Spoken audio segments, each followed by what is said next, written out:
I am. All right. Like we should have a quorum right now. Yeah.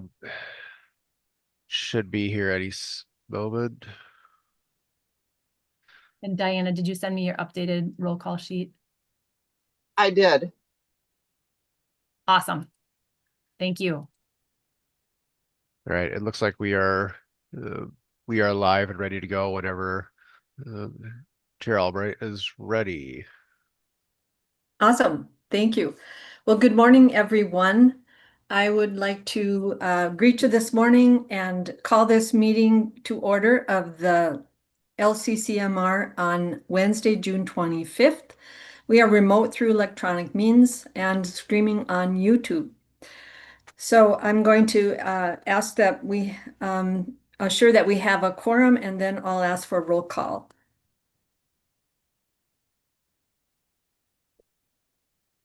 Albrecht. Albrecht here. Albrecht present. Her is excused. Jordan. Jordan present.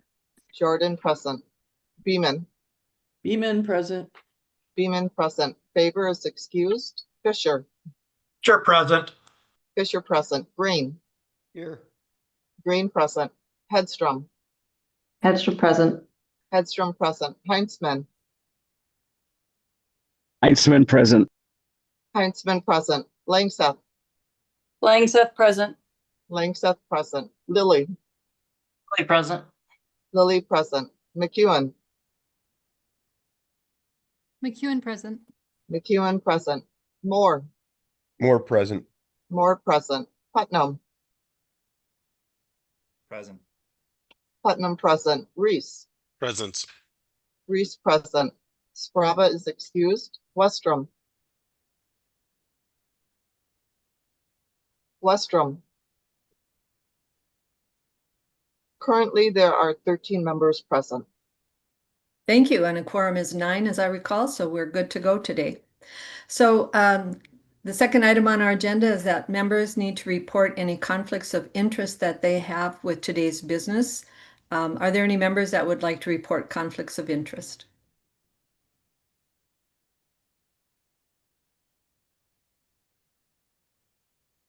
And maybe Becca, could you just remind us again? I see Shona has her hand up, but Becca, could you remind us again? I think in our meeting minutes or agenda, there is a link to the list of conflict of interest statements that have been submitted, but is that correct? That is correct. We put that up there just as a courtesy, and then Okay. also ask that people verbally declare those conflicts of interest. Technically, it's if those items are on today's business. So, to be safe, you might want to declare them all. If you've done a comparison and see that those are not being presented today, you probably could wait and declare them on the day that the presentation is occurring. Okay, thank you. Shona or Commissioner Langseth, would you like to declare? Yes, thanks, Madam Chair. I'm kind of multitasking here with my newborn. I'll just want to claim a conflict of interest with the groundwater protection program being submitted by Olmsted County. I believe, I could be wrong on this project number, I think it's 2026-396. I could be wrong on that, and I apologize if that's the case. Let me just check here. It is 396. You are right. Awesome. Okay, thank you. Anyone else? Okay, hearing none. Yes. Yes. Oh, I'm sorry, Madam Chair. Mr. Reese. Thank you, Madam Chair. I'd like to renew my conflict of interests on 168 and 329. Thank you.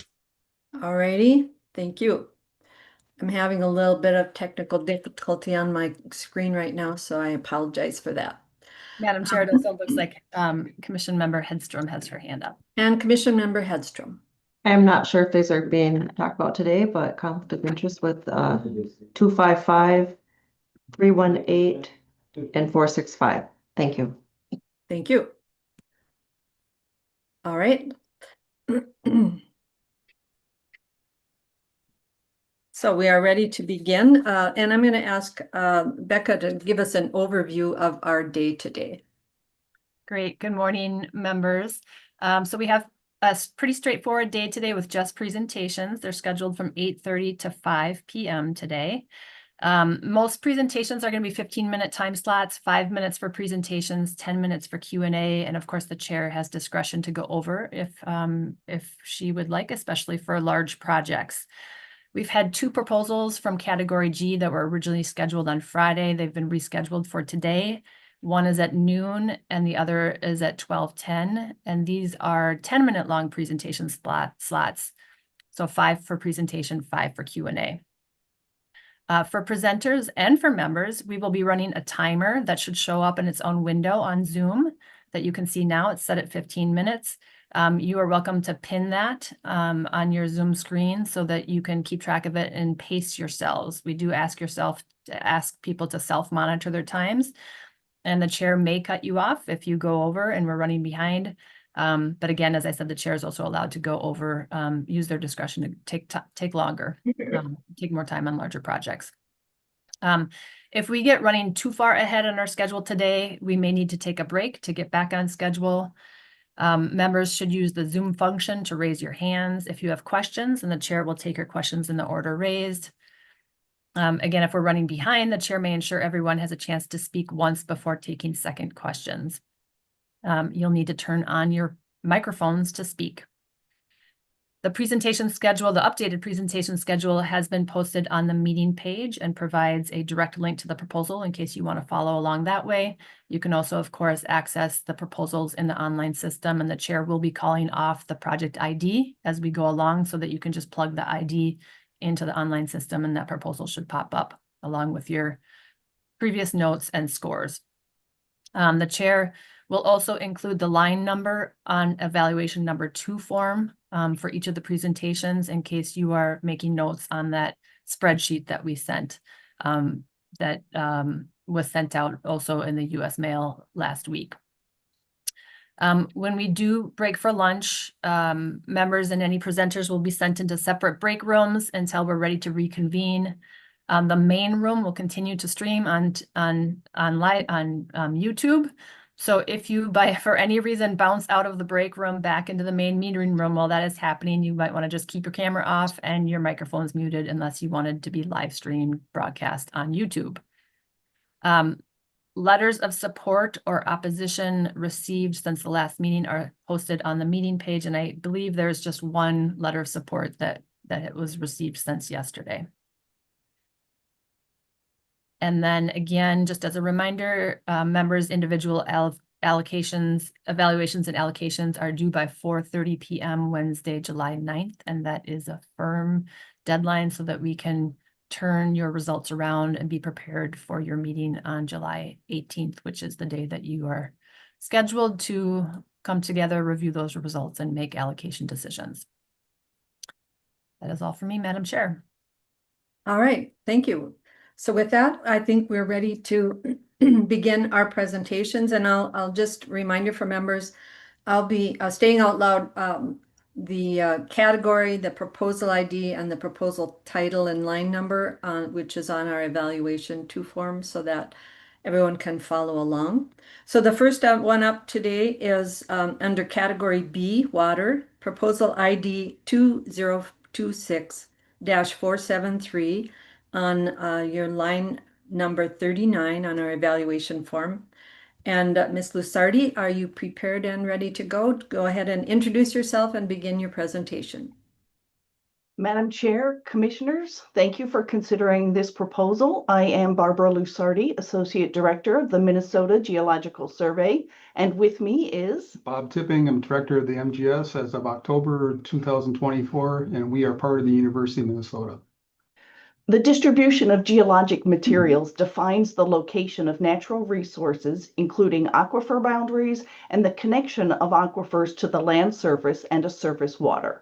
County geologic atlases provide foundational data that support management of drinking water, domestic and industrial water supply, irrigation, and even aquatic habitat.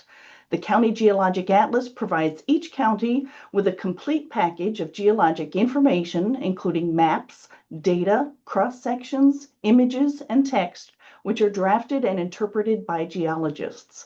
This is the largest and most comprehensive geologic mapping program in Minnesota, and we appreciate the support that LCCMR and the legislature have provided for this ongoing program. An atlas comes in two parts. Part A, the geology, completed by the MGS, and Part B, groundwater, which is funded separately and completed by the Department of Natural Resources. Together, Parts A and B provide a complete package of information infrastructure. Since the inception of the CGA program in the 1980s, we have completed Part A mapping for 53 of Minnesota's 87 counties. Within the last year, we've published Pipestone County, and there are several others that are in production, including Cook, Yellow Medicine, Polk, Pennington, Red Lake, Chippewa, and Faribault. Those are only a few of the 26 counties that we have currently underway, and that includes recent starts in Beltrami County, Itasca, Le Sueur, and Marshall. And next year, we hope to start field work in Clearwater and Jackson counties. In addition to our maps and other materials, we provide county-hosted workshops to educate county staff, state agencies, and the general public. We also have an online atlas guide with descriptions of each of our map plates and how to use them and the accompanying data to answer questions and respond to different situations. We also offer free digital access to all of our files and data, including our interactive story maps, through which you can access information directly from your browser without any special software. The MGS makes maps. You wouldn't go on a road trip without a map or work on the plumbing of your house without some sort of schematic. Our maps provide that framework, a guide for finding and protecting natural resources in our state, be they critical minerals, construction aggregate, or drinking water. In Minnesota, the primary application for geologic mapping is currently groundwater protection. There is a clear demand for more water to meet demands, improve water quality, and meeting safety standards, and better protection of drinking water sources for now and for future generations. Geologic mapping is an essential service. Local communities have used our products to locate new municipal wells. These wells can cost upwards of $700,000, so it's important to get it right place in the right time, the first time you try. The entire County Atlas program, Part A, costs about $500,000, which is a modest investment that can save money in the long run. As part of the 3M pollution mitigation plan for PFAS, data and maps from the Washington County Geologic Atlas were used to create groundwater models so that residents in the East Metro area can have access to clean, safe drinking water. It's not just about water resources. Atlas products are often the first source of information for many projects, and applications include siting of feedlots, landfills, evaluating potential locations for carbon sequestration, data centers, installing underground utilities, wetland conservation, and even recreation. From nitrates to arsenic to helium and hydrogen, we provide the subsurface framework for decision-making. Understanding the geology can help us solve problems, answer questions, and plan for the future. Thank you for your attention. We're happy to answer questions that you might have. Thank you. Members, are there questions for our presenters? I see Senator Green. Thank you, Madam Chair. I got a couple of questions, actually. First of all, on the report there, or your presentation online here, it says that you got 16 geologists that will be getting roughly $50,000 a piece for this. Are those employees of the U, or are they independent? They are university employees, yes. Sorry, Madam Chair and Commissioners, they are universities and employees. Okay, and you guys have been, oh, excuse me, Madam Chair, and then Yes. you've been back here how many times for this? Because I know I've seen your projects before. So how many times have you come back for money for the mapping? Ms. Lasardi. Madam Chair and Commissioners, that's a very good question, and I don't have a number handy off the top of my head. We accelerated our program back in the early 2000s, in which case we were applying for much larger increments of money. In that time, we have been able to diversify our funding sources. So we've been able to stagger our funding a little bit more. But yes, LCCMR has been the bulk contributor to this program, again, for which we are very grateful. I could certainly look that up if provide information to one of the staffers for how many times we've presented. And Senator Green. Madam Chair, the point I'm trying to make, I guess, is do you anticipate this ever being completed? Because from looking at your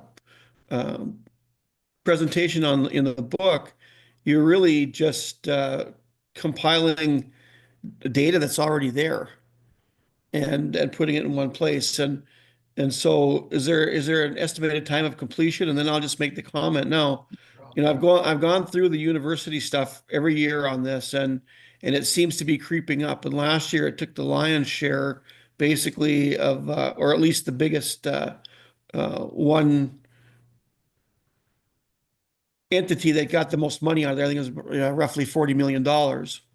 And I know that the university uses grants to backfill the wages of their professors during the summer months. And that concerns me that are we really getting a project here, or are we just funding the university through the LCCMR? Response, Ms. Lissardi?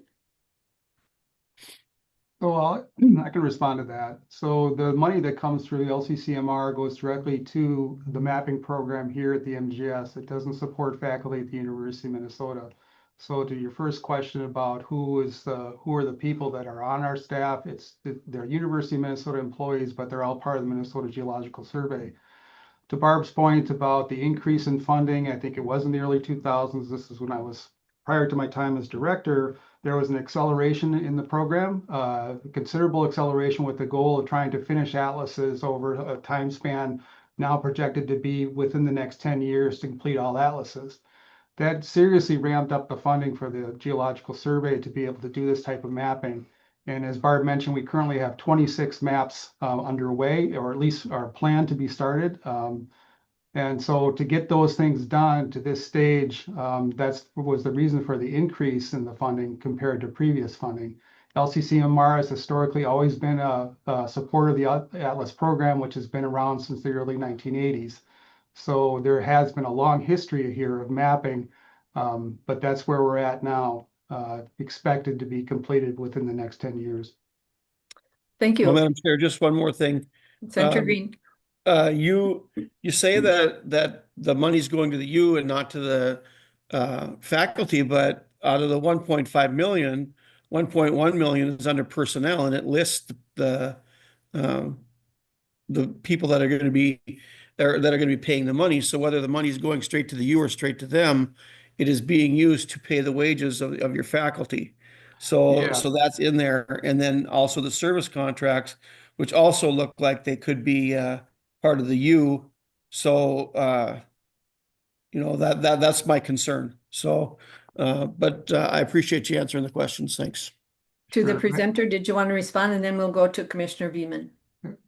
Madam Chair, members of the commission, so I guess when I think of the term faculty, I think of people who are involved in teaching coursework and involved with the actual faculty and professorships at the University of Minnesota. That's not the case here. Our faculty are civil service staff in some cases, and also P&A staff within the university, but we're all here located within the MGS. Thank you. Commissioner Veman. Thank you, Madam Chair, and thank you to the presenters. I just wanted to say that I've been involved, I've worked for various agencies as also as the county, and this is incredibly critical information. I'm very appreciative of the Geological Survey, that the work that you do, the very skilled geologists that put together this information. And I know to many, it seems like it is taking a long time, but this is also a very big state and the mapping takes time to get it right. But I'm aware of projects, whether it's pollution projects, whether it's land acquisition, as you were noting, whether it's at the county level, at the state level, at the local level, all forms of government use this information. And so I think the public is very well served by it. So I just wanted to say thank you for the work you do, and I would be very supportive of this project. Thank you. Are there any other questions from members? I don't see any hands raised. Going once. Thank you for your presentation. I appreciate it. Thank you. Thank you. Before we move on, I just want to say that Senator Herr has also joined the meeting today. The next presenter is underwater. It's proposal ID number 2026-542, line item 40 on your form, and it is the City of Anoka. And I'm not sure who's here for the City of Anoka, but welcome to the City of Anoka. Please introduce yourself for the meeting and proceed with your presentation. Thank you, Madam Chair Albrecht, and Commission members for considering the Anoka Rum River Dam reconstruction project and modification project for funding. My name is Lisa Lacoste, and with me today is Ben Nelson. We are employees of the City of Anoka. We believe this project advances 5 of the 7 goals of the Commission, and specifically in the areas of water, fish and wildlife, education and outdoor recreation, resiliency, and emerging issues. It is our goal this morning to bring you up to speed on our project and the benefits of the Anoka Dam. The dam and the Rum River are integral components of the City of Anoka's history and growth. A dam has existed on the Rum River in Anoka since 1844. For more than 150 years, multiple iterations of wooden dams were constructed here. One version included a pedestrian walkway, one had power generation for the Lincoln Flour Mill, and another had a conveyor system for small boats. The current concrete low-hazard dam was built in 1969 and has a satisfactory condition rating. The dam is owned and operated by the City of Anoka. The city has demonstrated its dedication, support, and investment in the Rum River Dam by maintaining its integrity and now seeks to make improvements to its operation and expand its function. The project is supported by a feasibility study that was completed in March. And with the completion of this project, the Anoka Dam can become a premier recreation feature and destination for the region and the state. The proposed project seeks to make the Anoka Dam the best resource and asset that it can be for the area by advancing many of the stated goals in this commission and by enhancing safety and resiliency through the modifications that would improve operation and flood response, expand public access to the river, responsibly restore ecological connectivity, and create a new innovative river recreation opportunity to be freely accessed and utilized by all, regardless of their socioeconomic background or their water skill levels. This multifaceted new purpose for the dam will be achieved through the following project elements: automated crest gates to replace the antiquated flashboard system, lock feature for recreational watercraft, river recreation whitewater feature, a pedestrian bridge crossing, a fish passage, and then additional operational improvements, all resulting in water resource that is better managed to support aquatic life and recreation for all. The installation of the new our flashboard system on the dam creates a 6-mile extends from the community of Anoka into Andover and Ramsey. During the off-season, the boards are removed, which lowers the pool by about 3 feet to help manage winter water levels and prepare for spring flooding. Crest gates would enhance the dam's ability to respond rapidly to changing water levels, thus improving responsiveness and resilience during high water events.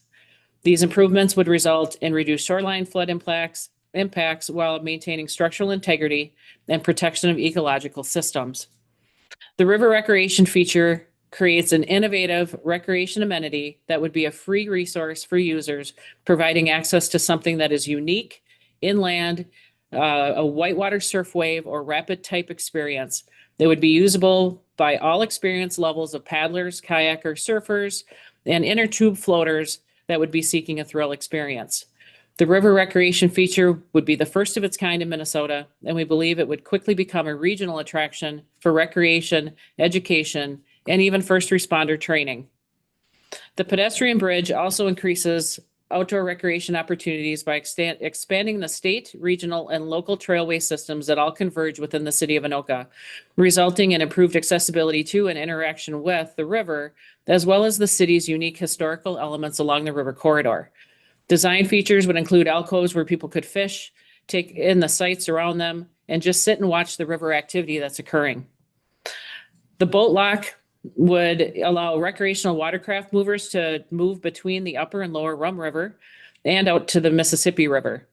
Early evaluation has indicated that 2 motorized watercraft could pass through the lock at a time with approximately 4 lock cycles occurring per hour. The fish passage could significantly benefit our local ecosystem by promoting resilience and addressing emerging environmental issues. For the first time in over a century, native fish species would be reconnected from the lower and upper Rum. A controllable passage would offer the option to deactivate it in the future if it was needed to be deactivated to prevent the spread of invasive species or other ecological threats. The project has full support of Anoka's elected officials and has bipartisan support at the state level due to the level and efforts of Representative Stevenson, Senator Abler, and Senator Hoffman. The Anoka Conservation District, the U.S. Army Corps of Engineers, and the Minnesota DNR have been consulted during our feasibility study and will continue to be vital partners of the city as we work through the design process. Funding from the LCCMR solicitation will be used for pre-design and further design of this project and not for operations of the dam. The Rum River Dam has served as a vital component of Anoka's identity for over a century now, and it is time that we enhance its importance within the region and the state by providing new and innovative uses for all. Thank you for the opportunity today to share how our project advances the LCCMR's mission as we work to make this project a reality. And at this time, Ben and I would be happy to answer any additional questions that you have. Thank you. Thank you, Mr. Nelson and Ms. LaCasa. Are there members who have any questions? I don't see any hands raised yet, but I'll give you a moment to collect your thoughts a bit. While people are thinking, just a question, is the dam at risk for failure at this time? Madam Chair, it is not. Okay. An inspection was done in 2023 and it's satisfactory condition today. Thank you. Are there any member questions? I see one hand raised, Senator Green. Thank you. I guess just on one of your comments, you talked about there would be possibility for some storage and if there was some spring flooding. How much would that be? And is there, in the past, has there been a need for that? Madam Chair, for flood needs? Yes, to the presenter. The quantity of storage, I don't have that number on hand, but in past, all spring waters have passed through the dam as it is today. Okay. And Senator Green, anything else? Nope, that should be good. All right. Are there any other questions from the commission? I see Commissioner Member Reese. Thank you, Madam Chair. So in the past, we've had a lot of debate about funding dams.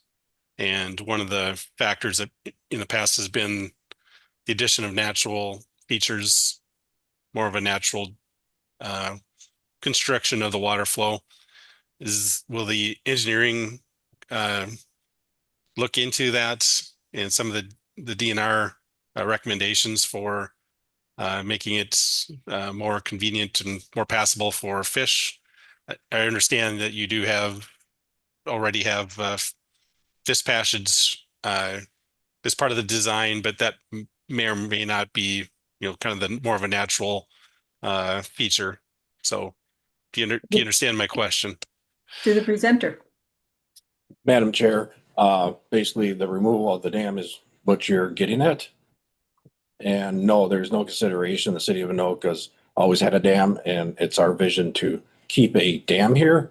But as you mentioned, yes, the fish passage is a feature that is in part of the project to accommodate the fish. Any follow-up, Mr. Reese? I'm sorry, Ms. LaCasa. Madam Chair, if the other component we haven't worked out, we would expect that fish would be able to pass through the lock feature as well with boats as they would travel up and through the remediated Tainer Gate area or spillway area. We haven't worked out full design. That would obviously come through the next section. And we would hope that the components would have more of a natural impact, not, a concrete hard structure be rock, combinations of rocks and ideal for species. And Madam Chair, if I may, Yes. we did, Oh, I'm sorry. I missed who was speaking. Mr. Nelson. we did bring the DNR into this feasibility study, and they did provide less than 20 comments, and none of them were to remove the dam. Thank you. Commissioner Reese, anything else? Yeah, thank you. I remember in particular the Melrose Dam project and the debate that we've had on that. So just in general, but another question for you. It looks like your match is coming from state bonds. Is that correct? To the presenter. Madam Chair, that would be one source of matching, and another would be local. Thank you. Yep, thank you. All right. Are there any other commission members with questions for the Anoka project? Seeing no hands raised. Thank you for your presentation. Thank you. Thank you. We move on to the next presentation, right on schedule, I might add. Thank you, members. This is underwater. I am proposal ID 2026-552. It's on line 41 of your presentation schedule. Miss Kowalczak, are you ready to introduce yourself and move forward with your presentation? Thank you. Good morning. My name is Courtney Kowalczak, and I am the director of the Environmental Institute at Fond du Lac Tribal and Community College. My proposal is the creation of a Lake Superior River Watch program. Currently in the state of Minnesota, our watersheds are monitored on a rotating 10-year basis. Our proposal would create a network of schools that would take yearly water quality measurements within the Lake Superior Basin, providing that continuous source of data that could be used for water management and stewardship decisions. But this proposal, I believe, has even a longer impact for our future of our waters, and that is creating a knowledgeable citizenry that understands the importance of clean water and can make water quality decisions in their community. The Lake Superior River Watch program would be primarily youth-based, hands-on water quality monitoring, involving middle to high school students. These students would be gathering biological, chemical, and physical data in the fall and spring each year from the streams in the basin. The support of this proposal would allow the college to provide the research, the resources, and logistical support that schools need in order to do these types of programs. Schools can integrate the program into their science curriculum, and with the equipment, training, transportation support, and sampling coordination, that makes it easier for them to participate. Riverwatch students will acquire the knowledge, monitoring skills, and the ability to apply critical thinking skills to local water quality issues. In addition to the youth monitoring, we'll be including water quality data collection by our Fond du Lac Tribal and Community College students. The college students will be following state protocols and including water quality analysis by a state certified laboratory. These monitoring efforts will focus on streams that are on the state's impaired list and will cover these summer months that are missed by our participating middle and high schools. College students can use this experience to actually be part of their research capstones for their environmental science degrees. So our goals are: create a network of Riverwatch schools, establish this collaborative network among teachers, fostering that sense of community and bringing together these teachers that are interested in this water quality monitoring. It also brings together the students themselves to share, to do peer-to-peer learning, and to just share their experiences and their knowledge about their streams. The Riverwatch Congress is one way that we will be doing that. It's a day-long event that features regional water quality professionals and gives the students a chance themselves to present on their work that they've done all year round. We also want to provide educational and career exploration opportunities. So our secondary students and college undergraduate students will get this hands-on experience in water quality monitoring. The tiered approach is where the secondary students will collect that chemical, physical, and biological data following citizen science protocols, while our college students will collect water quality data following state protocols. And then again, it introduces students to the natural resources fields. It gives them networking opportunities with the regional professionals that work in our area, and also just kind of opens their mind to the opportunity of careers that actually protect and or acts as stewards of our natural resources. And then the last, of course, is develop that knowledgeable citizenry, create these youth, and then our young people that are going into environmental fields, making sure they really understand the real impacts of water quality issues and the importance of clean water. So this proposed project will enhance the health and sustainability of local streams through comprehensive monitoring, community engagement, and educational programs. It promotes increased awareness and connection to water resources within the community while providing the technical and analytical skills necessary for their protection. The project involves monitoring high priority streams to collect data on water quality impairments, as well as streams that mean something to the schools that we are working with. Additionally, it supports students in pursuing careers in natural resources by providing this hands-on learning opportunities and technical trainings. So thank you very much for consideration of your proposal, and I'm happy to answer any questions. Thank you, Ms. Kwolzak. Are there member questions for this project? I see Commissioner Moore. Thank you. Thank you, Chair. Chair Albrecht, and thank you, Director Kwolzak.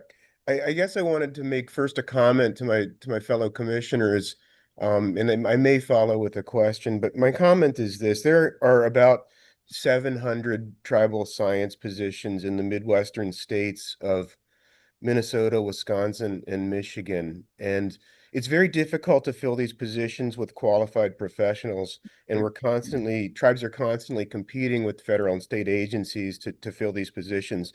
So the work that Director Kwolzak is trying to accomplish is really helping to build a network of professionals that will ultimately staff some of these tribal science positions.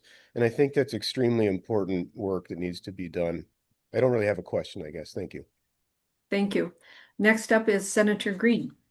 Thank you, Madam Chair. To the testifier, I see that almost half of this money is going to be going into staff. It looks like 2.25 FTEs equivalent. Excuse me. Will you be hiring more people for this, or is this with your current staff? Ms. Kwolzak. Thank you, Chair and Senator Green. This actually, we have current staffing. This is one of the reasons why we feel pretty confident in this program, that we have actually a research coordinator now. And so this will be part of his work. We also have a youth educational coordinator position here. And so I think in combination of those two, that they will be using their time to make this program successful. Senator Green. Okay, thank you. The kind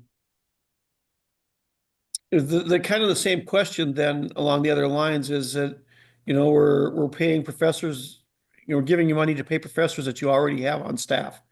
Without this money, two questions and then I'll be done. Is this scalable? If you got less, would you make it work? And if you didn't get the money, is the River Watch important enough for the college would be doing it anyway? To the presenter, Ms. Kwolzak. Chair and Senator Green. No, we wouldn't be able to do it without support. The expenses of the equipment and the time to dedicate would be beyond our small ability at our tribal college and community college. So while we have been supportive with our time to these schools, the schools that are interested, we're always there to answer questions. Just being able to support the schools in the manner that they need in order to do this program, because again, schools also don't have the money for the equipment and need to really justify their time. We would not be able to do it. Could we scale down? Yeah, we could scale down. We could do less schools. But I also think that starting this program here and with the support of the schools, I'm really looking that we could probably scale up. We're a small tribal college, and that means we're pretty thrifty with our money. And so I see that could be a real potential there too. Thank you. Next, Commissioner Hedstrom, and then after that, Commissioner or Senator Putnam. Commissioner Hedstrom. Thank you. First, I'd like to say thank you for your presentation. Definitely, I echo what Commissioner Moore stated is we're in the same situation. We definitely need these individuals to be trained. My question is, how do you foresee working with other tribal community colleges with this information? I know there's a lot of sharing that goes on with that, and I can see this would be a great project for our community college. Thank you. To the presenter, Ms. Kowalczak. Chair Albrecht, Ms. Hedstrom. Yes, we already have very strong connections. We have other youth programming that we do, and we have created those connections with other tribal colleges in our region. We have very strong connections with Leech Lake that we currently have, and like I said, other tribal colleges. We've all worked together. So yes, what I see this as is that once you establish something and we have the protocols developed, we have the connections, you have kind of a way to do this, it wouldn't curriculum, but more like protocols and way to establish this. This is very easy to bring community colleges and tribal colleges together to teach others if they would like to start such a program in their region. And we also have a lot of different conferences that bring our tribal colleges together. And so during that time, we will be sharing what has been going on in the River Watch program. So yes, I think it would be really easy for us to work with other tribal colleges to get this going in their region and for their community. Ms. Hedstrom. Thank you. Senator Putnam. Thank you, Madam Chair. And again, I want to thank the presenters for this project, especially that last comment that you were just making about the sort of extension of the work that you're doing to other institutions. But I also wanted to make a quick point to clarify the nature of academic labor. Maybe this will save some time in the future, because this job as a professor is not unlike a job in the legislature, in that you get paid for the time that you're doing. And when you have extra stuff to do, new stuff to do, different stuff to do, it requires additional compensation. For example, I'm a tenured professor, but if I teach a summer class, I'm going to get paid more over the summer for doing that. That's just the nature of academic labor. So this idea that faculty members are already getting paid and now we're paying them more, or as Senator Green mentioned earlier, to backfill professorship salaries, that's actually not how it works at any university or college. You are paid for what you do, and when you do more, you need to get paid more. So hopefully that clarifies some of these concerns about compensation for faculty in many of these projects. Thank you. Any comment back, Ms. Kowalczak?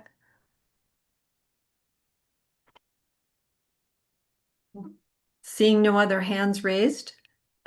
You broke up a little bit. I'm sorry. Madam Chair, I Do think you you have asked me any, if there's any comments on that. Okay. Ms. Kowalczak, any response?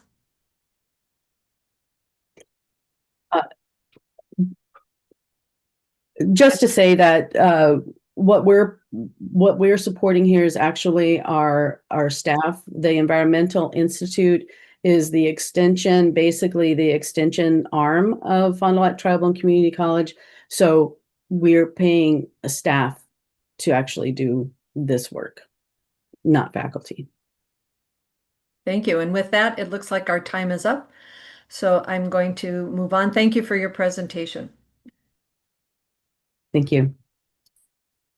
Our next presentation is under the water category, number 2026-563, and line item 42 on your evaluation form. Ms. Phillips, are you ready to present?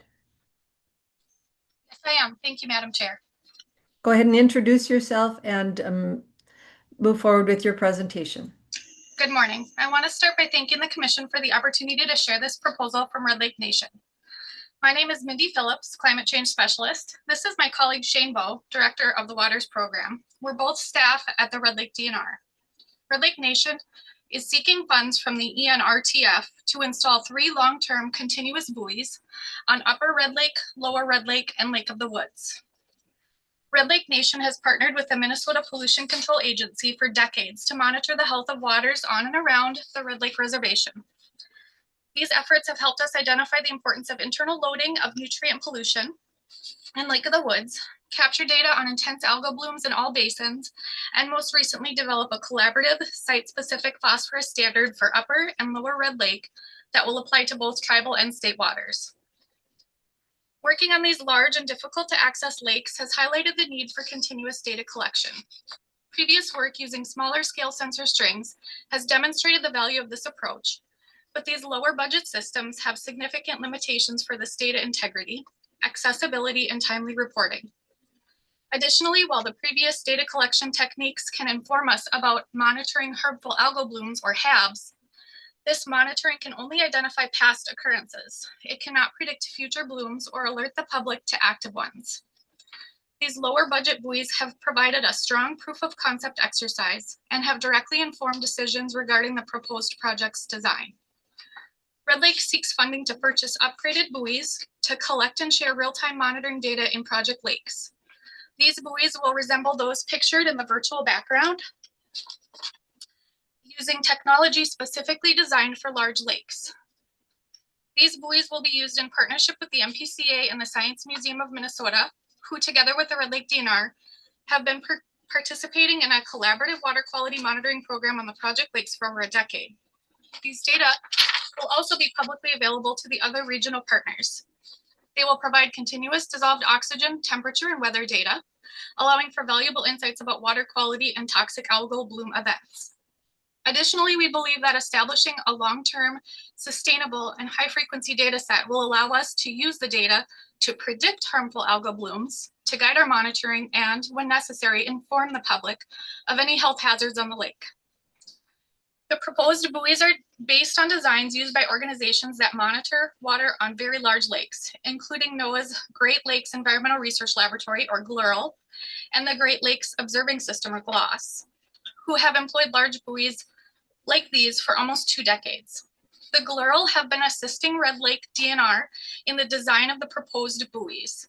The buoys have multiple measurement tools to gather weather, water conditions, and ecosystem health data. Fluorometers can measure the amount of specific chlorophyll pigments, and communications equipment will upload the data in real time to servers that can be continuously monitored for equipment failures or factors indicating potential algal bloom formation.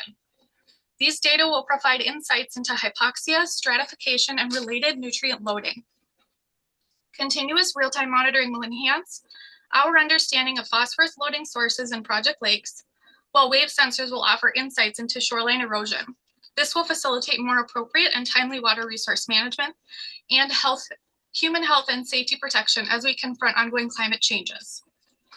We're partnering with Dr. Adam Heathcote, the Director of Water and Climate Change at the Science Museum's St. Croix Watershed Research Station for this project. We're also recruiting a postdoctoral fellow to oversee the proposal's data collection, synthesis, and predictive modeling aspects. We will also work with Lake of the Woods SWCD staff to assist with the sampling and public outreach. These efforts are critical to ground truth the new data sets generated by these buoys, increase public awareness of the buoy's presence and purpose, and provide technical assistance to the Red Lake DNR when needed. The project is designed to operate over 5 years. In the first year, the buoys will be deployed and manual water sampling will occur for side-by-side comparison to buoy data. Both will be ongoing activities throughout the project period. Signs and flyers will inform the public of the buoy's presence and purpose, and modeling analysis will also begin in the first year. The project team will disseminate the results through scientific publications and public outreach by all project partners. During and after the project period, all data from this project will be integrated into the existing monitoring programs on project lakes and uploaded to public water quality databases for reporting. Models for predicting HAB formation will be utilized and improved as more data becomes available, and the web platform will continue to be maintained to alert the public of HAB predictions and detection. The Red Lake DNR will continue to fund the operation and maintenance of the buoys to their usable lifespan, which is expected to reach 10 to 12 years. Thank you again for this opportunity today, and we're happy to answer any questions you may have. Thank you, Ms. Phillips and Mr. Bowe. Are there questions for our presenters? I have a hand up with Commissioner Moore. Thank you, Chair Albrecht, and thank you, Ms. Phillips and Director Bowe. First of all, I want to thank you for proposing this project. This is one of very few projects that have been submitted to LCCMR that are led by tribal nations, and I appreciate your leadership. I wondered if you would be willing to comment on two things related to this project. First of all, how will you share your results with the other regional tribes? And then second of all, can you comment on the scalability of this work in the event that other regional tribes may want to participate in such a program? To the presenter, Ms. Phillips or Mr. Bowe? Thank you, Madam Chair and members. The first question with respect to, actually, I'm gonna have to have you repeat the question. I remember the scalability question. What was the first question, please? The first question was sorry.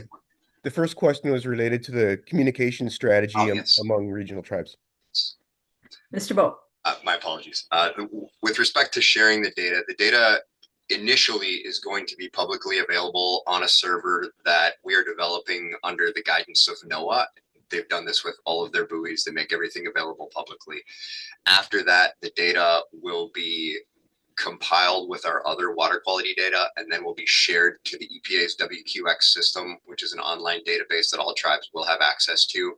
Mr. Moore is familiar with our other database that is called the Aquams database that tribes use almost exclusively within the region, and that database is a much more accessible, usable database. With scalability questions, the reality is these buoys are very expensive, and so for other tribes to make use of them, they're going to have to find funds to make use of these particular buoys.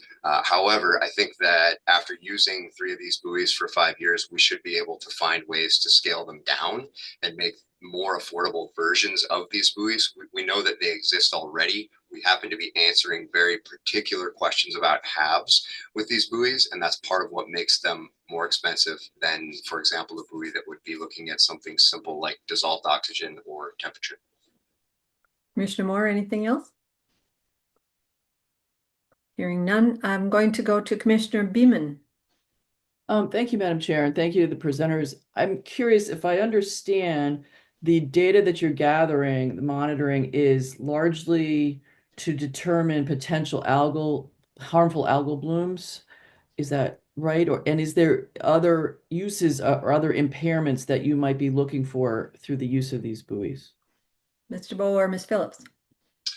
Madam Chair and members, the data we're collecting is going to provide a large suite of information, not just related to harmful algal blooms. We are specifically looking at some data that will help us to predict harmful algal blooms, and more importantly, help us to find peaks in those algal blooms so that we can go out and collect on the ground or on the water samples when those harmful algal blooms are peaking. But in addition to that data, we'll be collecting information about nutrients. If you look at the work that we're doing with the water quality sampling in conjunction with the buoys, that will give us really extensive information, not just about whether or not there's an algal bloom, but what's driving that algal bloom. And again, not just looking at algal blooms, looking at a broad suite of nutrients. Thank you. Other questions from commission members? Seeing no hands raised, thank you for your presentation. Thank you, Madam Chair. Before we move on, I'll just announce that Senator Westrom has joined the meeting. Our next agenda item, or I should say proposal, is under a new category C, Education and Outdoor Recreation. It is proposal ID 2026-010 on line number 44. David Rummekal from the University of Minnesota Landscape Arboretum. Are you prepared? And if you are, introduce yourself and begin your presentation. Thank you, Madam Chair. I am ready. Okay. Proceed. Thank you. My name is David Rummekal, and I'm with the Plant Conservation Program at the Minnesota Landscape Arboretum. I'd like to thank the committee chairs and members for giving me the opportunity to present our project. Botanists and ecologists are a bit of a dying breed, with students with any interest in plants more and more turning to molecular and agricultural fields in plant ecology and biology. It's understandable, really, given how much more lucrative these are professionally, but we do need good botanists and ecologists. More biologists with a desire to work towards conservation goals, really, and even general public citizens that are empowered with knowledge to make informed decisions about their local natural heritage. To do this, we need to show young students that plants, conservation, and working for their state's natural heritage can not only be helpful, but actually very interesting and rewarding. We hope to do this by having them take part in real scientific experiences. In grade school, students don't typically get exposed to authentic research experiences until they reach college, or if they're lucky, and they attend well-resourced elite high schools or have highly motivated and connected teachers. Generally, middle school and even high school classroom experiments involve questions where the teachers already know what to expect at the end. We've been working with the Smithsonian Environmental Research Center and the Fairchild Tropical Botanic Garden, who have established programs similar to the program in this proposal, where they are bringing orchids into middle schools or high schools, and students have been participating in leading-edge orchid propagation and conservation research. True research, where the result at the end will be new to everyone, even the established scientists. These programs have really been a great success, and we've been piloting a similar project here in Minnesota we've been calling Project Orchid. The idea is to bring native plants to the classrooms in order to eliminate the financial and logistical barriers for schools to bring students to us at the Arboretum. We bring plants that have questions that need answering, provide supplies and a classroom greenhouse to each classroom, and information about the systems and the importance of the questions. We work with the teachers to empower the students to work through the experimental design, set up the experiments, collect and analyze the data, and learn why what they are studying is critical to protecting the environment around them. We at the ARB here in the conservation program would be available to consult with the classes at all stages of the project, where we view our job primarily as assistants and facilitators and not leaders. The students and the teachers are the leaders in this work. This program has drawn rave reviews from teachers and students at the Smithsonian. One teacher said, "The students loved it. They were really excited. They wanted to do this more than anything else. They would come in and ask, are we doing orchids today? Are we collecting the data? Are we making the observations?" It's like they were extremely motivated and they wanted to do it. At the end of each school year, we'll bring students together in person or virtually in a conference where they can share their research with other schools. For many professional scientists, this kind of research conference shares and reinvigorates their enthusiasm for research and action. Our goal is to bring this program across the state and not just limit our work to metro area schools, ideally reaching rural and tribal area schools, in addition to suburban and intermetro schools, aiming for about 20 schools a year by the end of the granting period. Well-resourced schools typically corner the market on these kinds of specialized education experiences and access to scientists, but this program intends to break that mold. By exposing students from across the state to real research, working with them to understand what they're finding and helping them to share their results both with other students in our program and also potentially with Smithsonian and Fairchild students, we hope to instill in them a real connection to research and a real excitement about plant and conservation. Ultimately, we hope to reverse the trend, in Minnesota at least, of fewer scientists going into conservation fields. As another teacher said, it's exciting to have something that's meaningful, that's relatable, that has a real world connection that you can do with your students. It lends itself to opening up more discussion and more teaching. It was fun to get away from the norm and do something that really matters and helps the world. This makes it exciting. We love the conservation work we do at the ARB and have found this enthusiasm to be contagious with the adults that work with us in other programs like Minnesota Plant Watch. We know this enthusiasm can spread to students too, and we are excited to share it. Thank you for your time and consideration and your support of all the wonderful programs the ENRTF grants have inspired. Thank you. Thank you, Mr. Remicall. Are there questions for the presenter on this project? Commissioner Reese. Yes, thank you for your presentation. Let me turn my video on. Thank you, Madam Chair. Thank you for your presentation. You mentioned reaching out to rural communities and rural schools.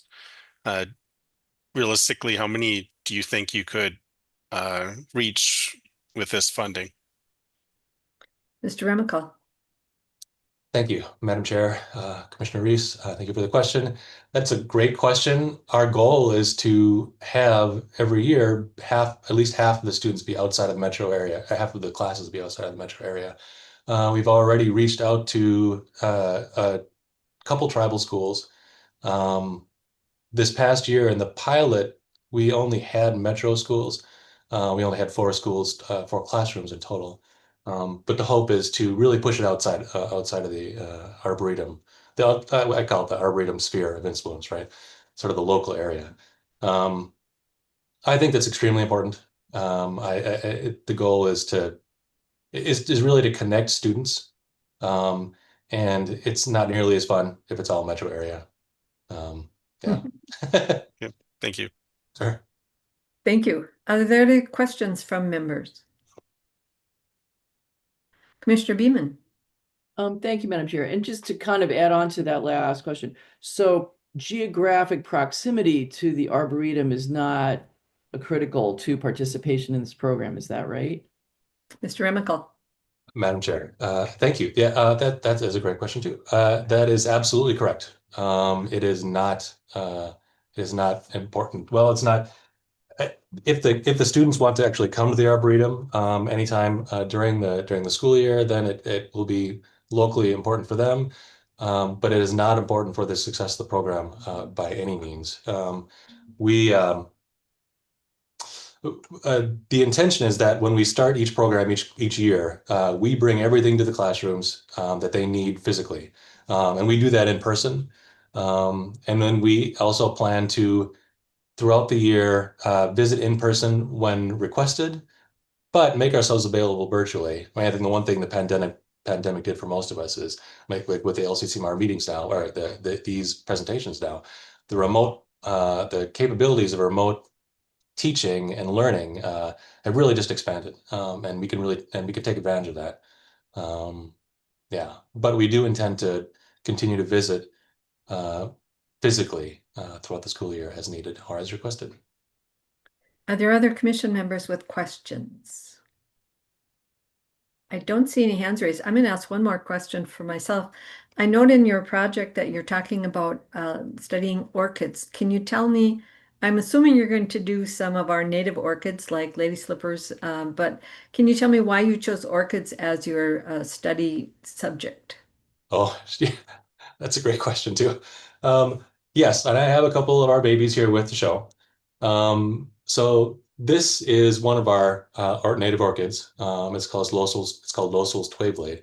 And as you can see in this particular pot, there's a bunch of orchids. One of the reasons that we want to do this kind of work with orchids, although we don't want to limit to orchids, but one of the reasons we're excited about orchids is because there's a lot of really interesting questions. Orchid biology is really, really ripe for discovery.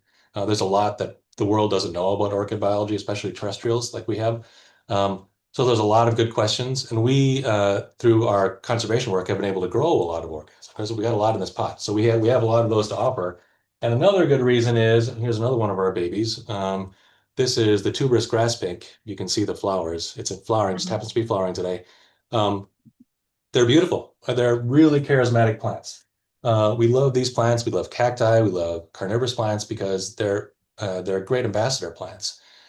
When kids especially see these things, adults too, they get really excited about conservation. They want to get involved.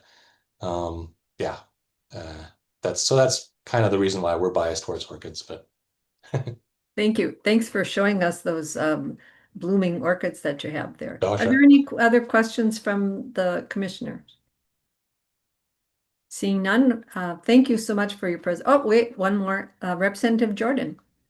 Thank you, Madam Chair. I just got to ask, do you have any other plants to show us? Oh, well, I don't have any more. I don't have any more orchids. Sorry. Okay. Getting two before 10 a.m. is pretty good. Thank you. Thank you for your presentation. Sure, thank you. Next up on our list is under the category of education and outdoor recreation. It is proposal ID number 2026-027 on line 45 of our evaluation form. I see Betsy Grams is here, and I would like to have you open your video, introduce yourself, and start your presentation. Good morning. Thank you, Madam Chairman. Can you hear me and see me? Yes. Okay, good morning. Thank you for the opportunity to join you to explore joint impact for the people and the natural environment across Minnesota. I am Betsy Grams, the Vice President of Adventure at the YMCA of the North. We create outdoor experiences that help people love the environment and want to protect it. Our proposal is that together we can bring 30,000 Minnesota young people into new experiences in nature that create a lifelong passion for the environment. When a young person has a confidence-building experience in nature, their minds are inspired and made more curious, and their hearts are engaged and they want more time in nature, often for their whole life. Here are just a few reflections that we have heard from young people after they experience a program at one of our YMCA camp locations. A 14-year-old girl, after an experience at YMCA Camp Minogin in Grand Marais, said, "Before being at camp, I only saw stars in books. I had no idea we could see stars in the sky like that." An 11-year-old boy, after an experience at YMCA Camp Ittahapi in Loretto, said, "We don't have woods where I live, and I was scared of them at first, but my counselor made me feel safe, and I liked learning about the trees and animals that live there."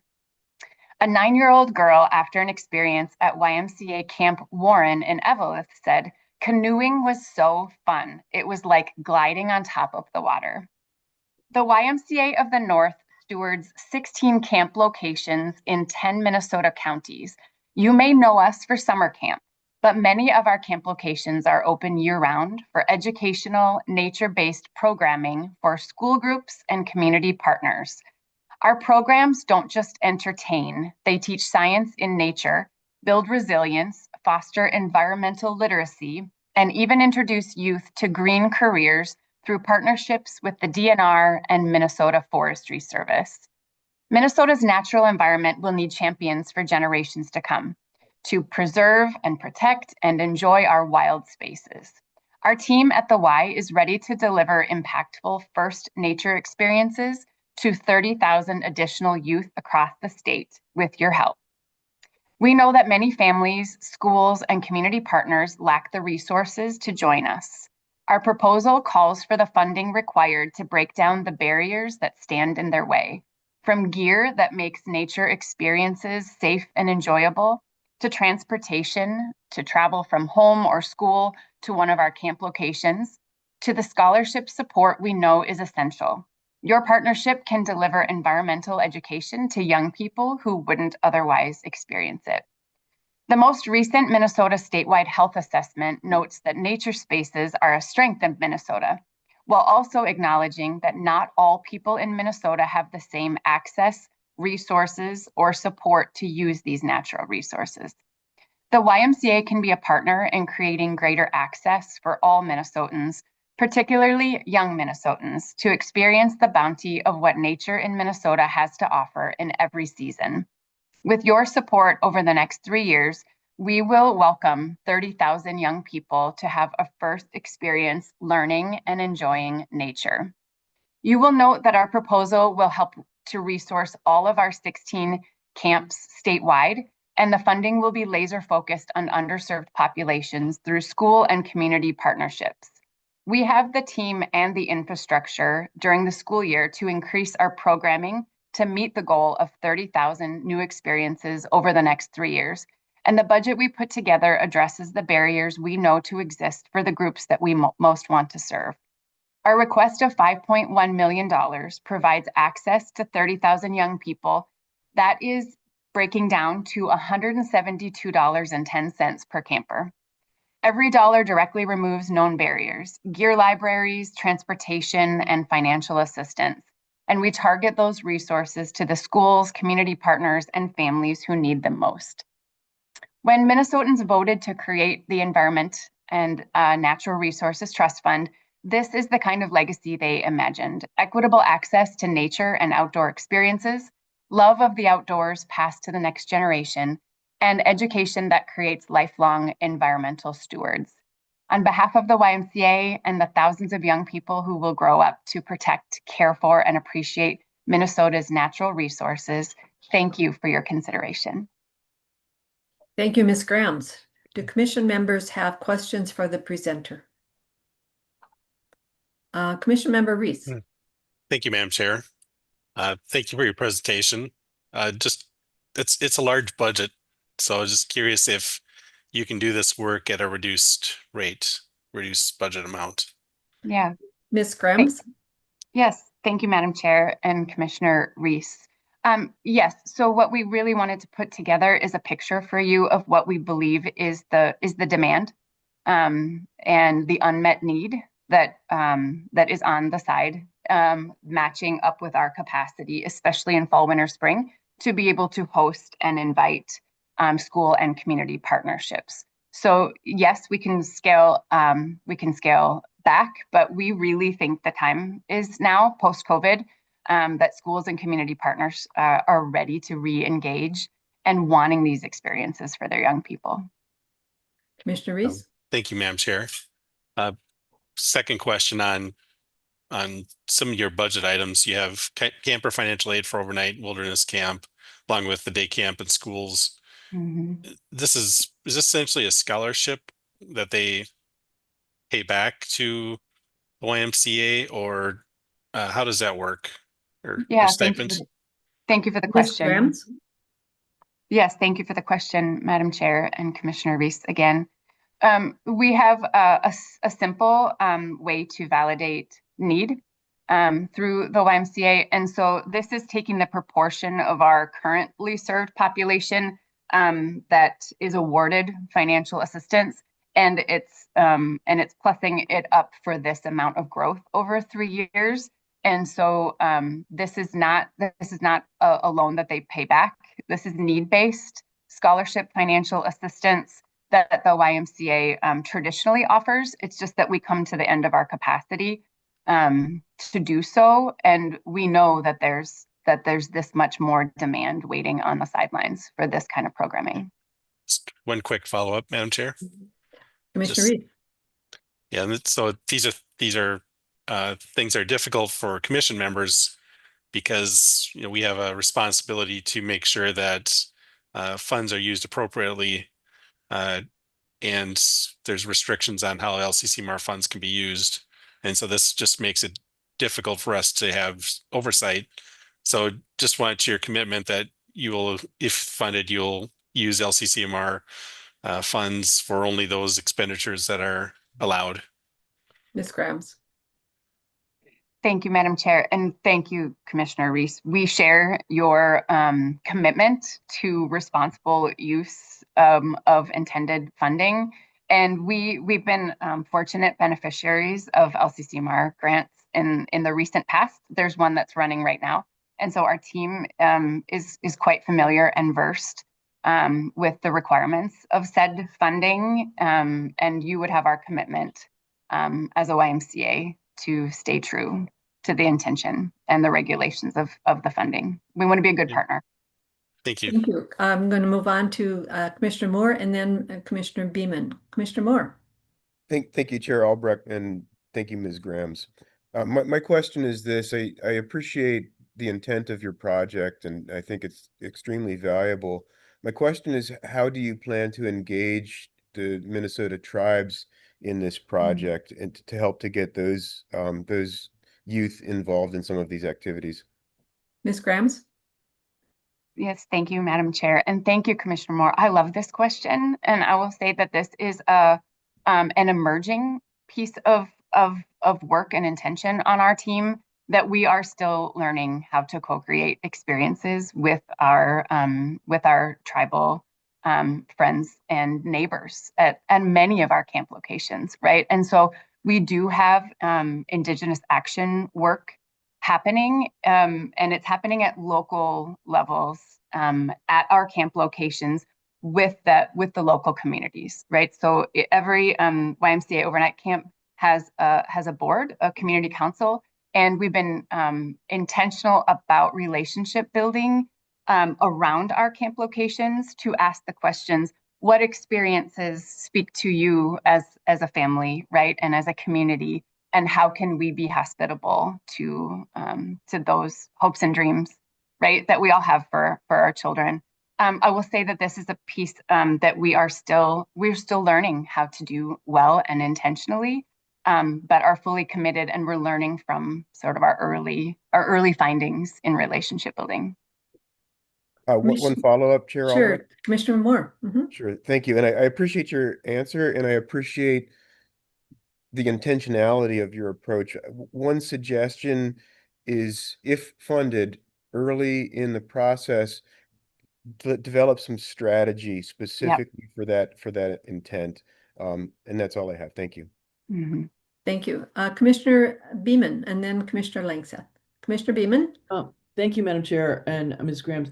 Well, I'm very supportive in general of nature-based camping. It certainly was an influence in my youth, and I'm curious about this 30,000 additional children number and what you said about knowing that there's unmet need for scholarships or for the financial support for those who cannot afford perhaps the regular cost of the camps. Where does that 30,000 number come from, and how does that fit with what you said that you know there's unmet need? How are you measuring that? Thank you for the question, Ms. Commissioner Grams, Beaman. sorry. That's okay. Yes, thank you, Madam Chair. So what we did in arriving at these goals and with this budget is that we audited the partnership potential that's on the sideline of each of our 16 camps. So we worked with the executive director and program director at each 16 camps and said, if scholarship was not a question, and if you had the gear and the transportation support to say yes to all the interest that's coming your way, help us to quantify what you could do in terms of programming, especially with school and community partners in the non-summer months. So summer, we have a little bit of room, but fall, winter, spring, we have quite a bit of capacity in our camp spaces, and it's in our interest to make our spaces available to human beings all throughout the year. And we think that's best done through community partnerships and school partnerships. And with schools having the budget situation that they're in, and most of our community partners not having additional budget for experiences like this, we added up what we believe is the demand on the sidelines across our 16 spaces, match that up with the capacity that we can realistically fill those spaces, and arrived at this dream, which, as I said in my presentation, we do have the infrastructure and the team and the expertise on our team to provide this programming. This is what we do. What this funding would help us to do is to really zero in on what's known nationally as the adventure gap. So that is the space that, depending on your zip code and your income and your race, those are the factors that you are not likely to participate in this kind of programming. And that gap and disparity is known as the adventure gap. There's research written on that. This would really allow us to center that as a priority across Minnesota. I'm going to move on to Commissioner Langseth.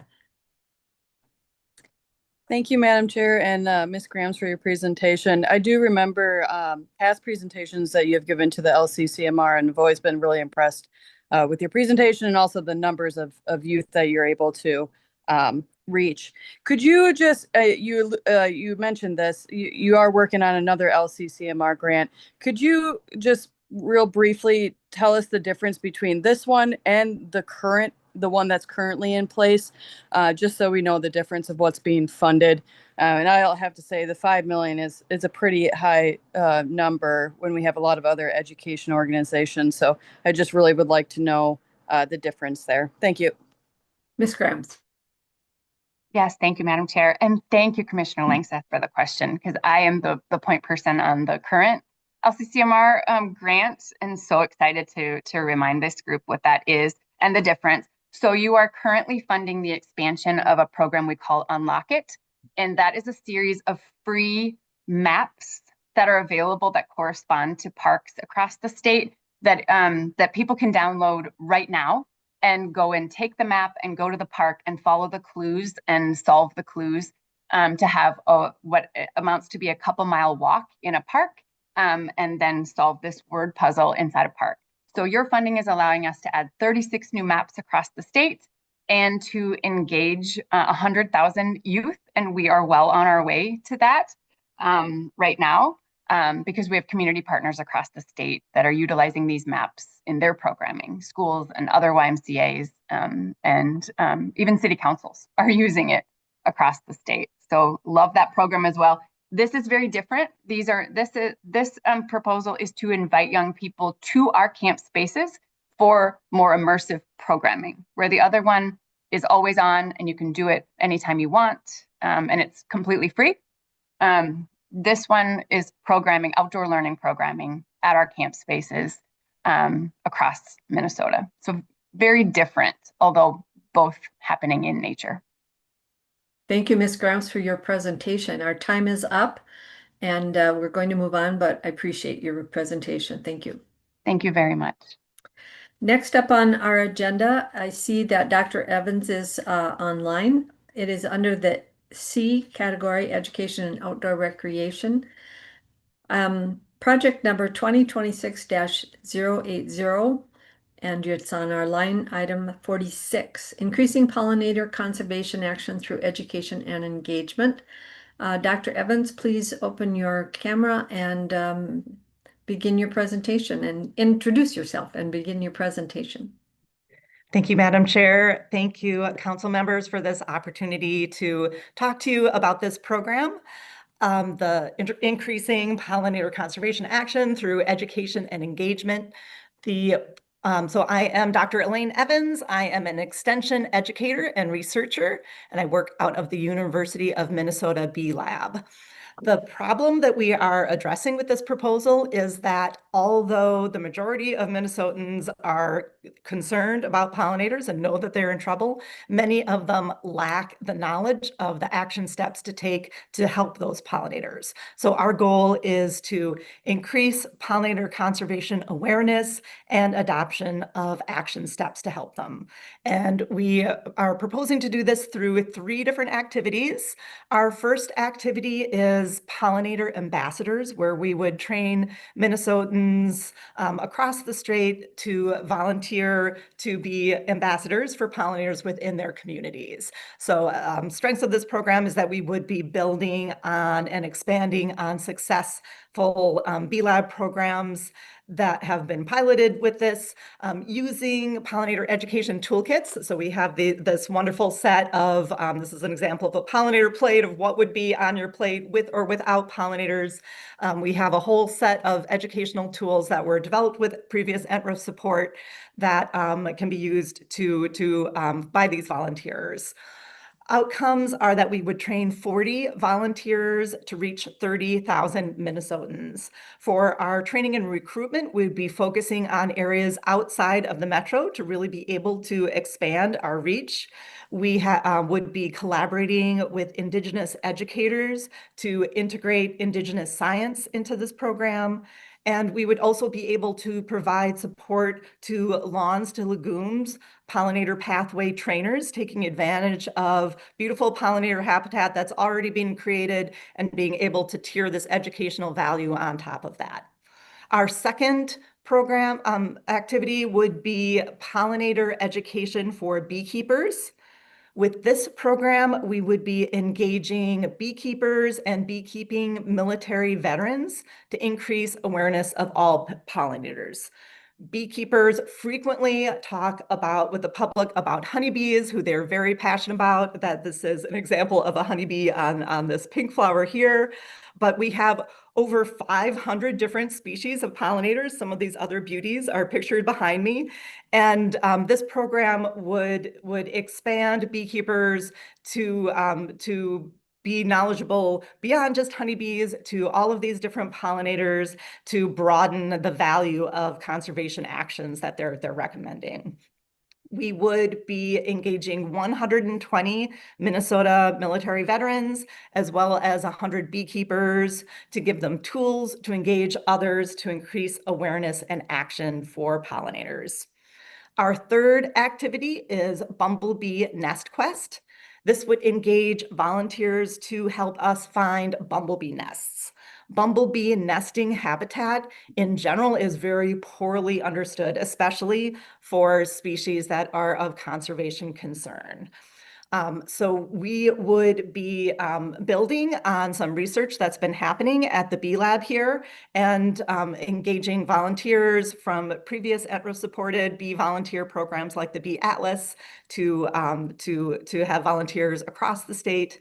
We would engage volunteers to collect 750 hours of data to increase the numbers of nests that are found. Those nests that are found can then help us refine conservation recommendations, which can improve the efficiency of conservation funding, as well as possibly reducing conflicts with other habitat management plans, as we're able to really define what is good bumblebee nesting habitat. In summary, our threefold approach to pollinator conservation would provide expert-led training to volunteers to engage beekeepers, beekeeping veterans, increase adoption of pollinator conservation actions, and we would increase our understanding of bumblebee conservation needs. And bumblebees are a crucial pollinator group that include many species of conservation concern.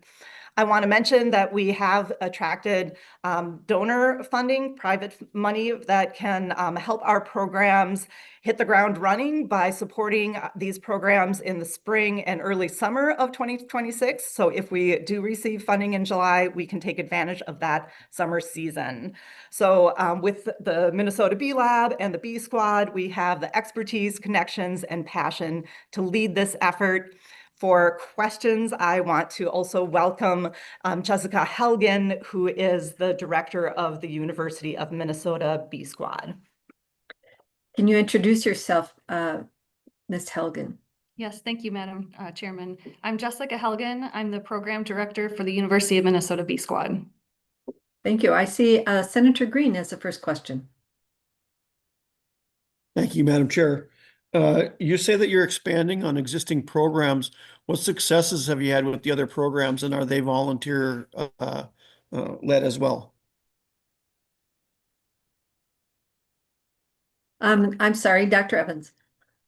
Madam Chair, Senator Green, thank you for that question. So we have been running smaller scale versions of these programs. For the pollinator ambassadors, we currently have 12 volunteers, and most of them are outside of the metro. So we have volunteers in Candy, Ojai, Otter Tail, St. Louis County, Scott County, Wright County, Lake County, Cass County. So we're able to show that we can engage these volunteers to get outside of the Twin Cities metro area.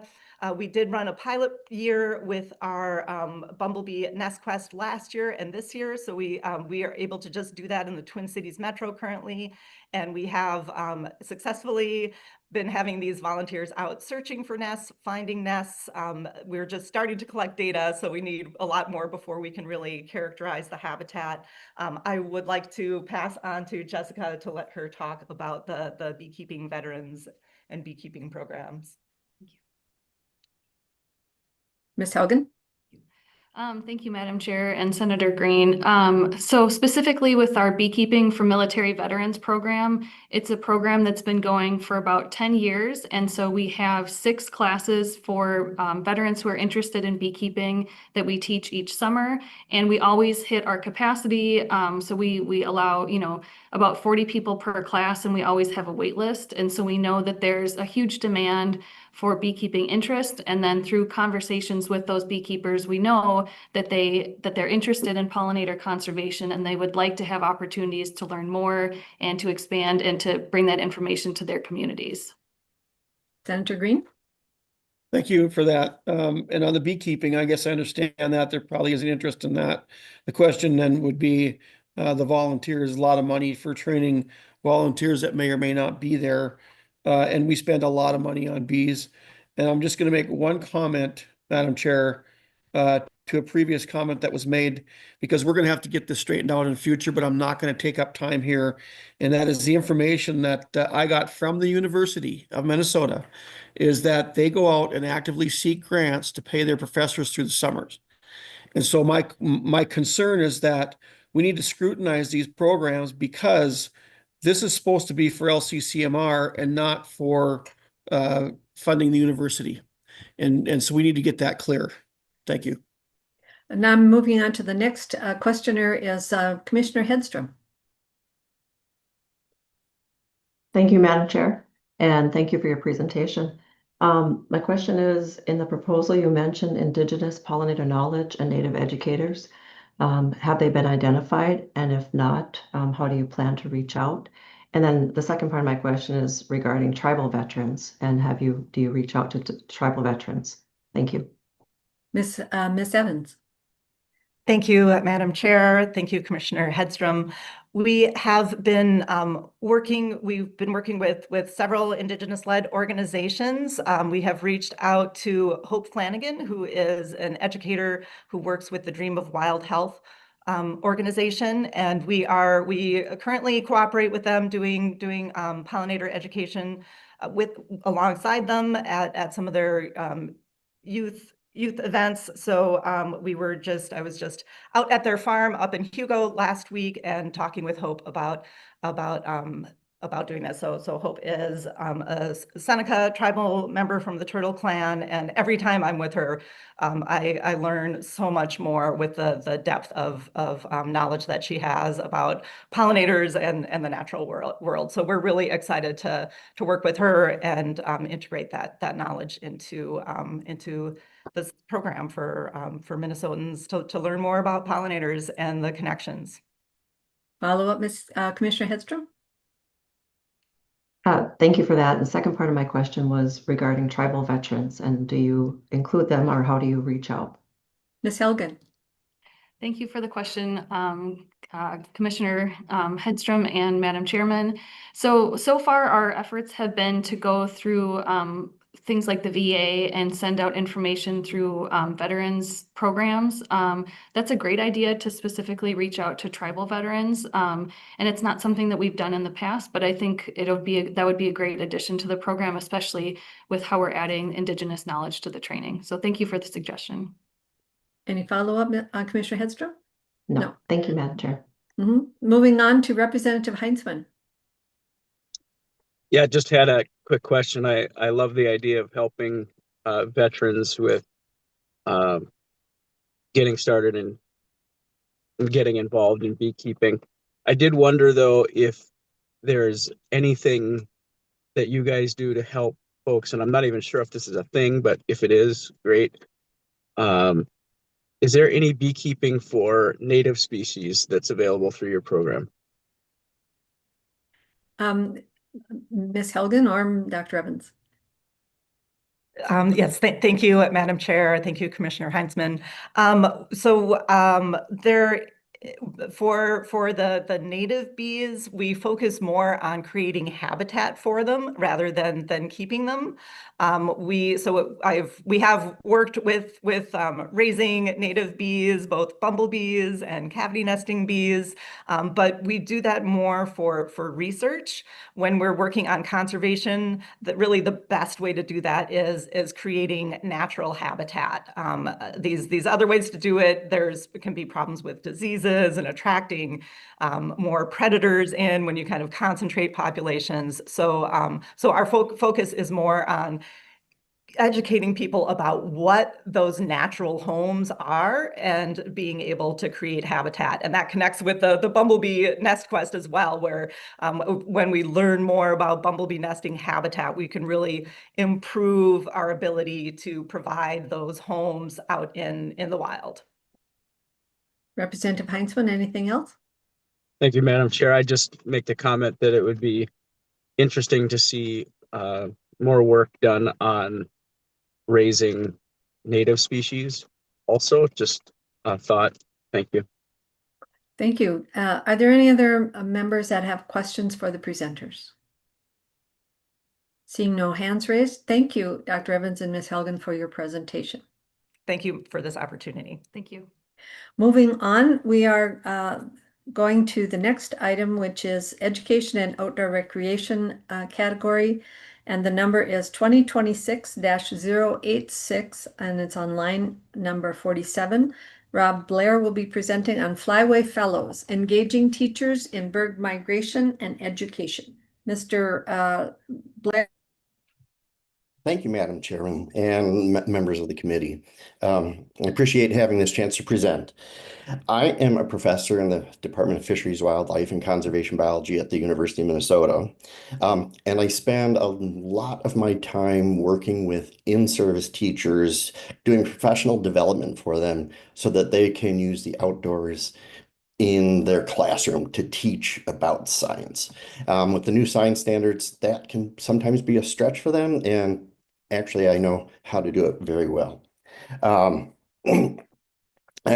also an ornithologist. I work on migratory species and urban areas and how migration is an amazing detriment to these birds and maintaining our native species in North America. This project will focus on the knowledge of, with respect to my knowledge of migratory birds and participatory science, which is the new name for citizen science, and having students employ the full range of science processes, which is what we used to call the scientific method. It will last 3 years, and in each year we'll have a different cohort of 20 teachers, starting in the Twin Cities, moving up to Duluth, and then moving down to the Lanesboro area. This is to better serve teachers throughout the state because most professional development is based in the Twin Cities, and many teachers out in greater Minnesota have trouble actually getting good professional development. We will pair up with local centers of expertise on migratory birds, Hawk Ridge in Duluth, the Minnesota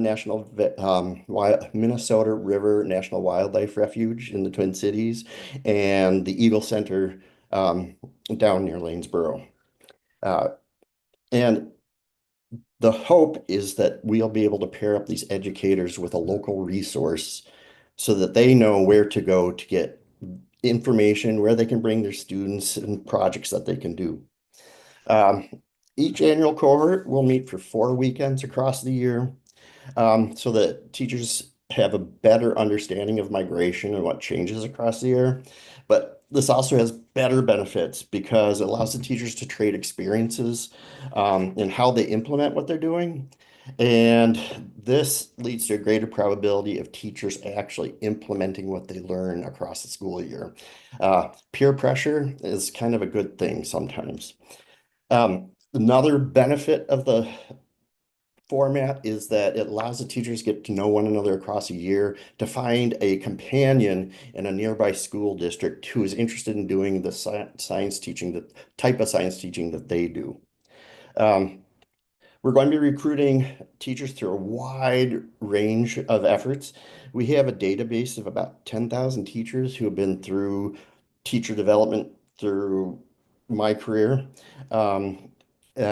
We are going to be working with high needs districts, which are identified by the Department of Higher Ed as schools that are performing below, districts that are performing below average. We'll also be working with the Indian educator coordinators in districts that have them. These are resource people hired by the districts that have at least 5% Native American students, and to kind of coordinate between efforts between those teachers, those students, and projects like ours. And so comprehensive recruiting is great because there's much more knowledge in the group amongst everybody than there is in my brain or any of the instructors that we use in these courses. Collective thinking leads to better outcomes. Our goals are we're going to do 20 teachers per year, and they'll be roughly teaching 4 classes of students in biology. Many have other duties like chemistry or physics that they have to do. And if you assume they have 30 students in each of those 4 preps, you're going to have about 7,500 students impacted by the project in the first year. And then we keep track and work with and offer more workshops for these teachers through their careers. And so it's not just a 1-year impact, it is several years out that these teachers will be affecting that many students.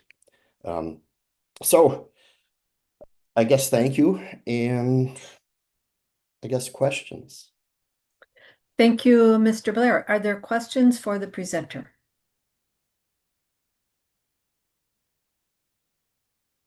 I have a question from Commissioner Moore. Thank you, Chair Albrecht, and thank you, Mr. Blair, for your presentation. Again, I think this is an interesting project and certainly worthwhile. I'll ask a similar question that I've asked to other presenters, which is, what are your plans for engaging Minnesota tribes and or tribal schools in this effort?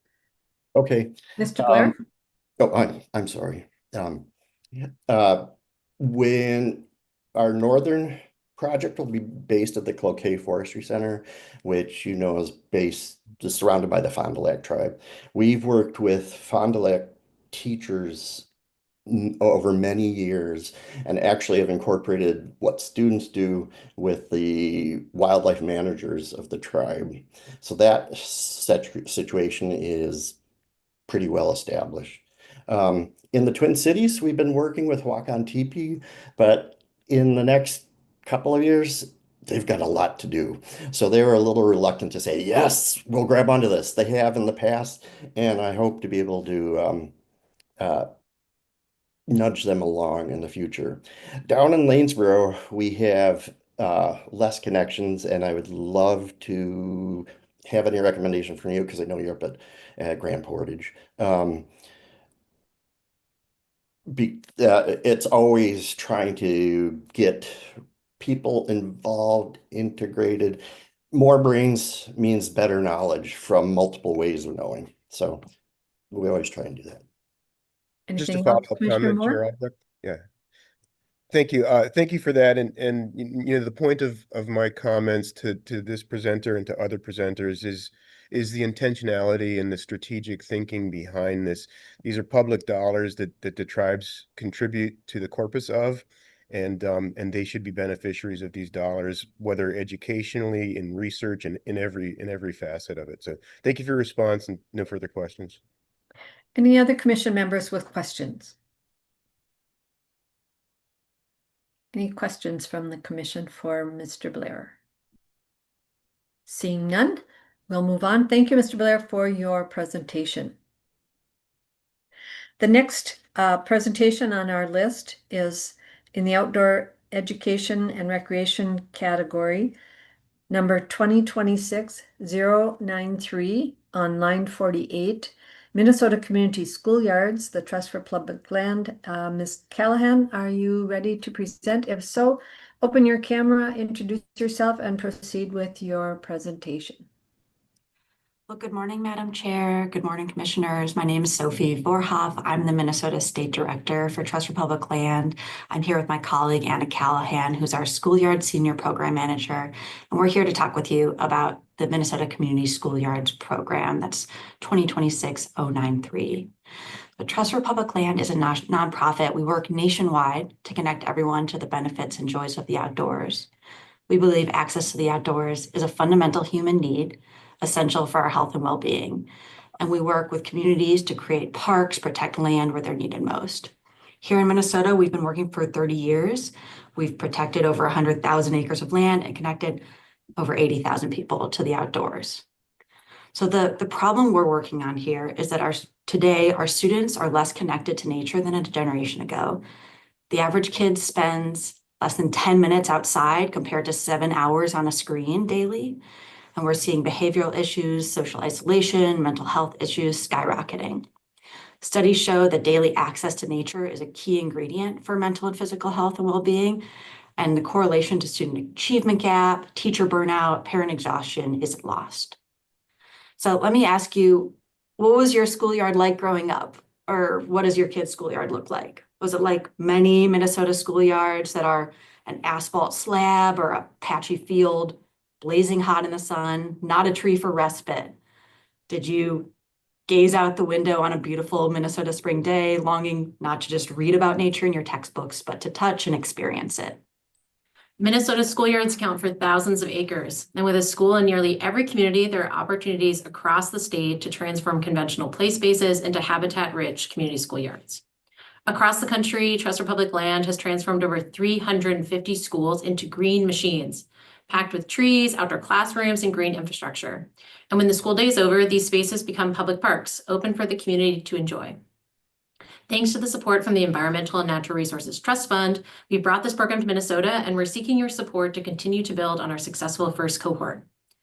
Funding from the 2023 LCCMR package is supporting our first cohort of 5 schools across the state, from Red Lake to Rondo to Rochester.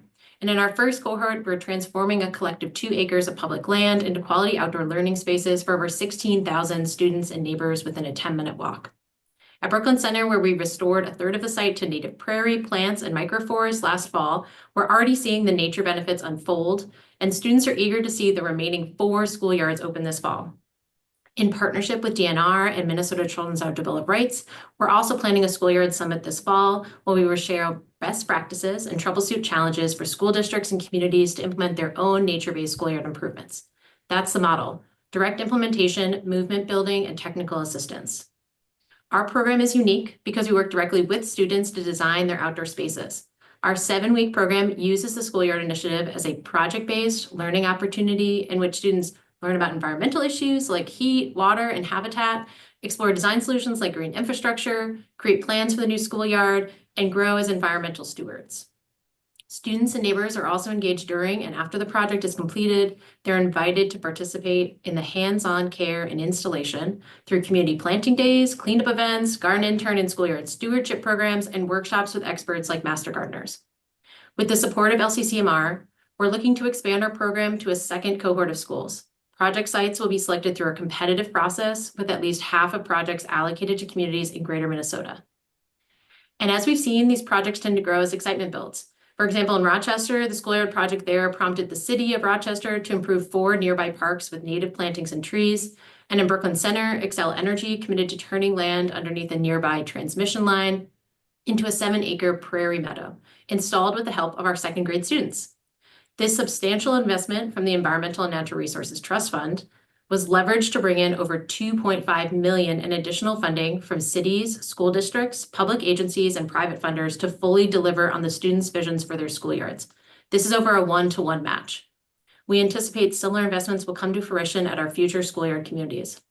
Beyond the schools that we will work directly with, we will provide technical assistance, coalition building, and data analysis support to schoolyard districts working to transform their own schoolyards. We envision a future where all Minnesota youth have access to vibrant, nearby nature spaces at their schools, and where community schoolyards are the standard practice for outdoor school spaces across Minnesota. Our kids deserve great natural places to play and learn, and we know that we can tap the potential of our schoolyards together. Thank you so much for your time and consideration, and we're more than happy to answer any questions that you may have. Thank you. Thank you for your presentation. Commission members, do you have questions for the presenters?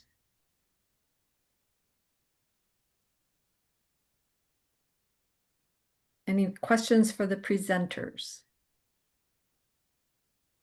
Just one that I just want to comment. Love the picture in your background. Can you tell us where that is from? Yes, so this is from Brooklyn Center. This is one of the native plant gardens that we installed. 2nd graders helped with the seeding at it in partnership with Three Rivers Park District. And it was in conjunction with the 2nd graders prairie curriculum lesson that they do every year. So it was a great hands-on learning complement to this existing curriculum that they do. Thank you. I see Commissioner Beeman has a question. Commissioner Beeman. Thank you, Madam Chair and presenters. Just a quick question. It is one of the larger requests.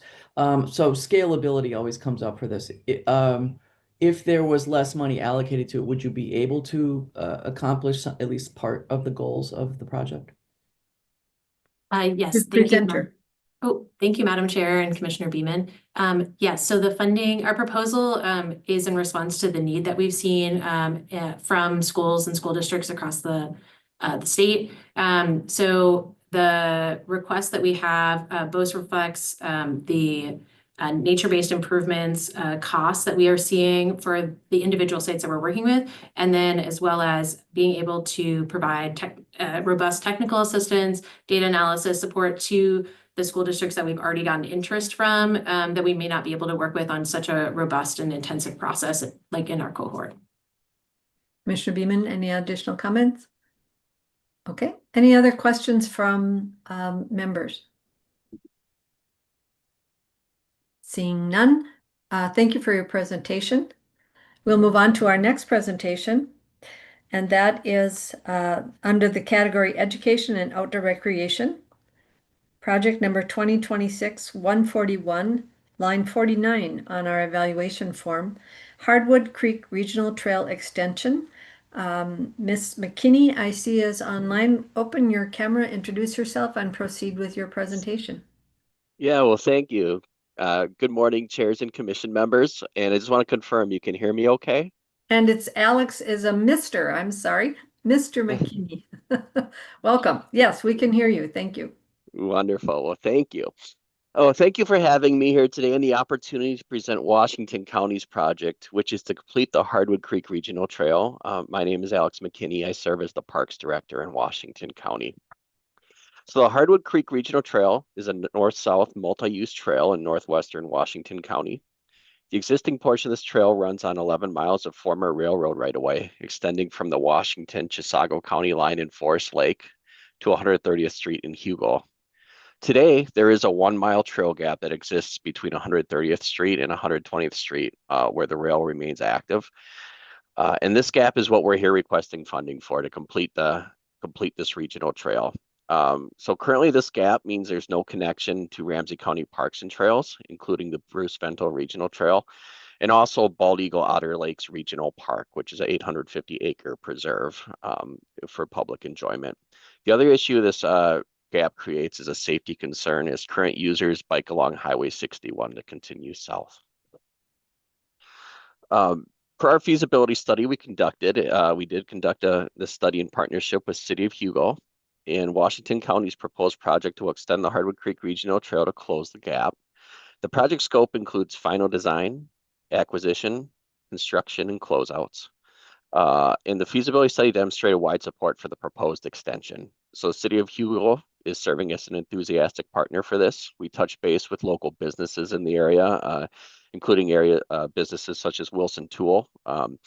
And they're very supportive to the point where they're willing to donate land for the easement for a trail to go in through their property, which will serve their employees as well as members of the community. And then a portion of the new trail segment will run parallel to the railroad right away and may require temporary access during construction. We have had those conversations with the railroad, and they provided a letter acknowledging their involvement in general concurrence with the proposed design. So currently, the existing Hardwood Creek Regional Trail in counts conducted, we estimate around 237,000 visits annually currently attend this trail. So that 1-mile gap is pretty critical for us. Without that gap, we don't have access to Bald Eagle Ottertail Lake Regional Park, and really going north as well, that extension for people in St. Paul or the Twin Cities to head north into Chisago County and greater Minnesota as well. So the construction will allow a critical link. It actually creates 40+ miles of continuous trail and positively impacts the larger trail network.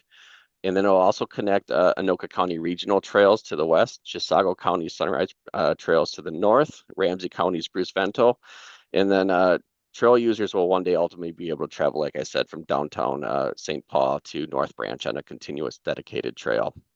It creates a future seamless and safe bike network for multiple areas, including access to the Mississippi River, Phelan Regional Park, Keller Regional Park, White Bear Lake, Tamarack Nature Center, North Star Elementary School for local students, Bald Eagle Otter Lakes Regional Park.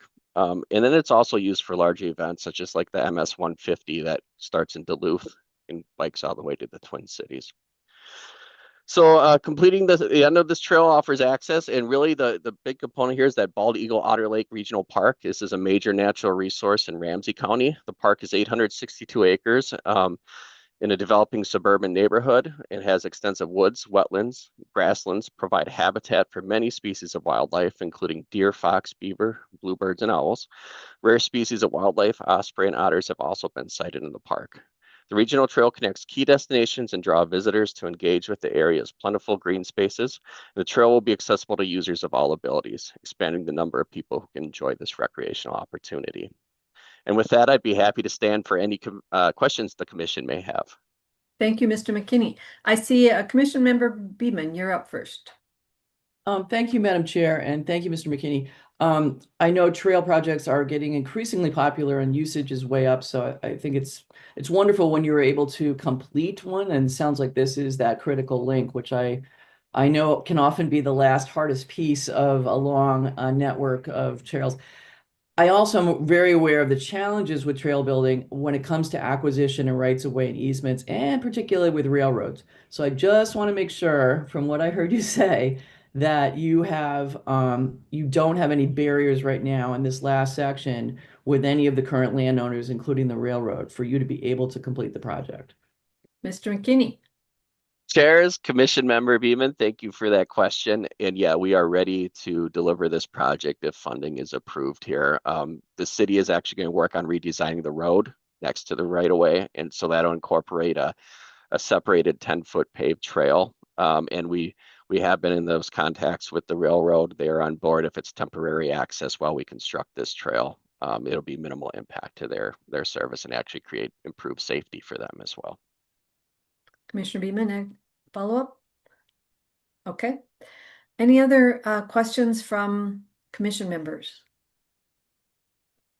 I'll just share that, often we think about the trail system as long state trails, and it's that hub and spoke system that connects into local communities that is left hanging. And I appreciate that you recognize this as a really important connection into state trail and also, local parks. Anyone else with a question? Seeing none. Thank you, Mr. Kinney, for your presentation. Thank you for your time. Our next presentation is under the Education and Outdoor Recreation Category C, Project 2026-182 on line 50 of our evaluation form. I see Dan Nemes is in the queue, so open your camera, introduce yourself, and proceed with your presentation. Hi, my name is Dan Nemes. Can you hear me okay? We can hear you and see you, Mr. Nemes. Thank you. And let me just announce your project as a state trail system for 21st Century Minnesota Bicycle Alliance of Minnesota. Go ahead and proceed. Chair Albrecht, I can't hear you. I'm sorry. Can others hear me? Can hear you. I thought. And we can hear the Bicycle Alliance as well. Right. So check. Mr. Nemes, can you hear me now?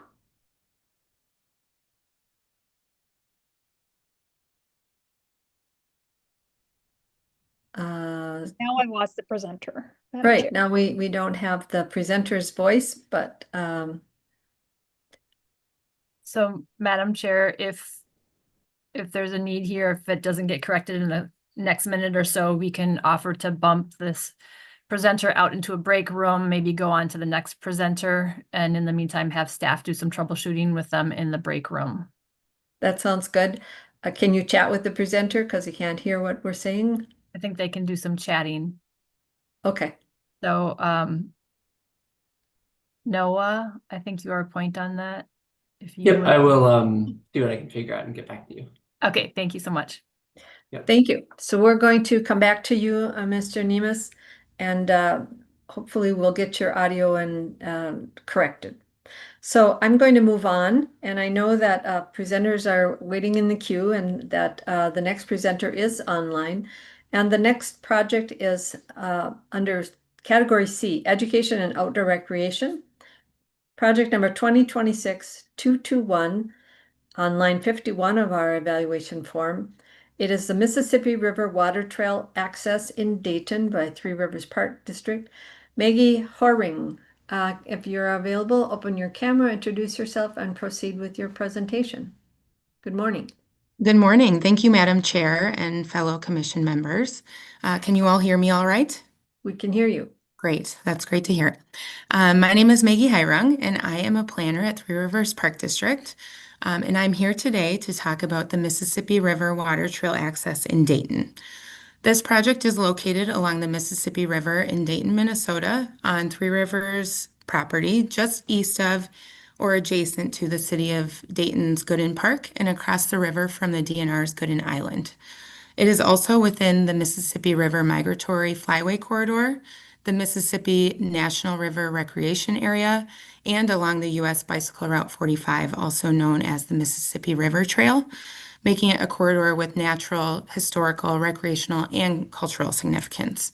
And even more, this project is specifically within a 3.5-mile stretch of the river of land of which 250 acres is dedicated to natural resource protection and in public ownership.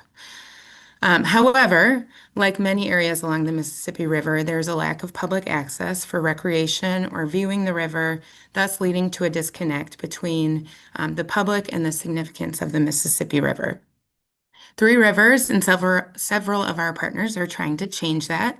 We're collaborating to make the Mississippi River more accessible to the public through several projects, two of which I want to highlight here as they overlap with this project.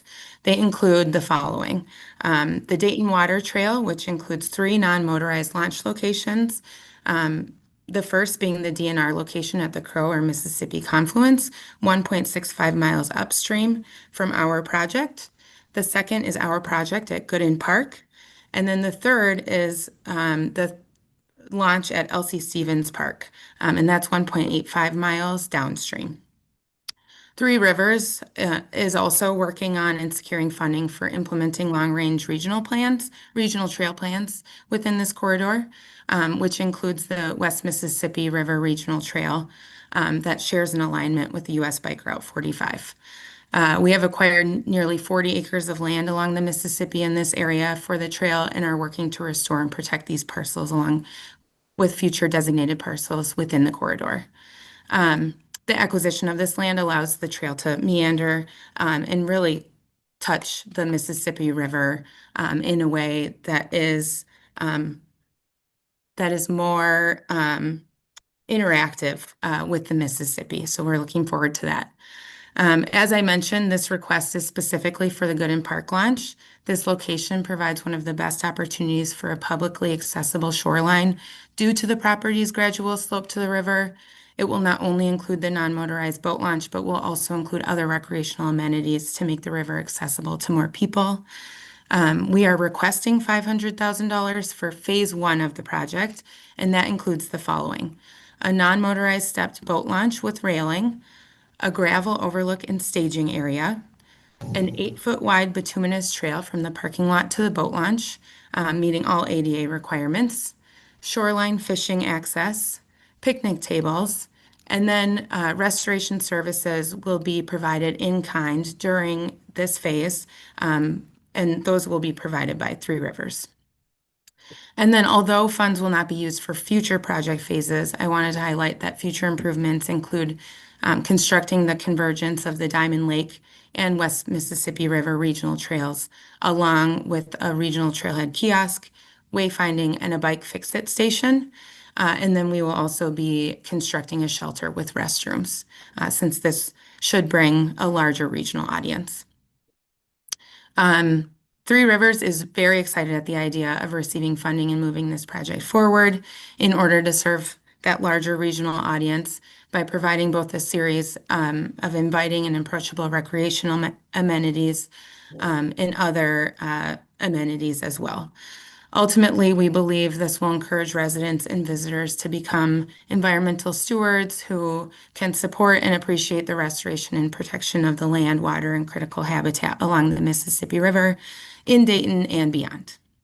And now I can stand for any questions. Thank you, Ms. Hiram. Yeah, perfect. Are there any questions for the presenter from commission members? Any questions from commission members? I want to note one thing, as maybe people are thinking of any questions. I made a note when I was going through projects that it looks like you have quite a substantial non-state match in your budget. Is that correct? That is correct. Yes, I believe the percentage here is 41%. Yeah, 41%. So that's a really great way to leverage the environmental trust fund dollars. Appreciate that always. Yes, yes, Not a absolutely. requirement, but we Yeah. really appreciate it. Yeah, the city of Dayton has been a great partner, and we really, like, in the spirit of partnership, I think, in order to protect the Mississippi River, we all really want to work together. And so the city of Dayton is also helping contribute some of those match dollars as well as Three Rivers. Thank you. Yeah, Thank as you. we call ourselves I live in Bemidji, the first city on the Mississippi, and so the Mississippi and projects around it are always near and dear to my heart. Thank you for your presentation. Seeing no other questions, we'll move on. I appreciate your presentation. Thank you all. And now we're going to jump back to the one that we missed. Mr. Nemes is back online, and it sounds as though he can hear us. So I'll introduce that one again. This is under the Education and Outdoor Recreation category, number 2026-182. And it's on line 50 of our evaluation form. A state trail system for 21st century Minnesota from the Bicycle Alliance of Minnesota. Mr. Nemes, would you please introduce yourself and proceed with your presentation? Yes, thanks, Chair Albrecht, and thanks to all the members of the committee. I'm really happy to be here and apologize to you and all the other presenters for this snafu. I will just say briefly, I'm still having a hard time hearing, so I've got the captions on, and I think I'll be able to keep up just fine that way. So I am the development lead at the Bicycle Alliance of Minnesota, and we are proposing really what I am starting to think of as a force multiplier for the state trail system. So we do a few things really well, and I think that comes through in our proposal. Education is our bread and butter, and the thing that we do the best really is our adult learn to ride program, and we also have a companion program in the schools, and that is called Walk Bike Fun. Our proposal here is looking to expand the adult learn to ride program statewide. Currently, we do a lot of work in the Twin Cities metro area, and that's mostly because that's where all of our funding has been. The Met Council has partnered with Bike MN to do over 200 learn to ride classes, and we reach about 200 to 400 people a year. And these are 3 to 4 week classes where we give adults who maybe have never learned to ride a bike or have been away from a bike for a long time, the skills they need to feel comfortable back on the road or the trail. So most of our participants are refugees or immigrants, and we really think that our proposal is a chance to expand this model to the rest of the state, because when we look at who is using the state trail system, it really skews to people who are already invested in bicycling and bicycling culture, and that's mostly affluent white people. And we want to make sure that these natural resources that DNR and the state have invested in are available to everyone, and that everyone has as few barriers as possible to enjoying really what we're bicycle people, of course, that we think is a great asset. And so the big thing that we like to talk about is about 1 in 3 people who take our classes, their primary language is not English. And we envision in our proposal connecting with all these other communities throughout Minnesota where there are immigrant and refugee populations, and where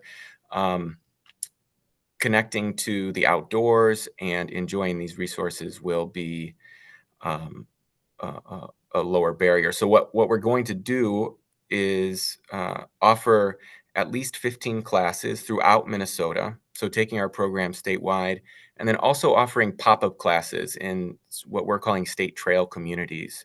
So, and pop-up repair hubs. So these could be on a weekend, or just being out in the community and offering resources for people to have bikes that work and are safe.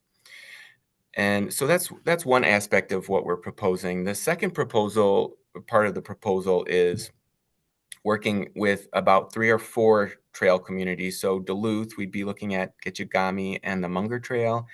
Here in Rochester, where I live, we want to jumpstart the Stagecoach Trail, which is an unrealized trail, but it is legislatively authorized. And then the Heartland Trail, which there's been really great work by Clay County and the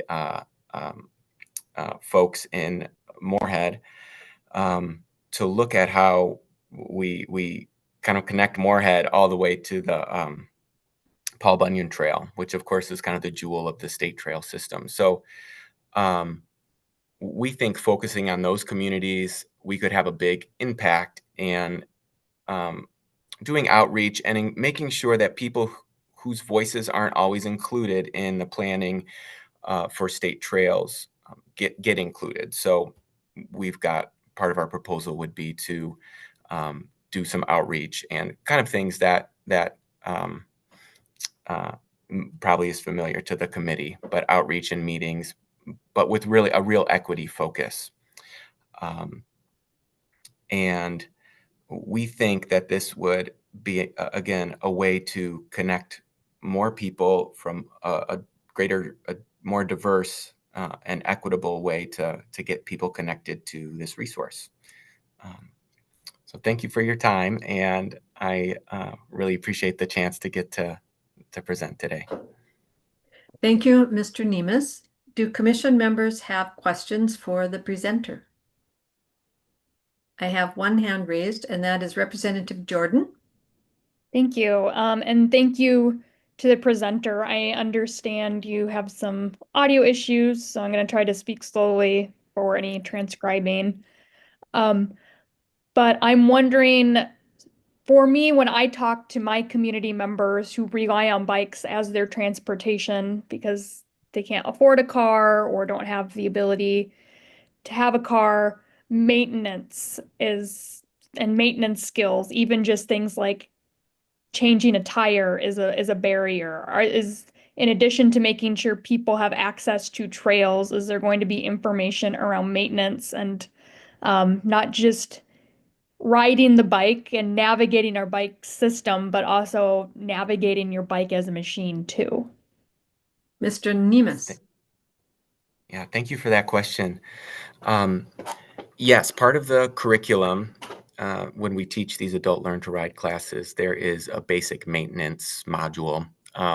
So we have all of our instructors, the kind of the gold standard for this kind of work is the League of American Bicyclists, League Certified Instructor. So that's a big part of that training as well.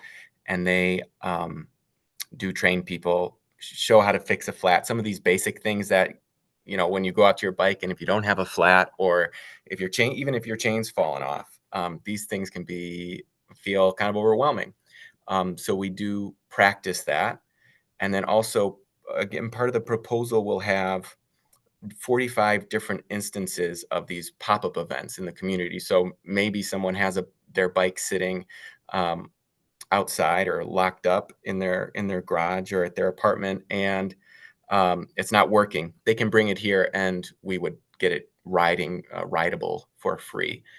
And again, those would be sited in trail communities. And a big asset we have is that we have 12 chapters throughout the state, and St. Paul is the metro chapter that we partner with, but the rest of them are in greater Minnesota.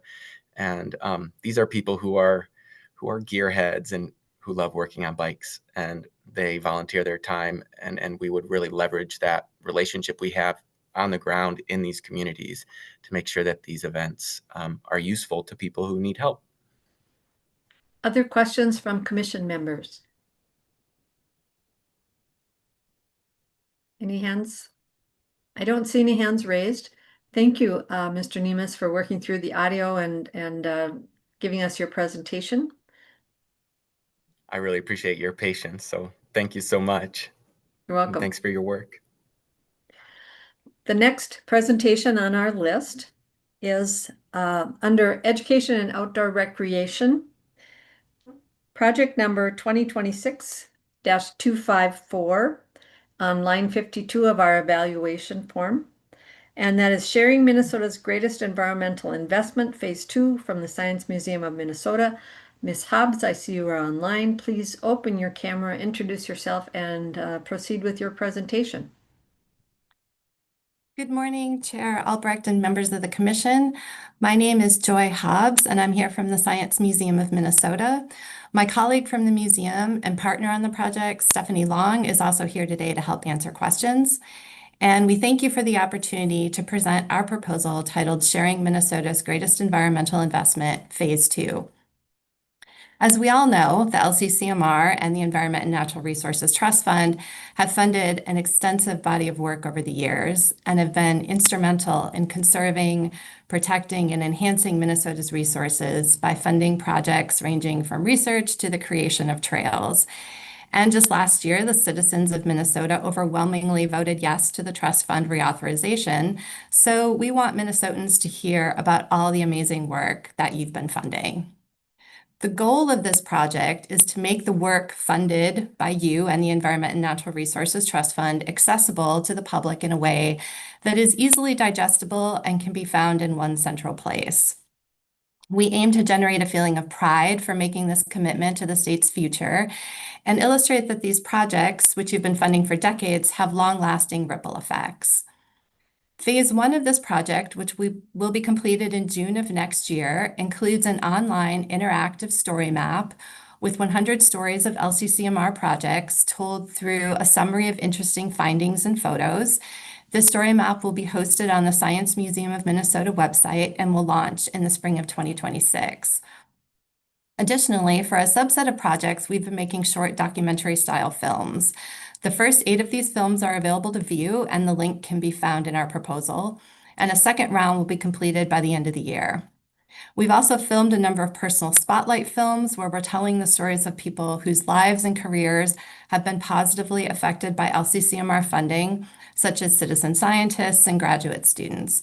All of these films will be freely available on the story map when it launches, as well as on a large touchscreen in the Science Museum Gallery next spring. In doing this work, we've really tapped into an eagerness that many project managers have to talk both about how the results of their work benefit Minnesotans and about their appreciation of the LCCMR and the Trust Fund. The vast body of work funded by the LCCMR over the years means that there are many more project managers to engage with and many more stories we would like to tell. So in this proposed Phase 2, we want to continue to reach out to project managers and add 75 new stories to the story map. And we'll work with those project managers we've already established connections with and expand on 25 of our original story map pages that have had compelling project updates since we first created them. We will also create additional films. We will either create another 8 films of 5 to 6 minutes in duration or a larger number of shorter films. For example, we may want some that are shorter in duration so they will play better on social media. We will collect some feedback from our first phase of work and then work in collaboration with our filmmaker to make this final determination on the format. And we will continue our dissemination throughout Phase 2. The story map will live on a touchscreen in the galleries throughout the length of this project. We'll promote the work on our social media channels, and we'll continue to find ways to weave the videos into Science Museum programs. And we found that our film subjects are really eager to share the films with their networks, so we'll continue to encourage that as well. And we've assembled a really amazing project team at the Science Museum. This includes scientists who have received LCCMR funding, exhibits professionals who have the expertise to program for a public audience and are experts in storytelling, and amazing design and IT professionals who are constructing the story map. In addition, we've developed a wonderful working relationship with a local filmmaker, and we've been communicating with LCCMR staff as we choose stories to tell. So we would love the opportunity to keep this team going and continue our work to highlight all of the amazing projects that you have funded over decades. Madam Chair and members of the Commission, thank you so much for your time and consideration. Thank you, Ms. Hobbs. Other questions for the presenter? Any questions from the members? As maybe they think through that a bit, I'll just share that I love the fact that you are telling the story of the ENRTF. I often, might comment that I'm on LCCMR and people think it's the legacy money. And so telling our story that it's the loan dollars and lottery dollars and the Environmental Trust Fund is an ongoing challenge. And not only that, but we fund such awesome projects that it's really wonderful to have those stories told and to a broader audience. And also, I love the idea of the touchscreen at the Science Museum to be able to have people who are visiting there hear stories of how our natural resources are being protected, expanded, and preserved in our state through the Environmental Trust Fund. Any questions for Ms. Hobbs on her presentation? Seeing none, I'll thank you for your presentation. Thank you for your time. And we will move on to our next presentation, which is under the Education and Outdoor Recreation category. It is project number 2026-258 on line 53 of our evaluation form, Diversifying Nature Education Access from Ramsey County Parks and Recreation. And I believe that Christopher Lenkowski, the Director of Park Operations, is here. If you are ready, open your camera, introduce yourself, and proceed with your presentation. Great. Thank you so much, Madam Chair and members. Can everyone see and hear me? We can. Excellent. Well, as you mentioned, I'm Christopher Lenkowski. I'm the Director of Park Operations for Ramsey County Parks and Recreation. I'm joined by two of my colleagues, Noelle and Marlena, and they'll get a chance to introduce themselves later in the presentation. So there's no doubt that everyone on this panel understands the lifelong value of nature education. And there's also no doubt that many of us are here because of an early connection with the land, with nature education. But we also know that that experience is not yet available to everyone in our state. Ramsey County, Minnesota's most racially diverse and most densely populated and urbanized county, also has the highest proportion of residents living in poverty. So Ramsey County is in a unique situation in the state. Like many of our institutions, we also need to be really intentional in addressing the historical and ongoing harm done to Indigenous communities, especially regarding their connection to the land. These challenges are also opportunities. Our project builds on strong existing partnerships and builds new culturally relevant programming, inclusive curriculum, and innovative design to transform access to nature education at a regional and statewide level. And to tell us more, I'll turn it over to Noelle. Hello, my name is Noelle Roden. I use she, her pronouns. I'm the Outdoor Education Manager at Tamarack Nature Center, which is a regional hub for learning in Minnesota. We engage about 30,000 people annually through programming with our nature preschool, school year programs, summer camps, and public events. And more than 150,000 Minnesotans visit the center annually. One of our most impactful collaborations is with St. Paul Public Schools Early Childhood Education. And through this partnership, we have more than 1,600 preschool students participate each year in seasonal outdoor learning experiences that connect them with nature and support foundational development. St. Paul Public Schools serves a richly diverse student population, which is largest groups identifying as Asian and Black American, communities that have historically faced systematic barriers and access to nature-based education. Each time we begin one of our programs, we take a moment to do a land acknowledgement, inviting the children to actually touch the ground and reflect on the original stewards of the land. And this simple yet profound practice helps even our youngest learners begin to understand concepts of respect, place, and shared history. And with this proposal, we are ready to expand and deepen these experiences by centering culture, equity, and community through the following strategies. One, to hire a dedicated outdoor education specialist to strengthen relationships with those communities and increase cultural responsive engagement. Co-develop culturally relevant curriculum, and this would be in collaboration with educators, community leaders, and reflect on the lived experiences and traditions of our learners. We'd also enhance our site with inclusive multi-language signage, interpretation, and place-based art that celebrates both the natural features and rich cultural history of Tamarack. And on top of all that, host community center events that bring together families through cultural storytelling and environmental learning. This initiative directly aligns with LCCMR priorities 3 and 5, advancing youth environmental education and expanding access for underserved communities. Built on Tamarack's strong existing infrastructure and successful programming, this work will have both immediate and lasting impacts on thousands of children and families across Minnesota each year. And we're excited about the opportunity to partner with 2 artists, and one of them's here today, Marlena. So Hamatakapi, my name is Marlena Miles. I'm a Spirit Lake Dakota educator and artist, and I work alongside my friend Tanaki Win, and together we're part of the Minnesota Parks Artists in Residence program at Battle Creek Regional Park. And together we're leading a series of Dakota celebrations that celebrate the seasons, and they're rooted in Dakota teachings about the land, plants, and history, our stories.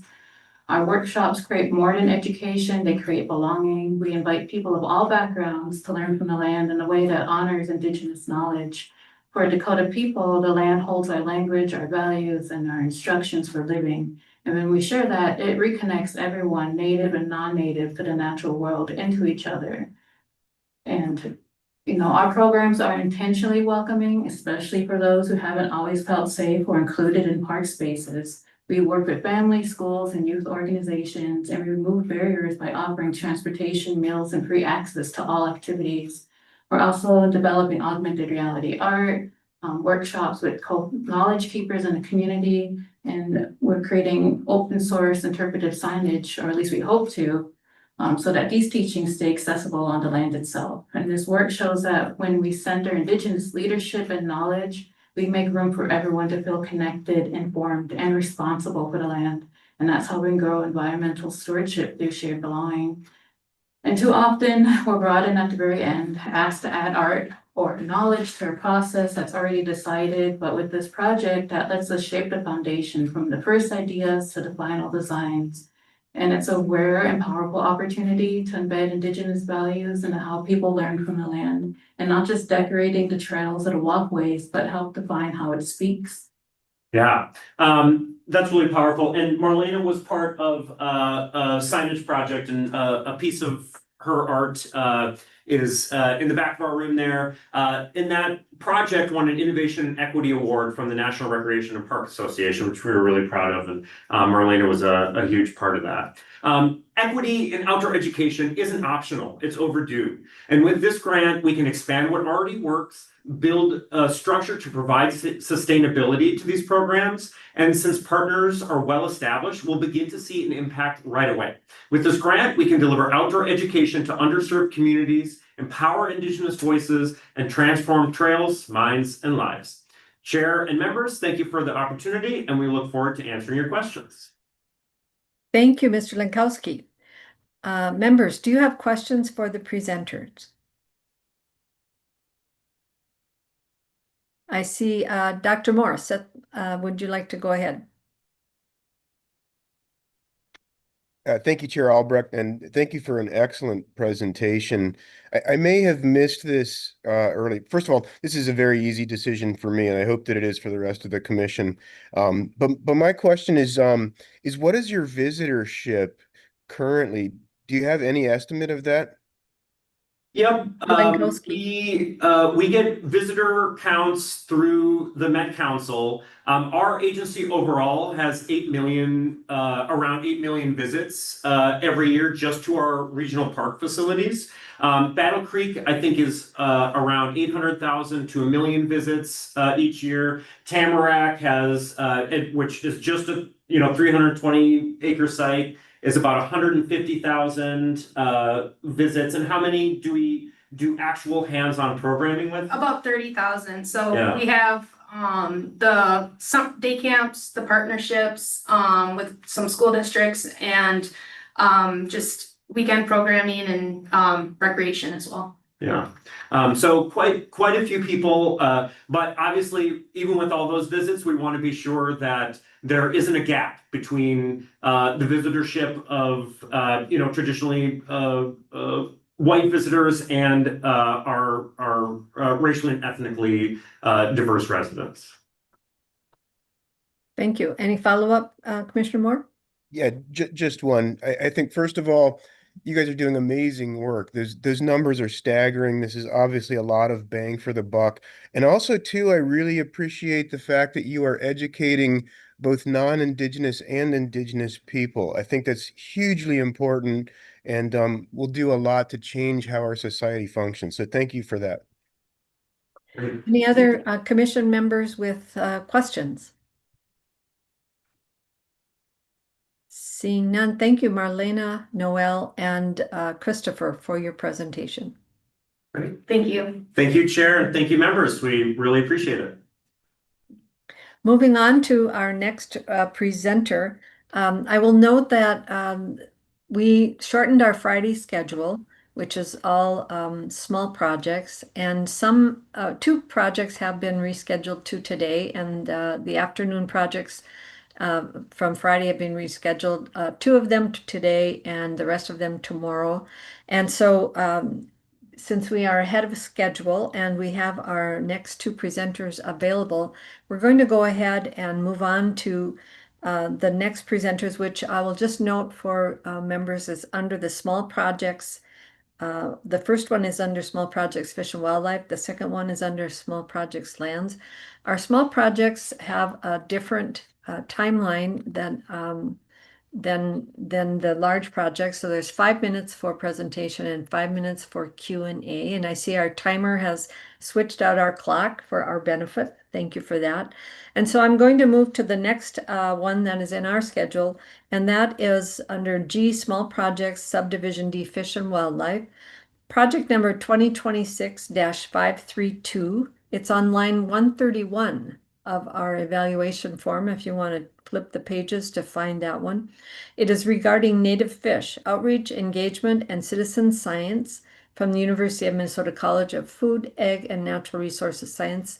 So Dr. Solomon, if you are ready, you can open your camera, introduce yourself, and proceed with your presentation. All right, thank you, Madam Chair and Commission. I want to confirm that everyone can hear me okay. We can hear you. Thank you very much. Thank you also for the caveat about rescheduling from Friday to today. I'm glad we could make it work. I was actually asked to do this yesterday, but I was taking my students in the field to work on this particular topic. So I feel like I've got some fresh perspective on that with native rough fish. So as you had stated, the title of our project is called Regarding Native Fish, Outreach, Engagement, and Citizen Science. I want to clarify citizen science is kind of like the more common and traditional term, but community science is more accurate when we're trying to adopt. So I'm trying to play both sides of that terminology there. So as we think of citizen science, I want us to think about community science. And also more broadly, I look at this as sort of the next iteration, the next evolution of LCCMR funded science on native rough fish, which has been established by the Minnesota DNR. So now we're moving on from the science to community science and also to outreach and also to engagement. And with that, I want to provide a little bit of background about native rough fish, and that's a designation that has been set up by the Minnesota DNR. The native rough fish play crucial roles in Minnesota waters by maintaining ecological balance as predators and prey, and serve as hosts to freshwater mussels, which are, of course, environmental indicators. Unfortunately, 23 of those native species have been understudied by researchers and underappreciated by anglers. So what we're looking to do is to enhance that sort of standing of these native rough fish with citizen scientists, community scientists, with anglers, and also the next generation.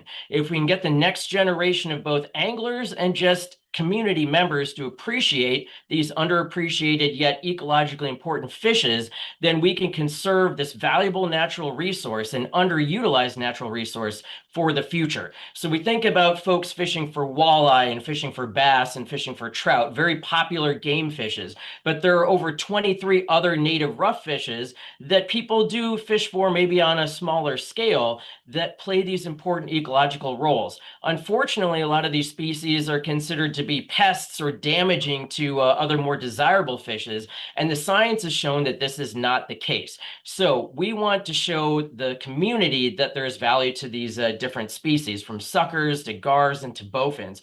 And in order to accomplish that, we plan on doing several different types of activities, both with citizen science anglers. Native Fish for Tomorrow is a conservation group that already has established sort of a network of anglers. We want to involve them with the science and the data collection, and also bring others into that fold on how to catch and in some cases release, in some cases eat these valuable native rough fish. We also are partnering with the Bell Museum through Dr. Cassie Ford, the state ichthyologist, and other connections that we've got with outreach, including the state fair through the Minnesota DNR, to serve as outreach ambassadors for these native rough fish, both through activities at the Bell Museum, through K through 12 presentations, and also public outreach across social media. If you've looked at our sort of a brief proposal, our team has experience in doing all of this. I gave a K through 12 presentation to over 300 elementary school students in Maine just this past fall, a 4-H group virtually this past this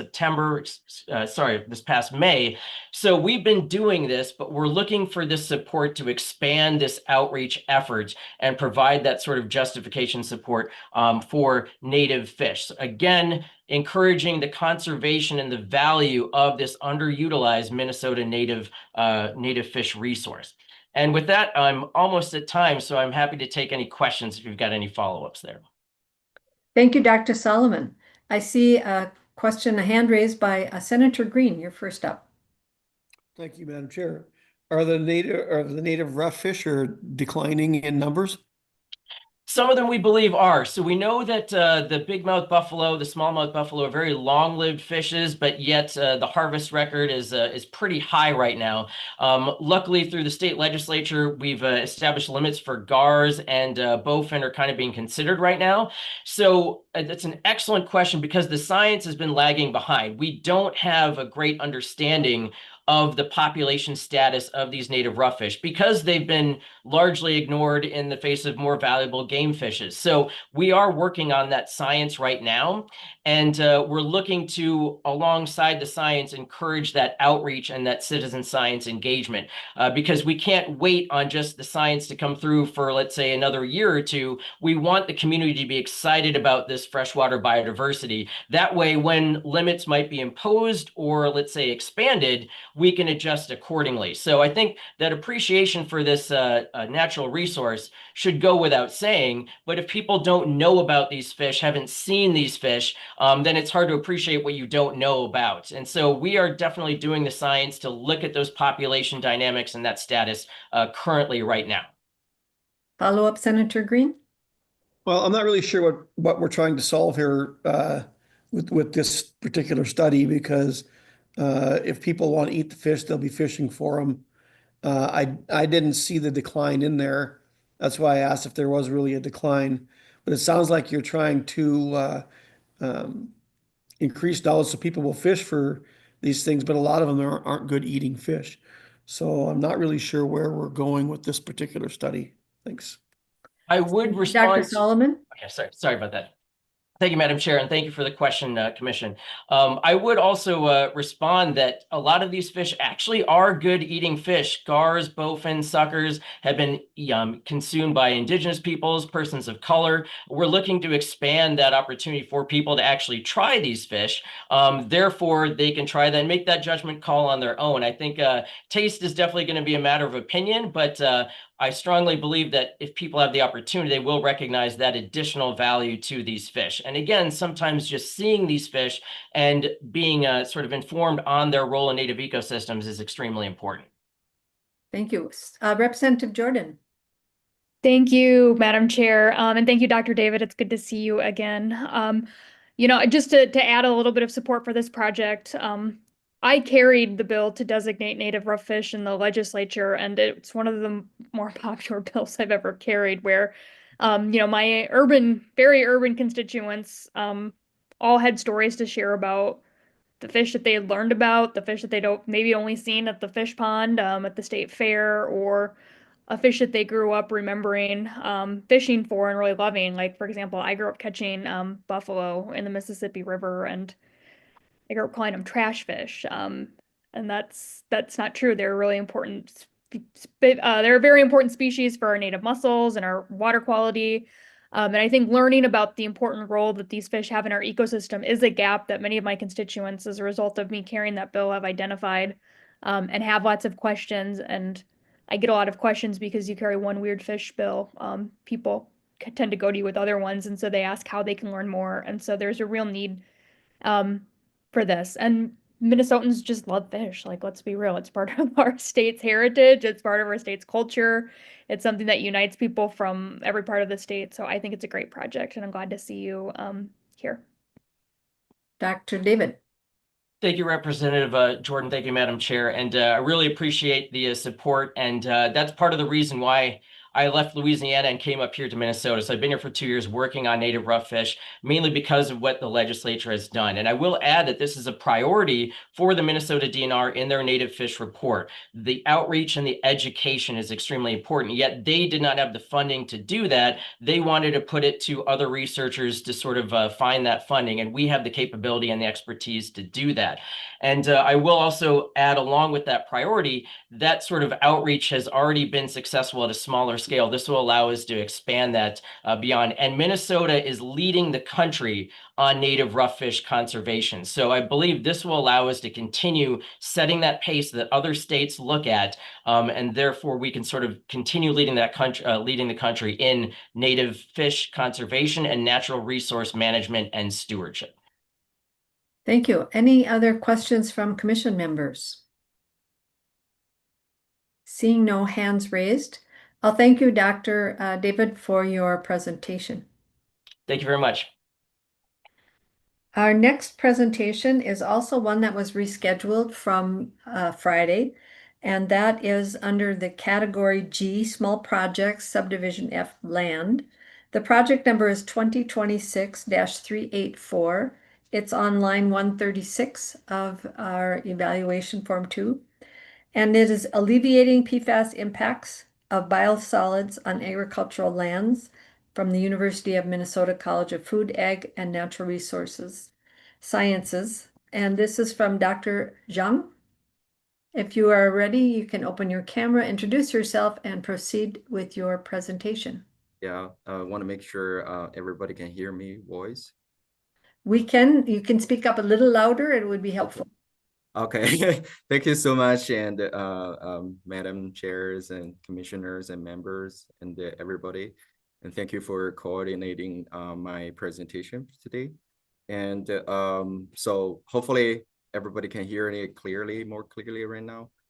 Yes. But yeah, so my research actually is focusing on the forever chemicals, which is the widely recognized name of the PFAS. I think you know, I don't need to give it too much introduction. I think we probably hearing it from the radios and the newspapers and all kinds of you know, resources every day about the importance and the hazardous impact of the PFAS chemicals.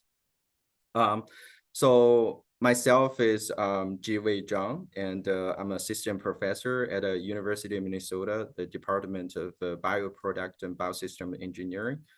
So I'm going to be promoted to associate professor in this coming fall. So my research, one of my research in my lab is focusing on the environmental engineering. And we focus on the forever chemicals. And our method is trying to use mushroom-forming fungi to remediate the PFAS problems in the environment. And I have been working on this project since I started my lab.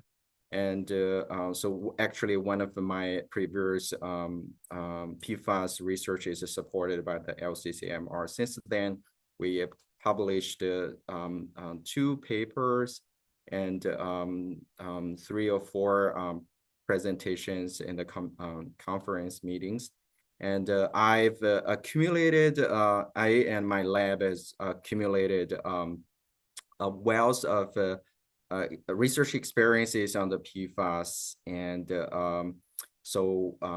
and we, we made a lot of connections with industries and collaborators and cultivated students. So, but that has allowed me to continue my PFAS research. And this time our research is focusing on the PFAS impacted biosolid. So our goal actually is trying to monitor the impact of the PFAS containing biosolid on the farmland health and also the agricultural productivities. And eventually we wanted to develop a cost-effective PFAS treatment method to remediate the biosolid PFAS problems on the farmland. And biosolid actually is a emerging hotspot of the forever chemicals. So these biosolid fertilizers, they actually derived from the treated sewage sludge in the wastewater treatment plant. And so there are probably millions of tons of biosolid are produced by our waste treatment plants every year. So these biosolid fertilizers usually are used by our agricultures. And so because of the contaminations of these forever chemicals, our farmland are contaminated by these forever chemicals. There are nearly or more than 70 million acres of the US farmland are impacted by these forever chemicals due to the use of the biosolid. So this is a clear problem. So recently, our states and other states in the Midwest area and the Upper East area, so they have implemented the PFAS biosolid strategies to regulate the PFAS problem, but that can generate additional cost. So that's one of the clear problems, how to quickly monitor the PFAS levels in the biosolid. And so our research, therefore, is trying to develop a low-cost AMR-based method to monitor and quantify the PFAS levels in this biosolid and also on the farmland impacted by the PFAS biosolid. And another problem is, since the applications of this PFAS biosolid on the farmland, we don't know how these PFAS are impacting our agricultural productivities and land health. So because of that, our project is also proposed to use the microbiome sequencing technologies and to measure and monitor the PFAS impacts to the farmland health through monitoring the microbial activities. So that's the second problems and we're gonna address. And lastly, since my lab is focusing on fungal remediation of the PFAS, we wanted to combine the fungal remediations and the phytoremediations to make a enhanced remediation treatment to alleviate the PFAS problems on the farmland. So, and hopefully, our project will generate some, techniques and some of the deliverables that can be used by the environmental managers and industries to alleviate the PFAS problems on the farmland. So I'm going to ask you to wrap up here and we'll go to questions. Is that okay, Dr. Zhang? That's done. Yeah. Okay. Yep. Thank you. All right. I see Senator Putnam. Thank you very much, Dr. Zhang. This is really important. It's something that we've been talking about in the Ag Committee for the last year, especially trying to learn from what happened in Maine, which I'm sure you're familiar with in terms of the policy responses to PFAS and biosolids. But my question is about your proposal specifically. Could you explore a little bit the tension or the relationship between diagnosis and remediation in your project? Because it sounds like you're doing both, and that's an awful lot to do. Yep. So Dr. Zhang. Thank you, Dr. Eric Potman, and I think that this is highly connected, because by monitoring the levels of the biosolid and also by monitoring the PFAS levels on the impacted or biosolid landing farmland, we can better identify the impacted farmland and also the biosolid products, so we can more targetedly remediate these PFAS problems. For example, some of the biosolid, they might be good, right? So they are, they might have a low PFAS levels, so we can keep using those biosolid fertilizers on the farmland. But after monitoring the PFAS levels in the biosolid, if there's a high levels, we can just, send them to the treatment or remediation, so we can restrict their uses in the farmland. So that's why we want to monitor it first and then remediate it later, because without the monitoring the levels, and we cannot really do a targeted, downstream processing. Senator Putnam, anything else?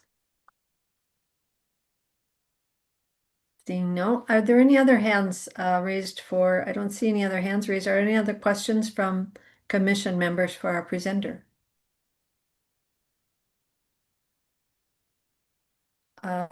And thanks for this presentation. I'll just say that in my community, I know that our wastewater treatment facility spreads biosolids and liquids on farmland, and so I'm very interested in this project as well. Yep. Thank you. Thank you. Thanks for coming on short notice. Appreciate it. Yep. Have a wonderful day. Thank you.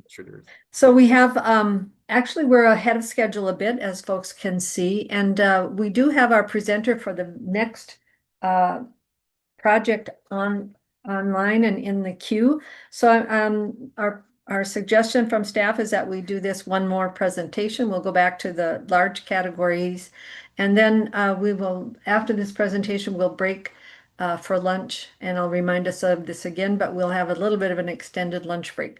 So the next presentation is in the large category C, Education and Outdoor Recreation, project number 2026-260. It's on line 54 of our evaluation form.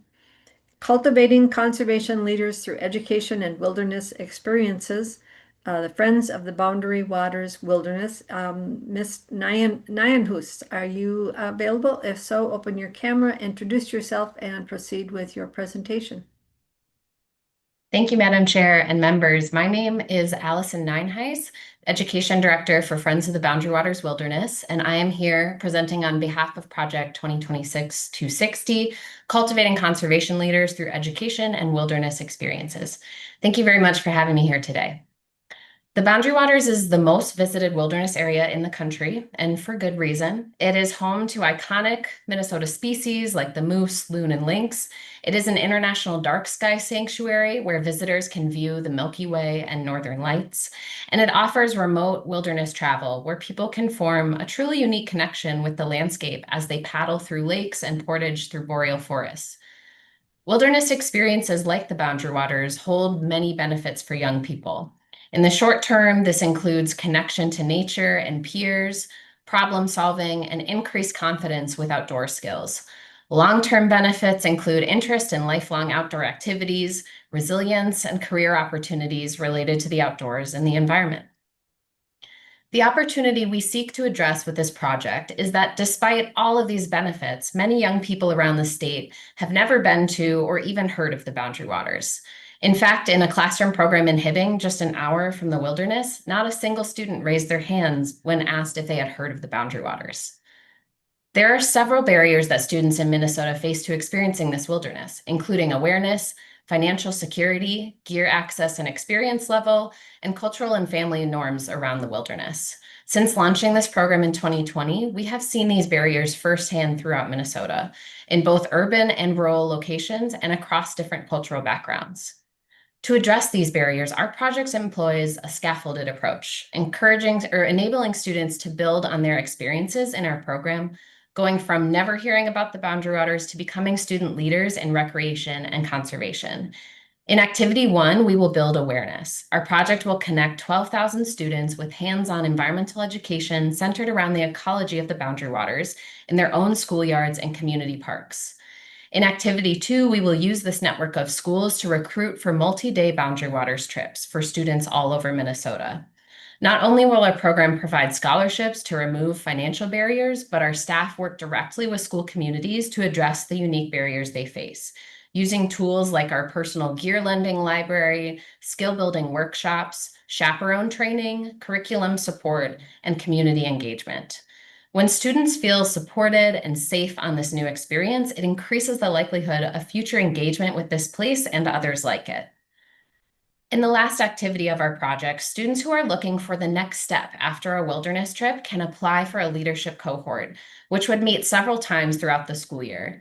In this year-long program, students will build outdoor skills, learn about outdoor and conservation career pathways, and practice leadership skills.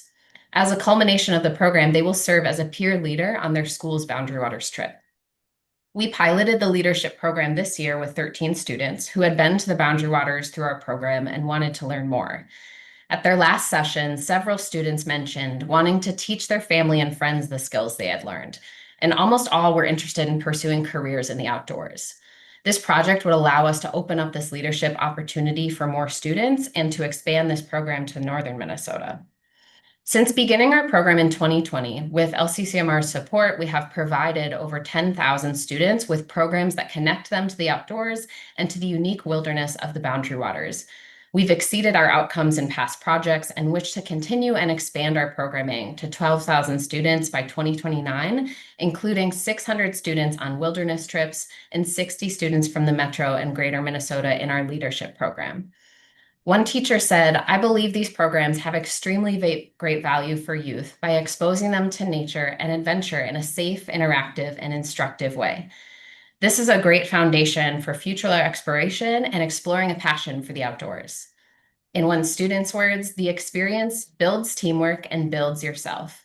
Being able to rely on your group and just be connected to nature is something everyone should try."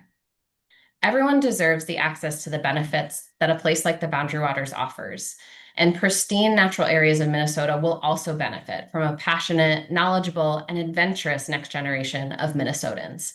Thank you so much for your time, and I'm happy to answer any questions you have. Thank you, Ms. Nienhuis. Are there questions from the commission for the presenter? Raise your hand. I see Dr. Moore, Commissioner Moore. Thank you, Chair Albrecht, and thank you, Ms. Nienhuis, for your presentation. My question is what is your intended strategy to engage with tribes, and in particular the tribes within the 1854 ceded territory, which the Boundary Waters are within? Yes. Nienhuis. Thank you, Madam Chair and Commissioner Moore. Thank you for that question, Commissioner Moore. We have actually a specific project targeted on the three tribal nations that are part of the 1854 treaty, so as well as the communities of Ely and Cook County or Grand Marais. So we have a specific project that targets those areas in particular so that we can work with those students throughout the year because they are so close to the Boundary Waters. In addition to that, the efforts of this project, the staff support and the infrastructure included in this project also serves, also helps that project. We have worked for several years, the last several years, with the Fond du Lac Band, and some strategies that have worked well for the wilderness trips and programming for that community group has been to go in through the tribal leadership. We were approved to work. It went before the tribal council to get approval and kind of gain trust so that we have community buy-in for running these programs, and then have been working with the Indian education teachers throughout the Clote School District as well to get more staff support and just community buy-in with our program. So it's our third year running trips for the Fond du Lac community. And we've recently been making some progress with having some programming for the Grand Portage community. We recently added a staff in Grand Marais, and that has helped a lot. We have found that the more in-person programming that we can do and touch points that we can have with community members, the better.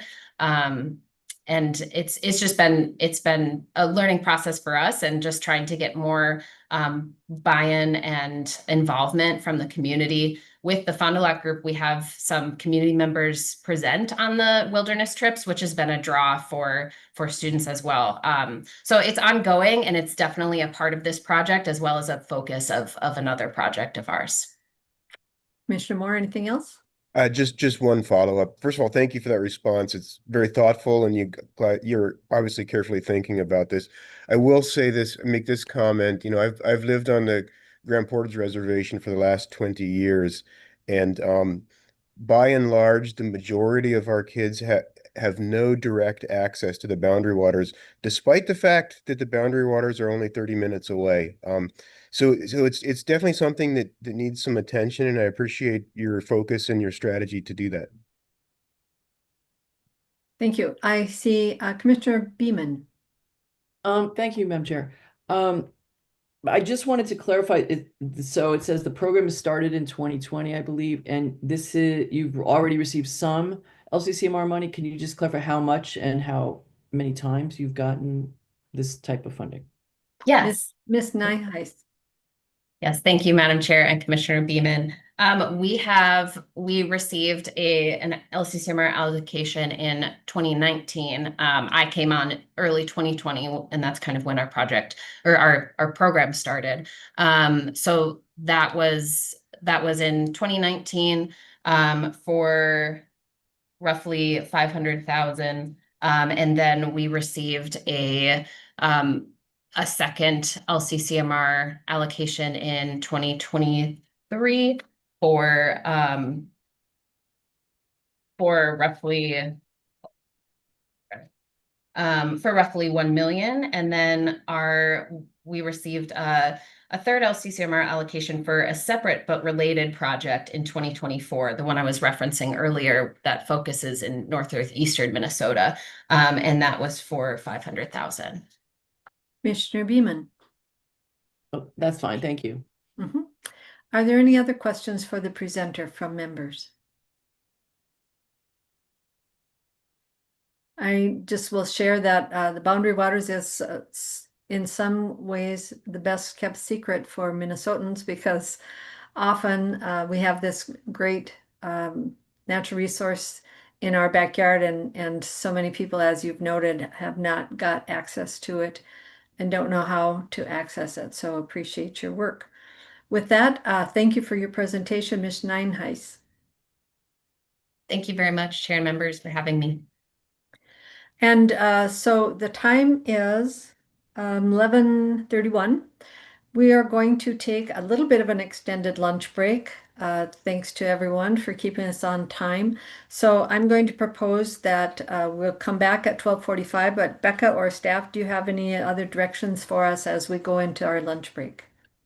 That's great, Madam Chair. Just a reminder, we're putting members into a break room. In the break room, you are welcome to have your cameras and microphones on if you want to socialize. No business can occur during that time, but you're welcome to socialize. It's just if you get bumped back into the main room, you want to be aware that your camera's off and microphone is off, because we will still be live streaming on YouTube.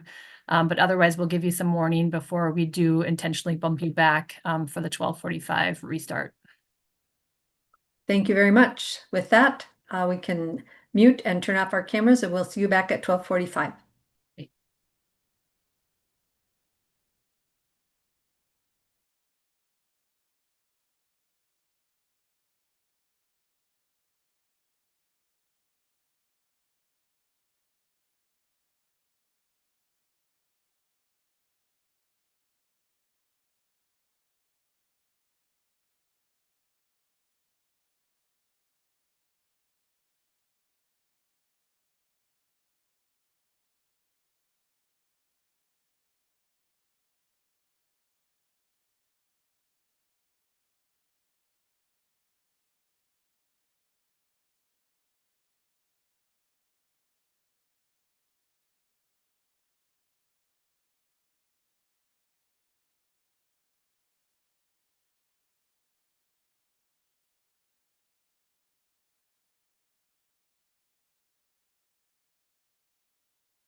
Good afternoon.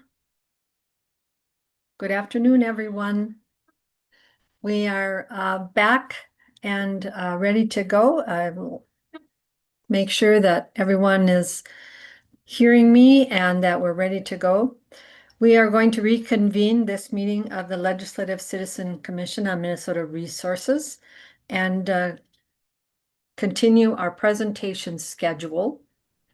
We are now on the number 17 of our schedule, and that is I'm just looking to see, Mike Adams is here, so good. This project that we are going to start off with this afternoon is in category C, education and outdoor recreation. It is project number 2026-267 on line 55 of our evaluation sheet. LHRP Natural Resources Restoration and Sustainable Trail Improvements, Dakota County.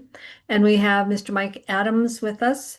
When you are ready, you can open your camera, introduce yourself, and proceed with your presentation. Welcome. Thank you. Good afternoon.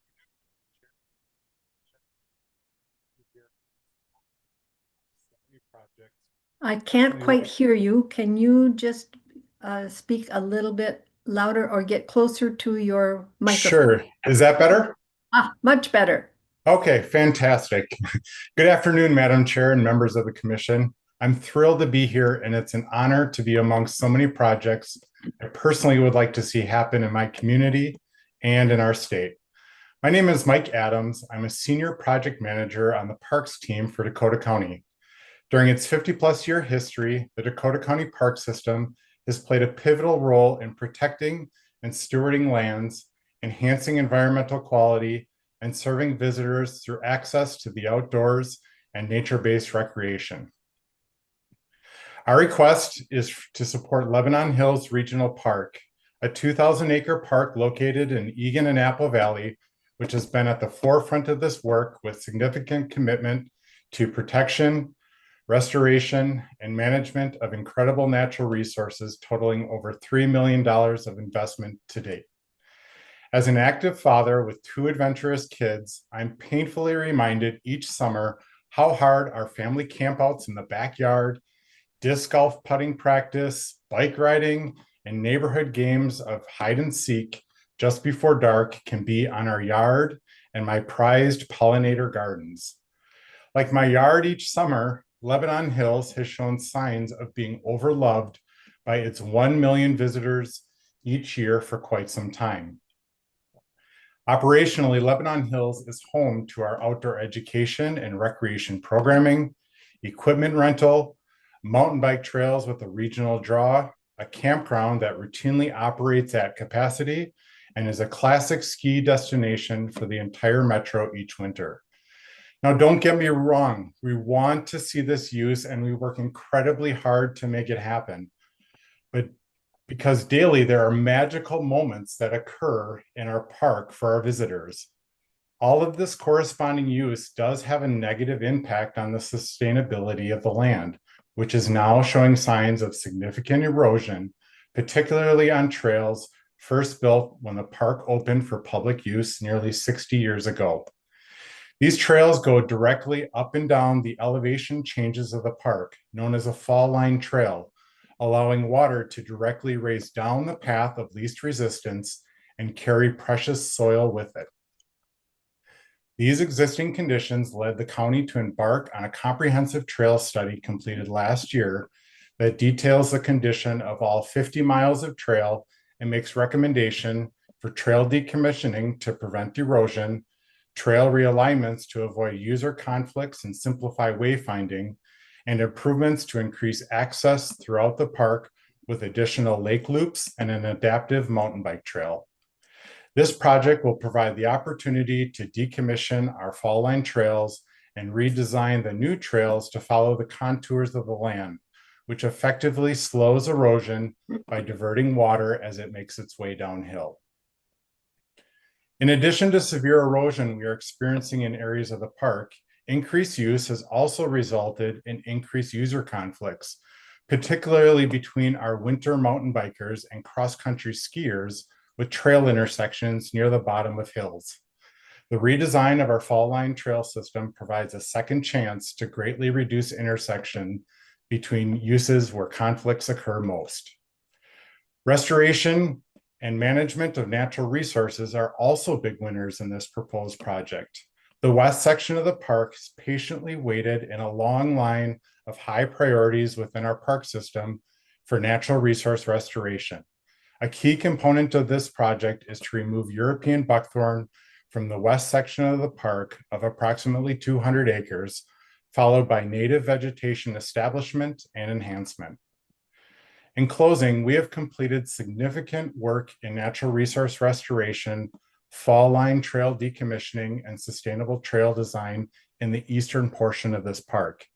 Finishing the eastern portion and completing this work in the remainder of the park is a massive undertaking.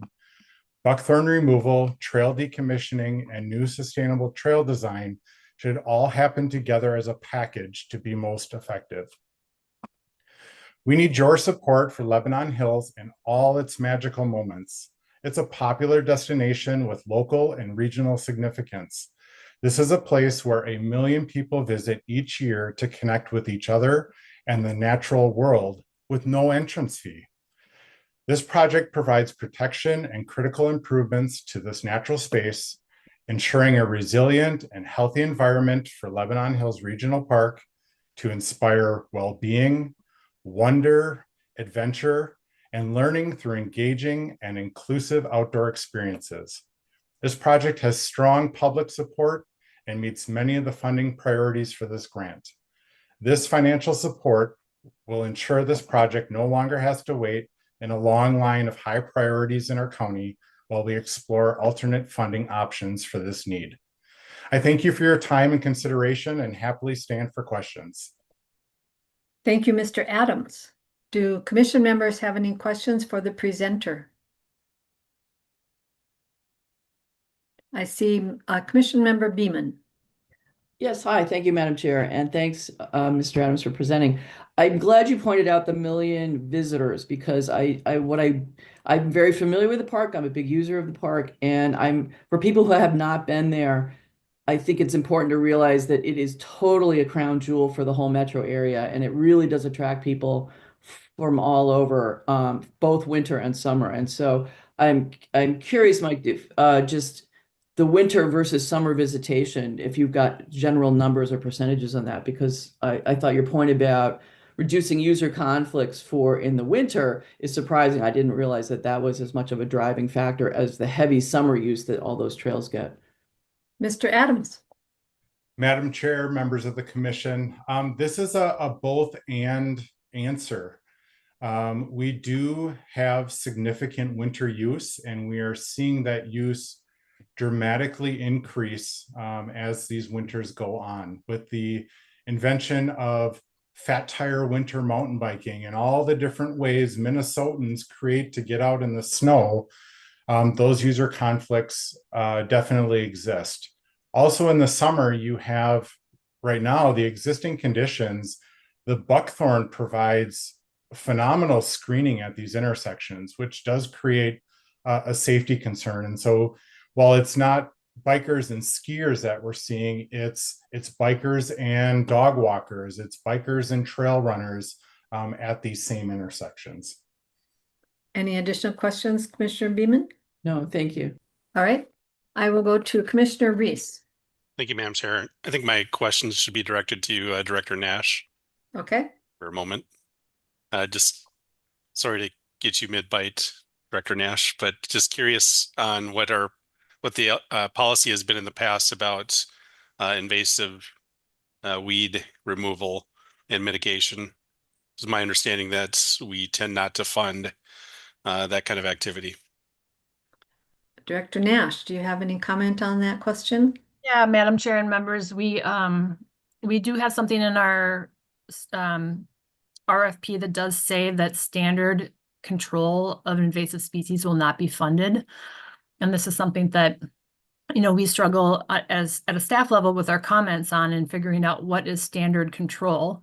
Oftentimes when somebody is talking about control in a bigger picture of restoration of lands, and that's one aspect of it, we tend to see that as an exception, as not being restricted, but that's just staff perspective. When people have applied for money to just do a treatment of a lake, for example, and nothing else, that seems clearly that it's standard control, or just to remove trees, standard control. But when it's involved in a larger restoration, we tend to see it as the larger picture. Thank you. Commissioner Reese. Thank you, Madam Chair. To the presenter, if this project moves forward with funding, would you be able to do the project if that portion was removed? Mr. Adams. Madam Chair, members of the commission, I would suggest that the buckthorn removal dramatically aids in the trail decommissioning and trail development with its removal. So it's much easier to get in these areas with that out of the way than it would be with the buckthorn present. Commissioner Reese, any other comments? No, thank you. I have a question. I know that buckthorn, as long as we're talking about that, is a pretty tiresome invasive, and it usually takes sequential steps to get it. I mean, it's removal, it's treatment of the stumps and you know, the shoots, and it's a continual going back to that. Is that what your plan would be, Mr. Adams? Madam Chair, members of the commission, that's exactly what our plan would be. I am blessed to work with a amazing natural resources team that has really done exceptional work within this park. Some of it's been with goats, some of it's been with chemicals, some of it's been with manual labor and volunteer programs. And you're absolutely right. This is a multi-year effort that requires to come back to these areas multiple times throughout multiple years. Thank you. Are there any other questions from commission members for this presenter? I don't see any hands raised, so thank you for your presentation. You're welcome. Moving on to our next presenter, we have in the category C, Education and Outdoor Recreation, project number 2026-87 on line 56 of your evaluation form. Minnesota State Trails Development from the Minnesota DNR. We have Kent Score and Jarrett Perdue as presenters. Welcome and introduce yourself. Turn on your camera, introduce yourself, and begin your presentation. Good afternoon, members, Madam Chair, members. My name is Kent Score. I am the Senior Facility Development Manager for the Division of Parks and Trails at the Minnesota DNR. Good afternoon. My name is Jarrett Perdue. I'm the Design and Construction Program Manager here at the DNR.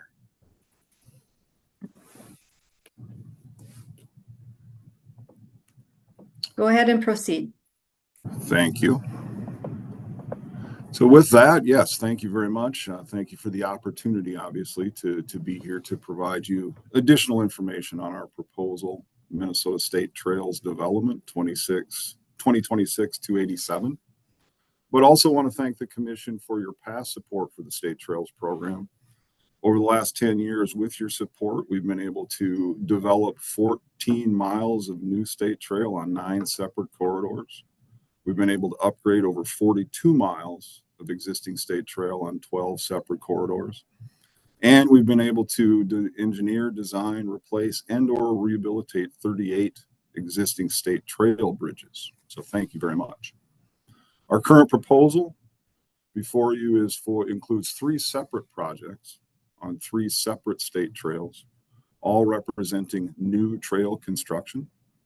The projects include the development of a new trail bridge on the Minnesota River State Trail Corridor west of the community of Appleton in Swift County.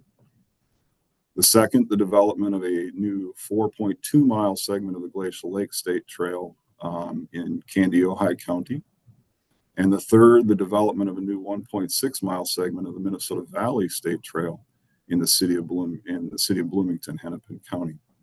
All 3 projects represent prioritizations by the department based on both user safety, the corridors each representing a critical connection for the larger trail system, and admittedly, the extent of local and partner participation and support.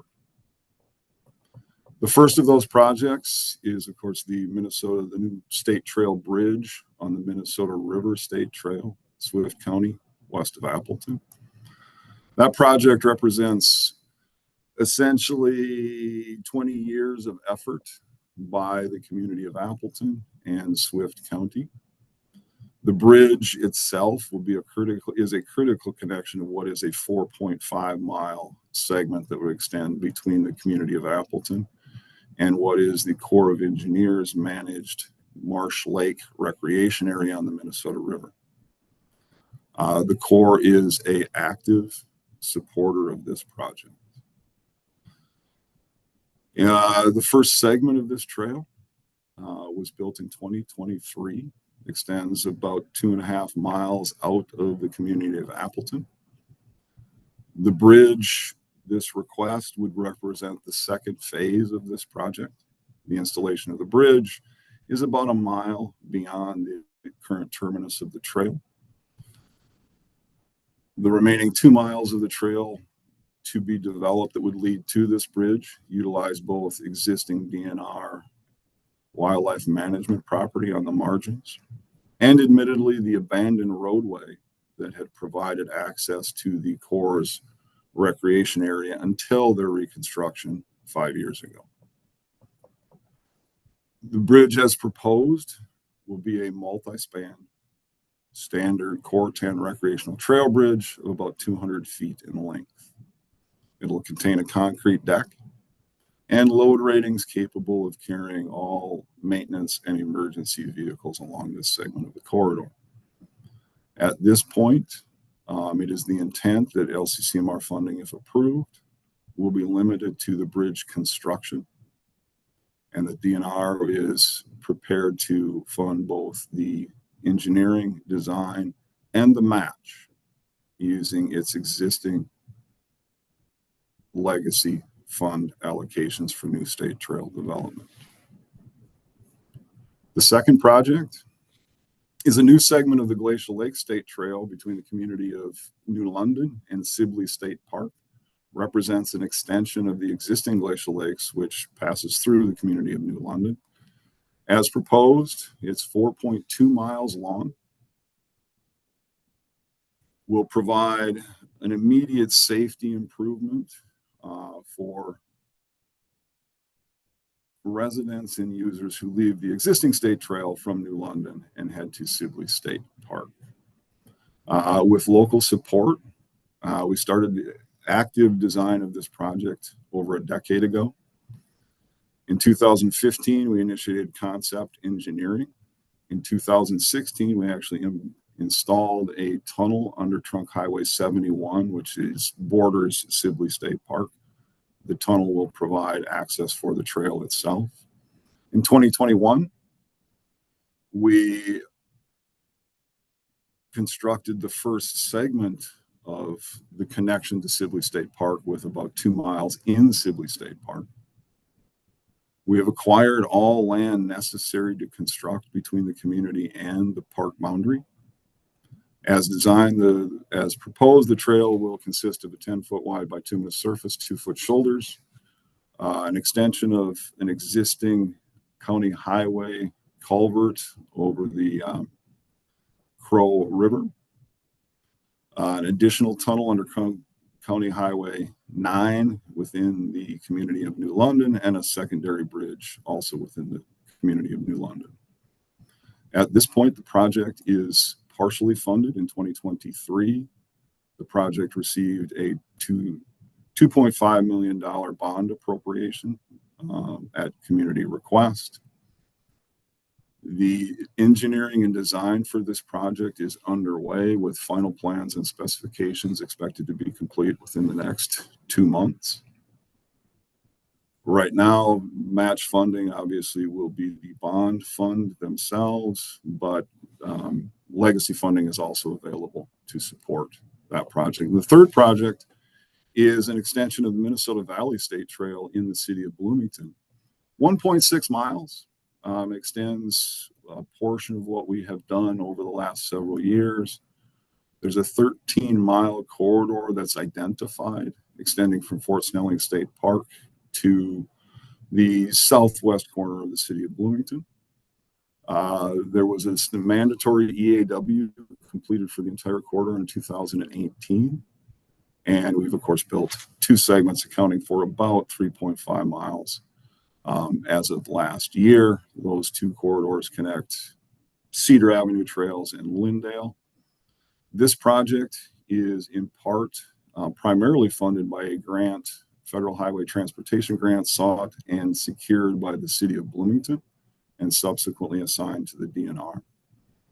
The design for that project is actively underway with plans and specifications to be completed by April. Federal approval of those plans and the federal funding anticipated in June, and construction can be initiated late next year for completion in early 2027. Again, LCCMR funding will be focused entirely on the match for construction. The DNR is funding all engineering design and construction administration through its legacy appropriation for new trail construction. Thank And you. with that, thank you very much, and I am certainly available for questions. Thank you, Mr. Score. I see Senator Westrom is up first. Thank you, Madam Chair. I guess I'll kind of wrap a couple things into one question, but the one in Appleton you referred to, is that partially in use now, and this will just extend to your ultimate final destination? And is that the same with the glacial lakes, that it's partially in use and this will just extend to a final destination eventually? And so you can answer that, and then just kind of general numbers. Do you see those numbers increasing every year as we add onto these, or do you have any way to tell that? And I do have a follow-up, Madam Chair, when others are done asking questions. Mr. Score. Madam Chair, Senator, yes, in both cases, they are extensions, but slightly different. So in the case of Appleton, and we completed the first portion of that 4.5 miles, which is about 2.5 miles of trail that leads out of Appleton towards the rec area. That's in place and is being actively used. It's only 2.5 miles long. It kind of goes out and stops and turns back, but as a community asset is heavily used. The bridge would be the second phase of this, would fill in a gap over the Pomme de Terre River that's necessary before paving that next piece. The positive with the Appleton one, however, is because it was previously a roadway. With the installation of the bridge, actually the community will have a recreational trail. It just won't be paved for that last 2 miles immediately. And for the glacial lakes, there it's slightly different. That the existing glacial lakes, which runs 40 miles, something like that, between Wilmer and Cold Spring, in essence. This is a divergence from that at New London. So from New London to the eastern boundary of Sibley State Park, this project would develop that 4+ miles to make that connection. Once we hit the eastern boundary of Sibley State Park and that tunnel I mentioned, the trail does exist through the park. So that part exists. So it's kind of filling in that gap between the existing trail and the state park and its trail system, or the portion of the state trail in the park. Thank you. Senator Westrom, I just have one other hand up, so I'm going to let you do your follow-up question, then we'll go to Commissioner Reed. Senator Westrom. Thanks, Madam Chair. On these trails, I think you sounded like they would be multimodal, but are they going to be able to be used for walking and also some motorized vehicles, ATVs or golf carts, or those types of opportunities? Madam Chair, Senator, for each of the trails, both legislation divides to a certain extent what kinds of uses are possible. Then the master planning does that as well. The glacial lakes, as an example, is open for hiking, biking, pedestrian use, and snowmobiles. The Minnesota River at this point, I do not believe is open for snowmobile use at this point, based on plan. The ATV system is limited at this point, and most of that's in northern Minnesota, although we are dealing with a separate piece on what is the Camp Ripley Veterans Trail. But motorized is limited. ADA access. So accessibility requirements do allow for different vehicular use, depending on what that is. But generally it's, motorized carts and things like that, scooters. Senator Westrom. So is there anything that would limit allowing some of that down the road? And maybe it sounds like legislatively that would maybe need to be a change ultimately if we were going to do that. And I guess I'm asking just because the more multimodal we can make these trails safely for different aspects or different users, the more they're going to get used. I realize you have to have you've got safety concerns with people biking and walking is a different mode, but ATVs or golf carts and walking, but there is ways to sign and have rules of the road that everybody follows to make them safe. So I guess I just want to know, is there any construction that would limit the use of a motorized vehicle? So if down the road the change came and it was worked out that there's nothing structurally that wouldn't allow multi-use? Mr. Score, and then we'll go to Commissioner Reese. Mr. Score. Madam Chair, Senator, can uses be changed? Absolutely. Again, legislation defines to a certain extent. Master planning, that process also defines further use. Generally, construction on the state trails is not going to prohibit the seasonal change. So snowmobile use at this point is present on a number of the trails, not all, but a number of them, and simply runs the same corridors you would use in the summer for a bicycle. ATVs are a little more challenging, however, because of the overlap of seasons. So there, as we begin that process, and we are truly just beginning that process of trying to look at both a non-motorized and a motorized trail designated for the same season, i.e. ATVs and bicycles. There, the one example right now is we have two separate corridors. So, Senator, in this particular case, the width of the right-of-way itself and the amount of room that we have for the existing paved trail would likely preclude a secondary same-season motorized corridor, say for ATVs. But again, one of those questions that I think we'll continue to work on as we move forward and as those interests and uses increase dramatically. Thank you. We're going to extend a few minutes here on this presentation timeline and go to Commissioner Reese.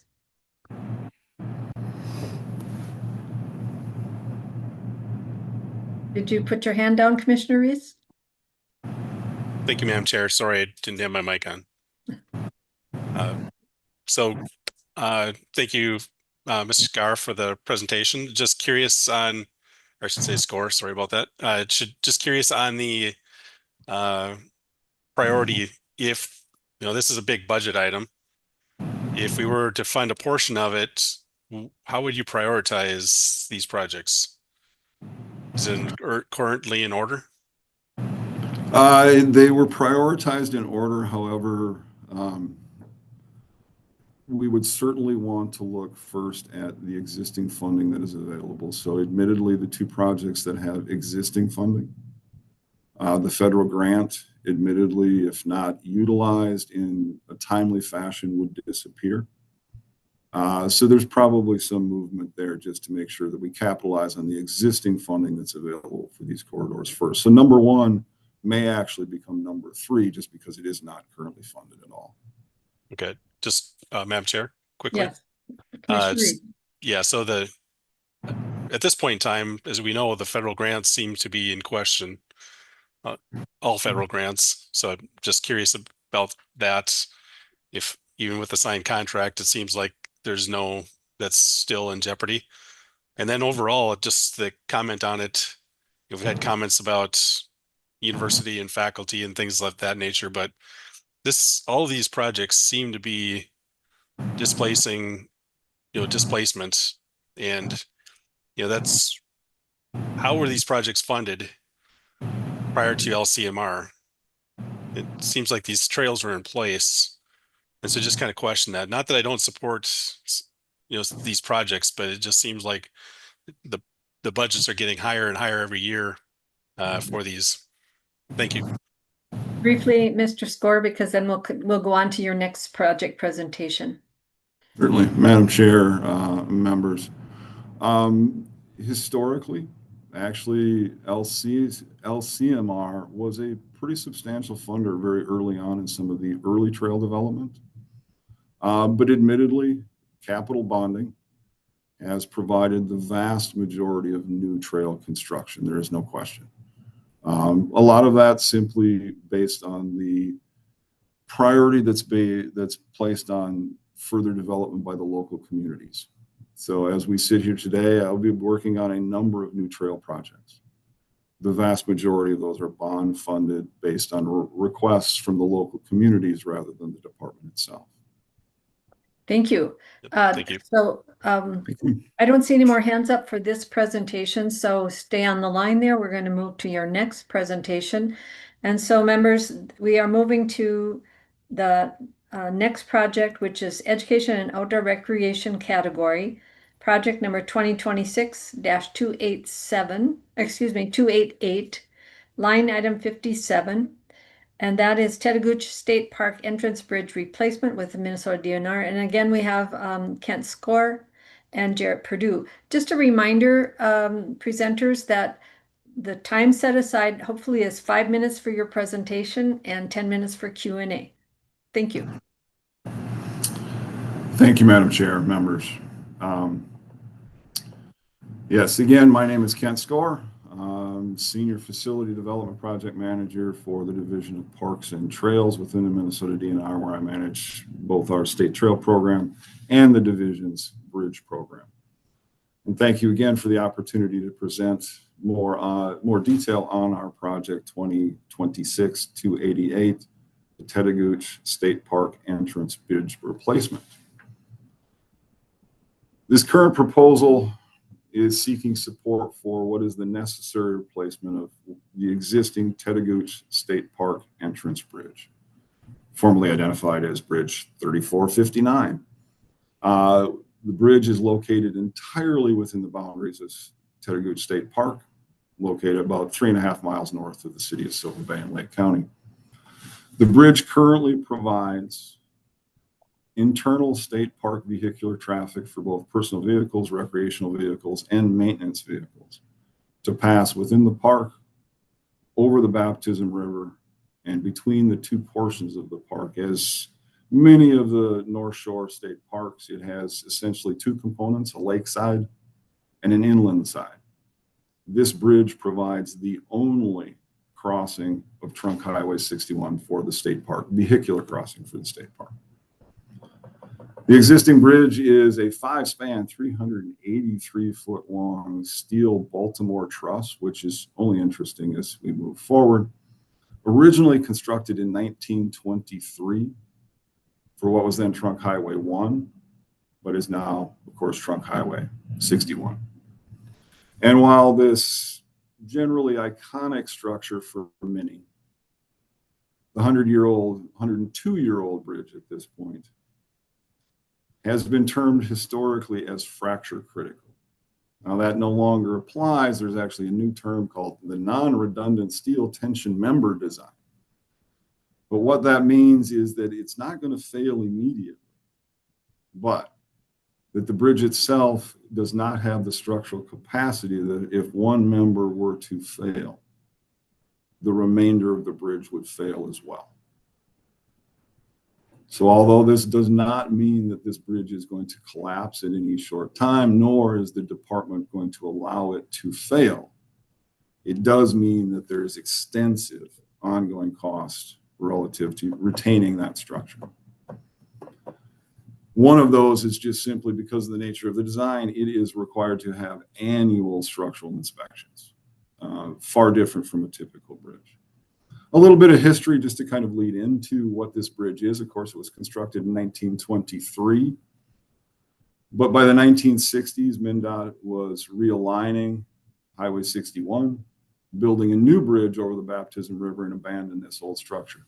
At that time, it became simply a snowmobile bridge and a pedestrian bridge in what was then Baptism River State Park. By 79, the park got much larger, including the inland side was renamed Tetagooch, and this bridge became the primary vehicular bridge within the park, the entrance bridge. In 1986, we redecked the structure to keep it functional. In 98, inspections revealed significant structural issues. Required us to limit that traffic at that time to passenger vehicles only. In 2004, it was subject to significant rehab, including replacement of some members, increased the load rating, however, got us back up to a point where we could carry all the vehicles. But by 2017, we were already having to reduce that load rating, although we could keep most vehicles on it. By 2019, the inspection that year revealed challenges with a term you will recognize, gusset plates, and the bridge was immediately closed. With the assistance of MnDOT, we did replace that gusset plate, and the bridge is open for use and is currently open for use at a slightly lower 15-ton load rating. A quote from MnDOT following our 23 inspection is probably well pointed.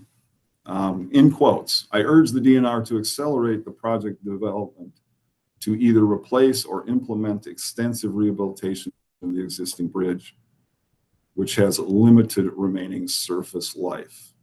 Closure could come sooner than expected." So they're providing the ongoing warning and their expertise. Based on the structural design in 21, the department initiated a process of prioritization to recommend a appropriate crossing of Trunk Highway 61. That crossing needed to include a consideration for the Gitchigami State Trail. The options that we put out there were removal without replacement. Just take it out. Rehabilitation of the existing structure, or a complete replacement of the existing structure. Examination of the removal obviously takes away many of the things that folks see as iconic, the view of the lake, etc. However, MnDOT, as part of this process, indicated that there was no possibility of an at-grade crossing of Trunk Highway 61. And given the nature of bedrock and the surrounding terrain and infrastructure, there's no way to build a secondary bridge over Highway 61. So the removal of the bridge was, without replacement, was removed from consideration. Second option was simply the rehabilitation of the existing structure, but of course that retains a structurally deficient bridge, which requires all of the ongoing maintenance, etc., that we've seen, with an expected cost of about $250,000 a year averaged over the course of the next 30 years. And the third option was complete replacement of the structure itself that would assure user safety for all uses, would meet modern bridge designs, would give us functional longevity, and it would meet the aesthetics of the North Shore Park system. In 2022 and 23, we hired a consultant to refine that for us. They provided two concepts. Neither concept included retaining the existing bridge for its current use. The first of those concepts has us essentially retaining the 1923 bridge as a trail bridge and building a secondary bridge adjacent to it for vehicular traffic. The cost in the second option was full replacement, just removal of the existing bridge and a replacement with a new structure that included both vehicular and trail traffic. The cost for both of those options is essentially the same. The cost of removal versus rehab of the 1923 bridge in this setting is not dissimilar. The costs diverge dramatically as we move forward in time, but of course we have to maintain that 1923 bridge. In addition, with the option one of retaining the existing 1923 bridge and the obligations that come along with that, which would include replacement at some point in the future, we would have also precluded at that point the ability to move trail traffic onto what would be a new vehicular bridge. So we would be responsible at that point for building a secondary trail bridge for a replacement. Acknowledging its age, the bridge is considered eligible for listing on the National Register of Historic Places. It is not listed. The department is prepared to address any mitigation that might come should mitigation be required. And that would be solely based on federal participation. Given the nature of and priority for the department for this project, We will be soliciting for and awarding a contract later this summer for the final engineering, design, and specifications for the replacement structure itself. And with the support of the commission, obviously the department is prepared to provide the necessary match funding through its existing appropriations. And should the project be approved, we are prepared to begin construction within months of appropriation. Construction will likely take 12 to 16 months, at which time public access to the campgrounds internal to the inland side of the park would be provided by what is now a maintenance access. It isn't clear if the existing bridge would be out of commission for the entire 16 months because part of its removal, so some construction could be take place simultaneously. But with that, I thank you very much, and Jared and I are certainly here to answer any questions that you may have. Thank you. Thank you for that very thorough presentation. It may have precluded having any questions asked, but I see at least one hand up. Commissioner Reese. Yep. Thank you, Madam Chair. Just going back to my displacement, I think, that's, I believe it's either in the Constitution or in the statute that we cannot displace, or LCCMR funds cannot be used to displace state funded activities. So just curious, if this project is funded at a lower level, do you have the funding within the DNR to still do the project, or is the full $8.6 million required? Mr. Score. Madam Chair, members, at this point, it is a priority, but the department does not have sufficient funding to replace that bridge with the funding that it has available. To a lesser amount, I guess it would depend on what that was, but certainly the support of the commission, even at a lesser amount, would certainly be accepted, and we would make every effort to do just that. But as of right now, it's minimally funded, unfortunately, given all the other priorities. Thank you. Thank you. Yep, thank you. I'm going to go to Senator Westrom briefly. Madam Chair, relating to this and I guess the prior projects as well, but what is done for future maintenance expense 10 or 20 or 30 years down the road? Is that solely up to the DNR? Is it up to the local community that you partner with? And this is just an initial investment. How do you take care of that maintenance expense ongoing? Thank you. Mr. Score. Madam Chair, members, for a structure like this, the Bridge in Teddigooch State Park, it is a DNR state-owned facility. There are no local obligations. Same with the trails from a previous presentation, that those are state facilities maintained by us. Maintenance, large-scale maintenance, does come through things like natural resources, asset preservation, capital bonding, but it is a department requirement. We don't qualify for road funds, basically, so this is outside of, say, the trunk highway system for MnDOT, et cetera. The new bridge here would have an expected life of 50 to 75 years plus, with very little maintenance over the first 25 years or more.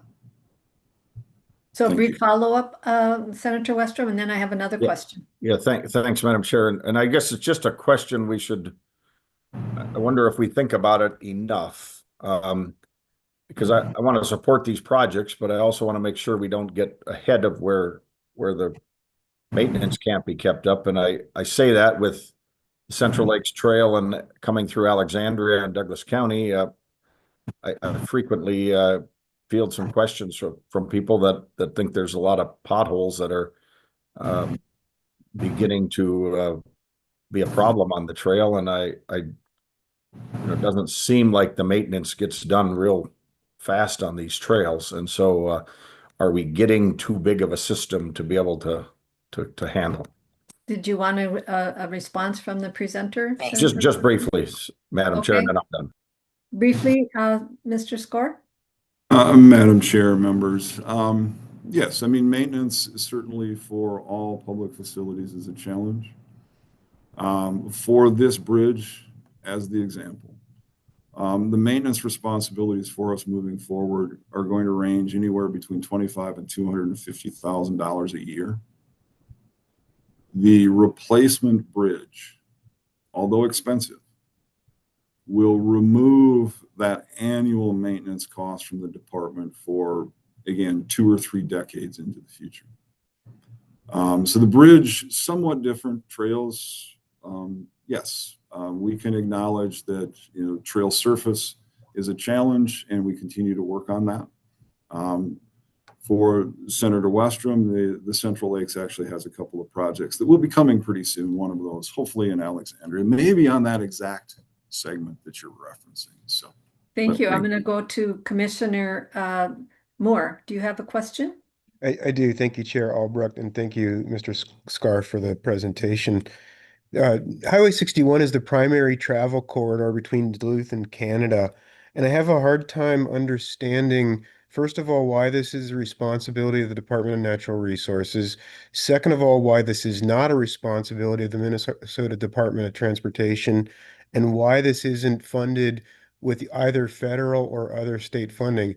I have a hard time comprehending why this is a priority for environmental and natural resources trust funding, and I tend to concur with Commissioner Reese's points that this does not seem like an appropriate fit for this funding.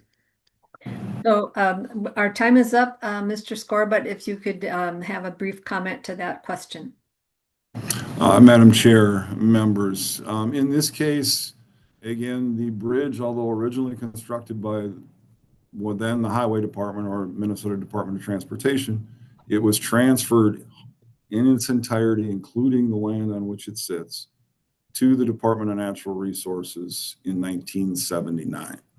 So it is outside of the highway system, and as a result is not eligible for highway funding of any sort. So it does sit outside of the transportation system.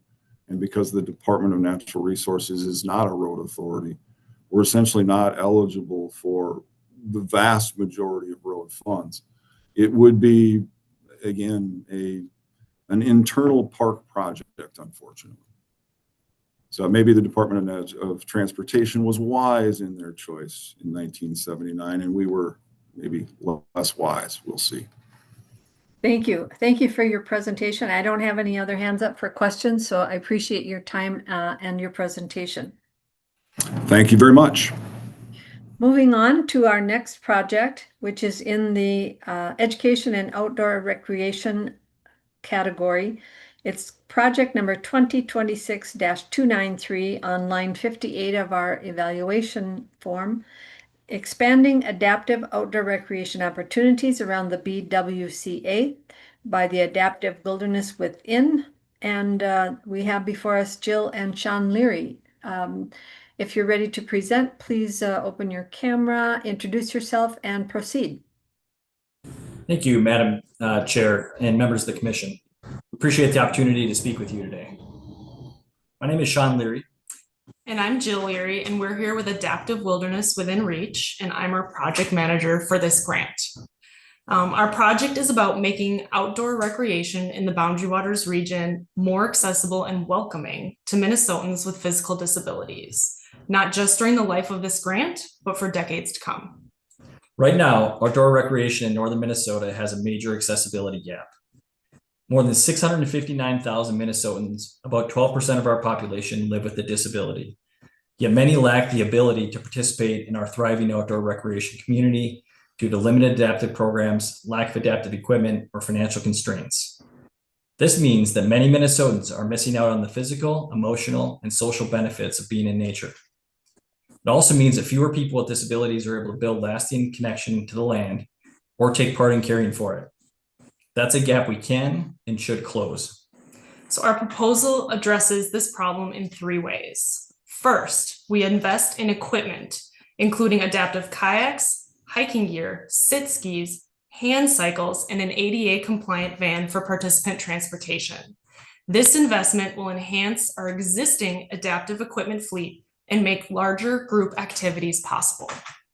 Second, we will deliver 3 full years of immersive year-round wilderness program near Ely, including canoeing, kayaking, hiking, hand cycling, year-round fishing, cross-country skiing, and dog sledding. These programs will serve children, adults, veterans, and underserved communities from across the state, and importantly, the Indigenous population. Third, we'll improve existing trail systems at Hidden Valley Recreation Area using universal design principles. These changes will make the trails accessible to adaptive hiking, biking, and cross-country skiing while preserving the natural environment. No new construction, just smart and limited modifications. The impact of our project will have lasting effects and will meaningfully improve the lives of Minnesotans with disabilities across our great state. Our programming over the 3-year grant cycle is estimated to fund excursions for nearly 2,000 people, with many more utilizing Hidden Valley's trail system and our equipment beyond the 3-year project cycle, creating lasting infrastructure for adaptive outdoor recreation access in the Boundary Waters region. Minnesota has an opportunity to join other states that are leading the way in developing thriving adaptive outdoor recreation communities, and this project puts us on that path. We launched from Ely, on the doorstep of the Boundary Waters, because that region represents the heart of Minnesota's outdoor heritage. And as we bring more participants with disabilities into this landscape, we're also supporting the local economy. Participants travel with their families and friends. They eat, sleep, and shop locally. Most importantly, a significant share of this project's funding goes directly towards local guides and outfitters, ensuring that the people who know the region best are central to the experience we offer and benefit directly from the investment.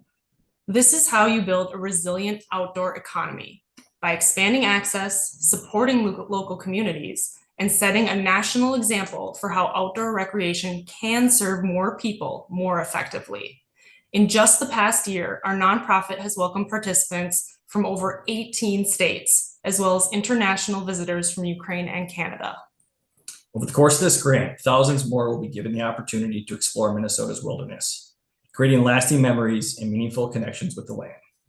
So, if you would please, picture a father and his son with a spinal cord injury, gliding across Birch Lake on cross-country skis. Picture a veteran with double leg amputations, becoming a musher, guiding the team of sled dogs deep into the Boundary Waters. Picture friends with spinal cord injuries, riding on adaptive hand cycles together through the pine forest at Hidden Valley.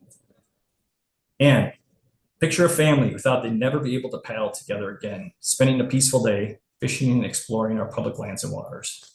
These are not distant hopes or imagined futures. These are real memories made this past year. And with this investment, thousands more are within reach. We received a comment on our financial capacity to implement this project. Our nonprofit has been effective in fundraising to fill any gaps in funding, and our relationships with our lenders have allowed our nonprofit to make substantial investments in equipment and programming that have already totaled over $100,000 over the past 10 months. We are confident that we have the capacity and support to implement this project. This project also aligns with the 6-year strategic plan, as it directly addresses the social, economic, and physical barriers that prevent Minnesotans with disabilities from accessing our state's lands and waters. It addresses a clear and persistent gap in access to Minnesota's natural resources, using proven tools, adaptive equipment, accessible infrastructure, and meaningful experience-based programming. It meets the moment and the mission by bringing more Minnesotans into outdoor spaces, strengthening conservation values, supporting rural economies, and creating a model that can serve communities across our state for years to come. We're ready, the need is real, and the impact will be immediate and lasting. Thank you for considering our proposal, and we're happy to answer any questions. Thank you for your presentation. I have a hand up by Commissioner Beeman. Thank you, Madam Chair, and thank you, presenters. Certainly a very, very worthy goal that you have here and the point of your organization. But my question went to kind of what you brought up at the end, which is capacity and experience. If I'm reading the background materials right, you've been in existence for less than a year. Is that correct? And you've invested $100,000 so far. Is that right? That's correct. To the presenter. Yes. Mhm. Okay. Yes, thank you, Commissioner. Yes, that is correct. Yeah, we formed the nonprofit actually more than a year ago, but we've been delivering our programming since about July last year. So we're coming up on our 1-year anniversary. Commissioner Beeman. Madam Chair, and if you could just maybe elaborate a little on your size and capabilities, because this you're asking for is, you know, more than 8 times what you've put in. How many staff do you have? Is this property your this Hidden Valley Recreation Area? Is this your private property that this is on? No. To the presenter. Thank you, Madam Commissioner. To the question, this Hidden Valley is a public trail system that anyone can access. And so we're proposing working with them. We have their support. So that is not our private property that we have anything to do with. We are the developers of North Resort as well. And this past year, we developed a resort that has been built using the principles of universal design. And it's a great resource for our state. And to our capacity, part of our grant is to add additional staff. And so we to this point have not taken any salaries for the work we do. It's our passion, but we are going to, with this grant, move into having 2 employees working for us, and that'll be supported by the grant as well. Commissioner Beeman, any follow-up? No, thank you. All right, I have first Commissioner Reese and then Senator Westrom. Commissioner Reese. Thank you, Madam Chair. I think it's okay for LCCMR to fund new ventures. I guess my question is, what was your motivation in starting this nonprofit? Because it's not something you just wake up one day and think I'm going to start a nonprofit. So what's behind that story? Sean and Jill. Thank you, Madam Chair. Yeah, thank you, Madam Chair. Commissioner Reese. Commissioner Reese, your question, well, can't maybe see it too well, but I know some of you saw me when I was there a few weeks ago. I had a spinal cord injury in 2001. And my wife and I were both avid outdoors people. We guided canoe trips in Canada for lay voyagers, month-long trips, high wilderness stuff. I grew up always in the wilderness and the trails, The Boundary Waters, you know, the mountains of Montana, you know, all over. And then we had children, and we have daughters, 11 and 8. And we started trying to do these same things with our family in Minnesota. And that's when we really encountered this accessibility gap that we're describing. So it comes from a place of passion and purpose. Thank you for sharing your story. Commissioner Reese? No, Thank I you. think that's good enough. Thank you. Thank you. Senator Westrom. Audio now unmuted. Thank you, Madam Chair. Commissioner Reese hit on one of the questions I was going to try to wrap in, so I appreciate your response and appreciate your passion in this. I'm always interested in how we can make more fishing piers accessible, how we can make more trails, and just the overall nature experience accessible for, you know, somebody that's blind, somebody in a wheelchair, somebody that has trouble walking, even though they can maybe do it with a cane. So I appreciate that effort. I'm wondering how many people do you foresee serving, and how do you anticipate maybe reaching out to groups so they know this exists? Because that'd be part of my concern. Is I want to make sure some of these many great groups that we have work with disabled veterans or other disability groups, and just wanting to make sure that there's a connection into those networks, so children across the state and parents and families can realize this opportunity if we fund it.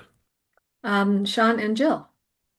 Thank you, Madam Chair, Commissioner. We have been doing this now for a full year, and it's amazing how the varied and diverse disability communities are connected still in certain ways. And whether it be working through Courage Kenny, You look at our letters of support and you can see exactly our reach, and we are working directly with folks that are in the disability space. We are working with earned media reports. We've had Kathy Werzer and Care 11 and Channel 5. In the last year, we've been it's one of the most encouraging things that's ever happened in my entire life, really, is seeing how ready Minnesota was for this.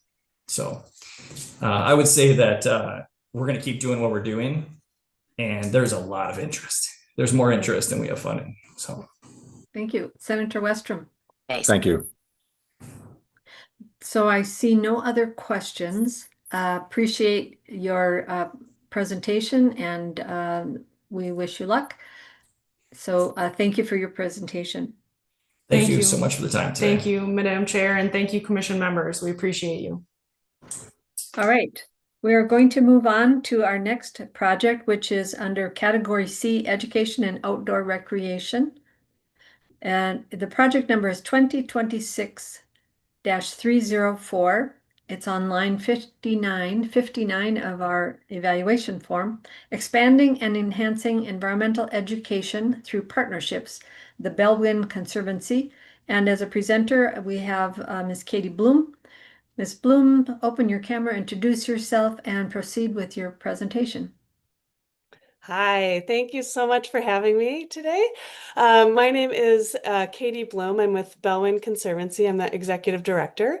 For those of you who may not know, Bellwin is a nonprofit nature center and conservation organization located in Afton, Minnesota. We protect 1,600 acres of land and provide opportunities to connect to the outdoors through education programs, free hiking trails, research opportunities, and community events.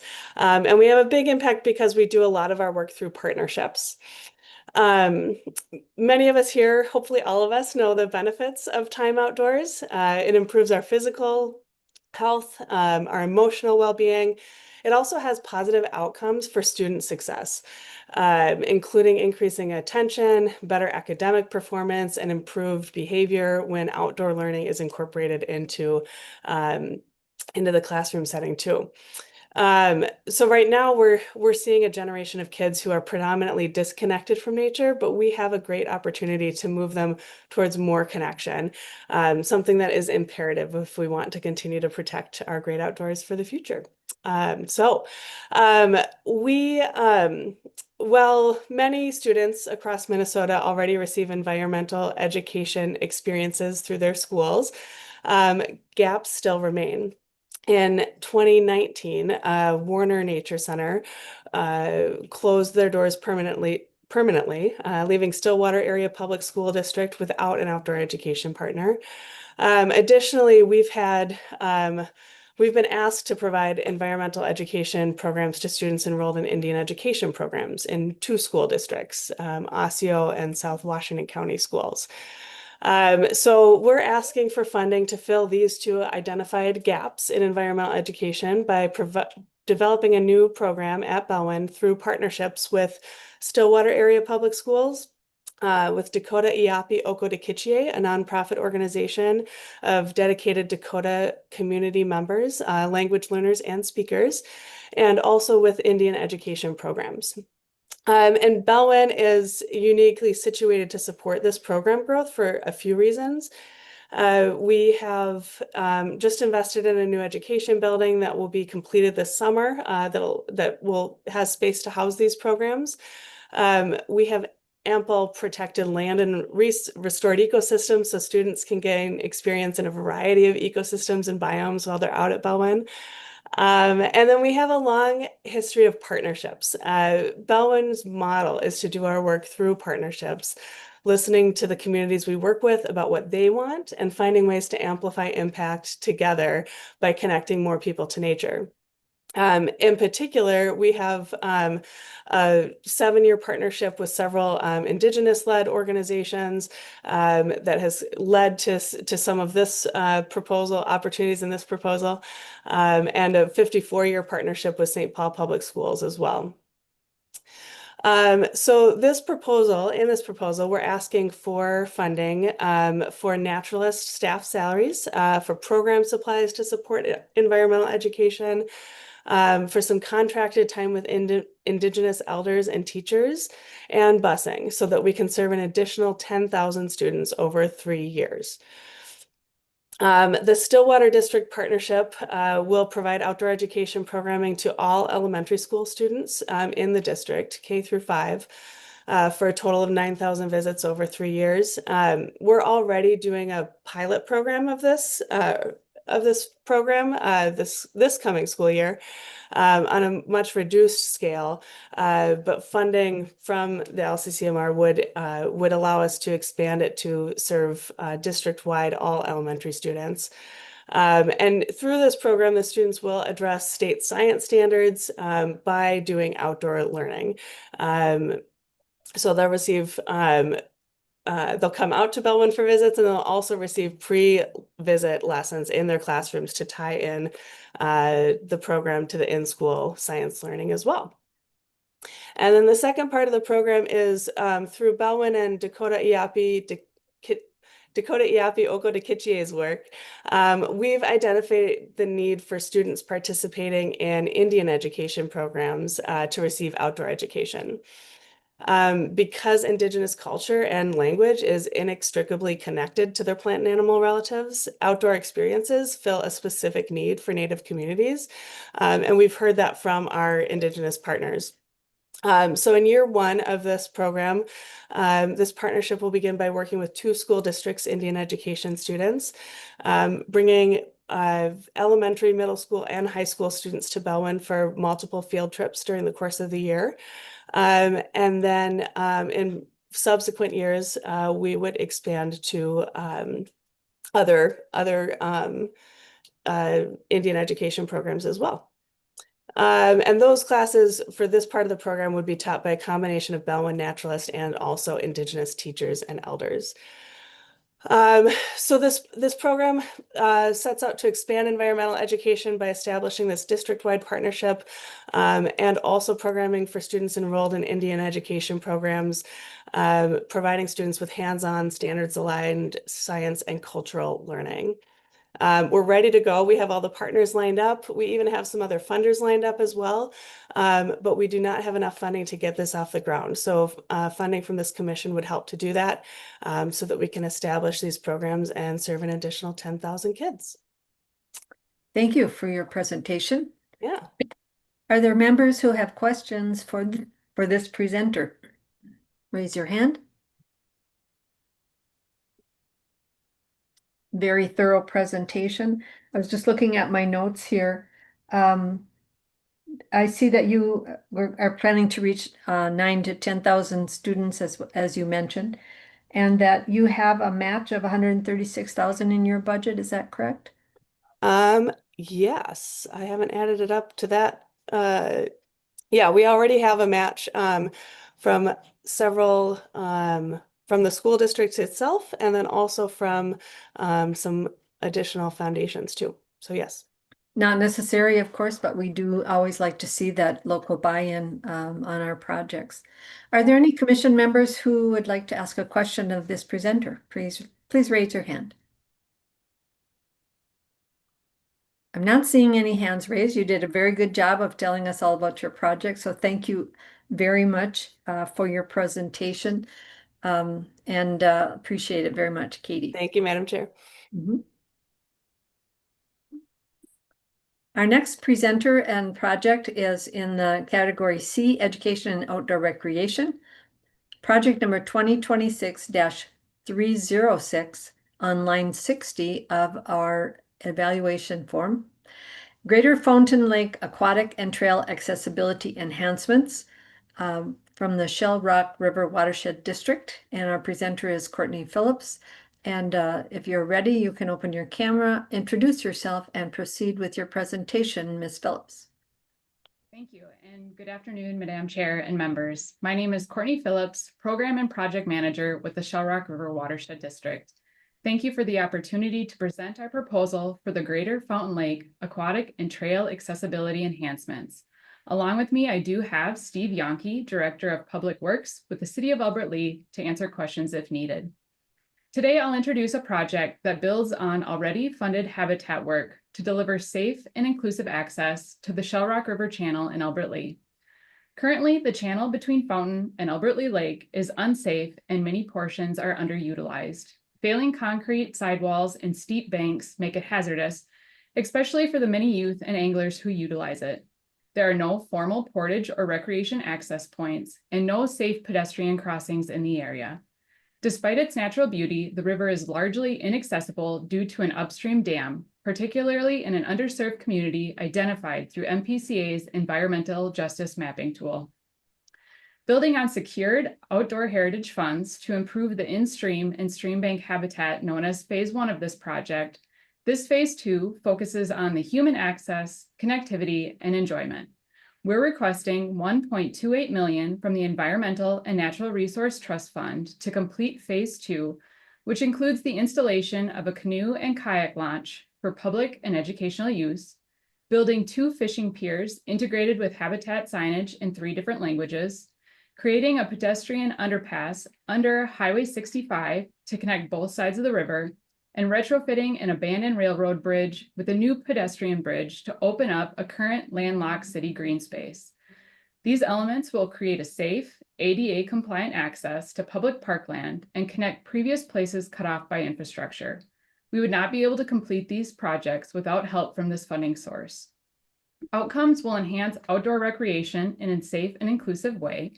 It will open up a green space of over 5 acres for public use and trail development. It will provide new access to nature, including over 1,000 students served annually through our community education boathouse partnership. It will support environmental education, fishing, paddling, and nature observation in an underserved urban corridor tailored to river and riparian habitat. This project will be culturally inclusive, including multilingual interpretive signage, and will revitalize urban natural spaces with access to floodplain, woodlands, and riparian habitat. This is not just infrastructure, it's a gateway for education, conservation, and community health. This proposal directly supports LCCMR's strategic goals for expanding trails and natural areas, enhancing safety and accessibility, and encouraging Minnesotans to engage with nature. It's community-backed and designed for lasting public benefit. We're ready to begin. The City of Albert Lea will provide long-term operation and maintenance, and the district has secured $1.6 million in OHF funding for related habitat work in the same stretch of river that exceeds the required match for capital improvement projects. And if funded, this project will truly bridge LSOHC and LCCMR funding by implementing habitat projects and allowing Minnesotans the ability to access that site to see the improvements. In closing, this proposal turns a neglected urban ribbon corridor into a safe, vibrant, and inclusive space for recreation and environmental education. The Shell Rock River Watershed District has managed over $40 million in past grants, and I've personally overseen $10 million in similar capital improvement projects, some of which have been appropriated through the LCCMR. Your investments will connect people to water, promote stewardship, and open up a landscape that has been inaccessible for generations. We thank you for your time, and we're here to answer any questions if you have any. Thank you, Ms. Phillips, for your presentation. Are there any questions for this presenter? Please raise your hand if you have any questions. I'm looking at my notes, and something that you mentioned, I did have in my notes as well, and that you have a $1.6 million match. So I appreciate that. Not necessary, but always appreciated. I see I have a question from Commissioner Langseth. Thank you, Madam Chair, and thank you for the presentation. Just curious if you were to be awarded money through the LCCMR, if there's plans for signage to promote the ENRTF and that we've helped funded this project and what that would look like. Thank you. To the presenter, Ms. Phillips. Thank you, Madam Chair and Member Langseth. Yes, we do plan on putting signage up. We are quite familiar with all of the requirements that comes with signage via Lessard SAMS and LCCMR. We did want to take it a step further, and we also want to incorporate our OHF funding and include signage of, what type of native species you're going to find in the channel, what type of buyout are going to be there. And then we also want to include fishing regulations, because we have been working with our local DNR staff, and there's a lot of language barriers regarding the regulations. And so we are going to include signage for that as well. So yes, we will fully utilize those locations for that. Thank you. I know we like to speak in acronyms, but for the record, can you tell us what OHF funding is? Thank you, Madam Chair. It is the Outdoor Heritage Funding that comes appropriated through the Lessard Sam's Outdoor Heritage Council funding. Thank you. Yep. And we appreciate being able to match up those funds and to a greater good. Are there any other commission members with questions? Seeing none, I'll thank the presenter for your project and your presentation. Thank you. Moving on to our next presenter, the category is C, Education and Outdoor Recreation. Project number is 2026-313, and it's on line 61 of our evaluation form. Local Parks, Trails, and Natural Areas Grants Programs with Minnesota DNR. We have Ms. Jenny Bubke here to present. Ms. Bubke, open your camera, introduce yourself, and proceed with your presentation. Thank you, and good afternoon, Madam Chair and members. My name is Jenny Bubke, and I'm with the DNR Division of Parks and Trails. Thank you so much for the invitation to present additional information today on our proposal. The DNR's Parks and Trail Division is requesting $5 million for our local park and trail grant programs. These programs include the Local Trail Connections Grants, Outdoor Recreation Grants, or local parks, and natural and scenic areas, all authorized under Minnesota Statute 85.19. This project will help accelerate these programs by providing additional funding for approximately 18 projects, and will also leverage at least $3.5 million in local match. These programs are important for local communities for several reasons. With continued increasing demands on local budgets, there is limited funding opportunities to support both local parks and trails. These programs also assist important close-to-home outdoor recreation opportunities throughout the state of Minnesota. The programs leverage local funding, and the local communities provide the ongoing operations and maintenance costs. Lastly, these programs complement other funding available for regional and state facilities and help create a network of parks and trails throughout the state. We would also like to provide some additional information on each of these programs specifically. Local Trail Connections helps with the completion of local trails to safely connect where people live to desirable locations within the community, including connecting to local, regional, and/or state parks and trails, and providing safe off-road trail connections. Under the grant program, trails are maintained for a minimum of 25 years and acquisition is permanent. A 25% cash match is required. Next is our Outdoor Recreation Grant Program, or local parks. This program includes acquisition, development, and/or redevelopment of local outdoor recreation park facilities. While the program at large does fund a variety of active and natural resource-based outdoor recreation opportunities, this funding would only be for natural resource-based recreation facilities such as camping, picnicking, trails, fishing, and boating. Many projects include renovation of recreation facilities to improve safety and accessibility or meet new or changing local demands. A 50% match is required, and this can consist of cash or the values of materials, labor, and equipment use provided by the local community and/or by local donations. Lastly is our Natural and Scenic Area Grant Program. This program covers acquisition and protection of locally significant natural and scenic areas, and it also has a 50% match requirement. Both the Outdoor Recreation and Natural and Scenic Area Grant Programs require the community to operate and maintain the park area into perpetuity, creating a permanent legacy of close-to-home outdoor recreation areas. We would like to reiterate that the demand for these programs still remains high. Your previous support has had a significant impact on the percentage of applications we have been able to fund each year. We went from funding 20% of the applications submitted to averaging 40% with ENRTF appropriations. For this last application round that was completed this month, we were able to recommend 45% for funding, or 32 of the 71 applications received. Of those 32 projects recommended for funding, the ENRTF FY26 appropriation of just over $4.7 million will fund 14 of these projects, including 4 outdoor recreation projects and 10 local trail connection projects. These 14 projects will be underway with construction later this year or next year and will leverage over $4.2 million in local match. Additional match will be leveraged when remaining grant funds are awarded. We expect the demand for grants to continue to be high and possibly increase as nearby communities hear about the successful projects in their area. These programs further the goals of the departments by connecting citizens with the outdoors through parks and trails facilities, and they are at the front line of the DNR's effort to partner with local communities in providing access to outdoor recreation opportunities. One of the most rewarding parts of our jobs is when we meet with local communities to look at the completed project. We often hear how grateful they are for the assistance, and in many cases, how the project may not have been able to be completed without the grant funds. And with that, I will thank you and be open for any questions. Thank you, Ms. Bupke. Appreciate your presentation. I have one hand raised with Senator Green. Senator Green. Thank you, Madam Chair. Just a question. It looks like you've got on here what I would assume would be estimated, but 130 acres of acquisition and 4 parcels. Where would they be? To the presenter, Ms. Bupke. Thank you, Madam Chair and members. Those acres for acquisition are estimated based on the number of grants we would anticipate to fund under the natural and scenic area grant programs, and could be anywhere throughout the state of Minnesota.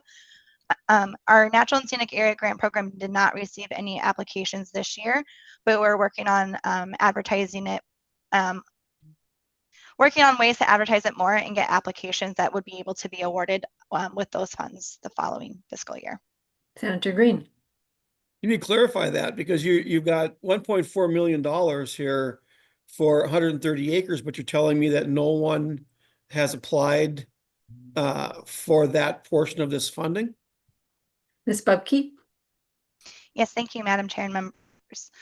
The funding and the acres is an average that we have used based on applications that we received in prior years.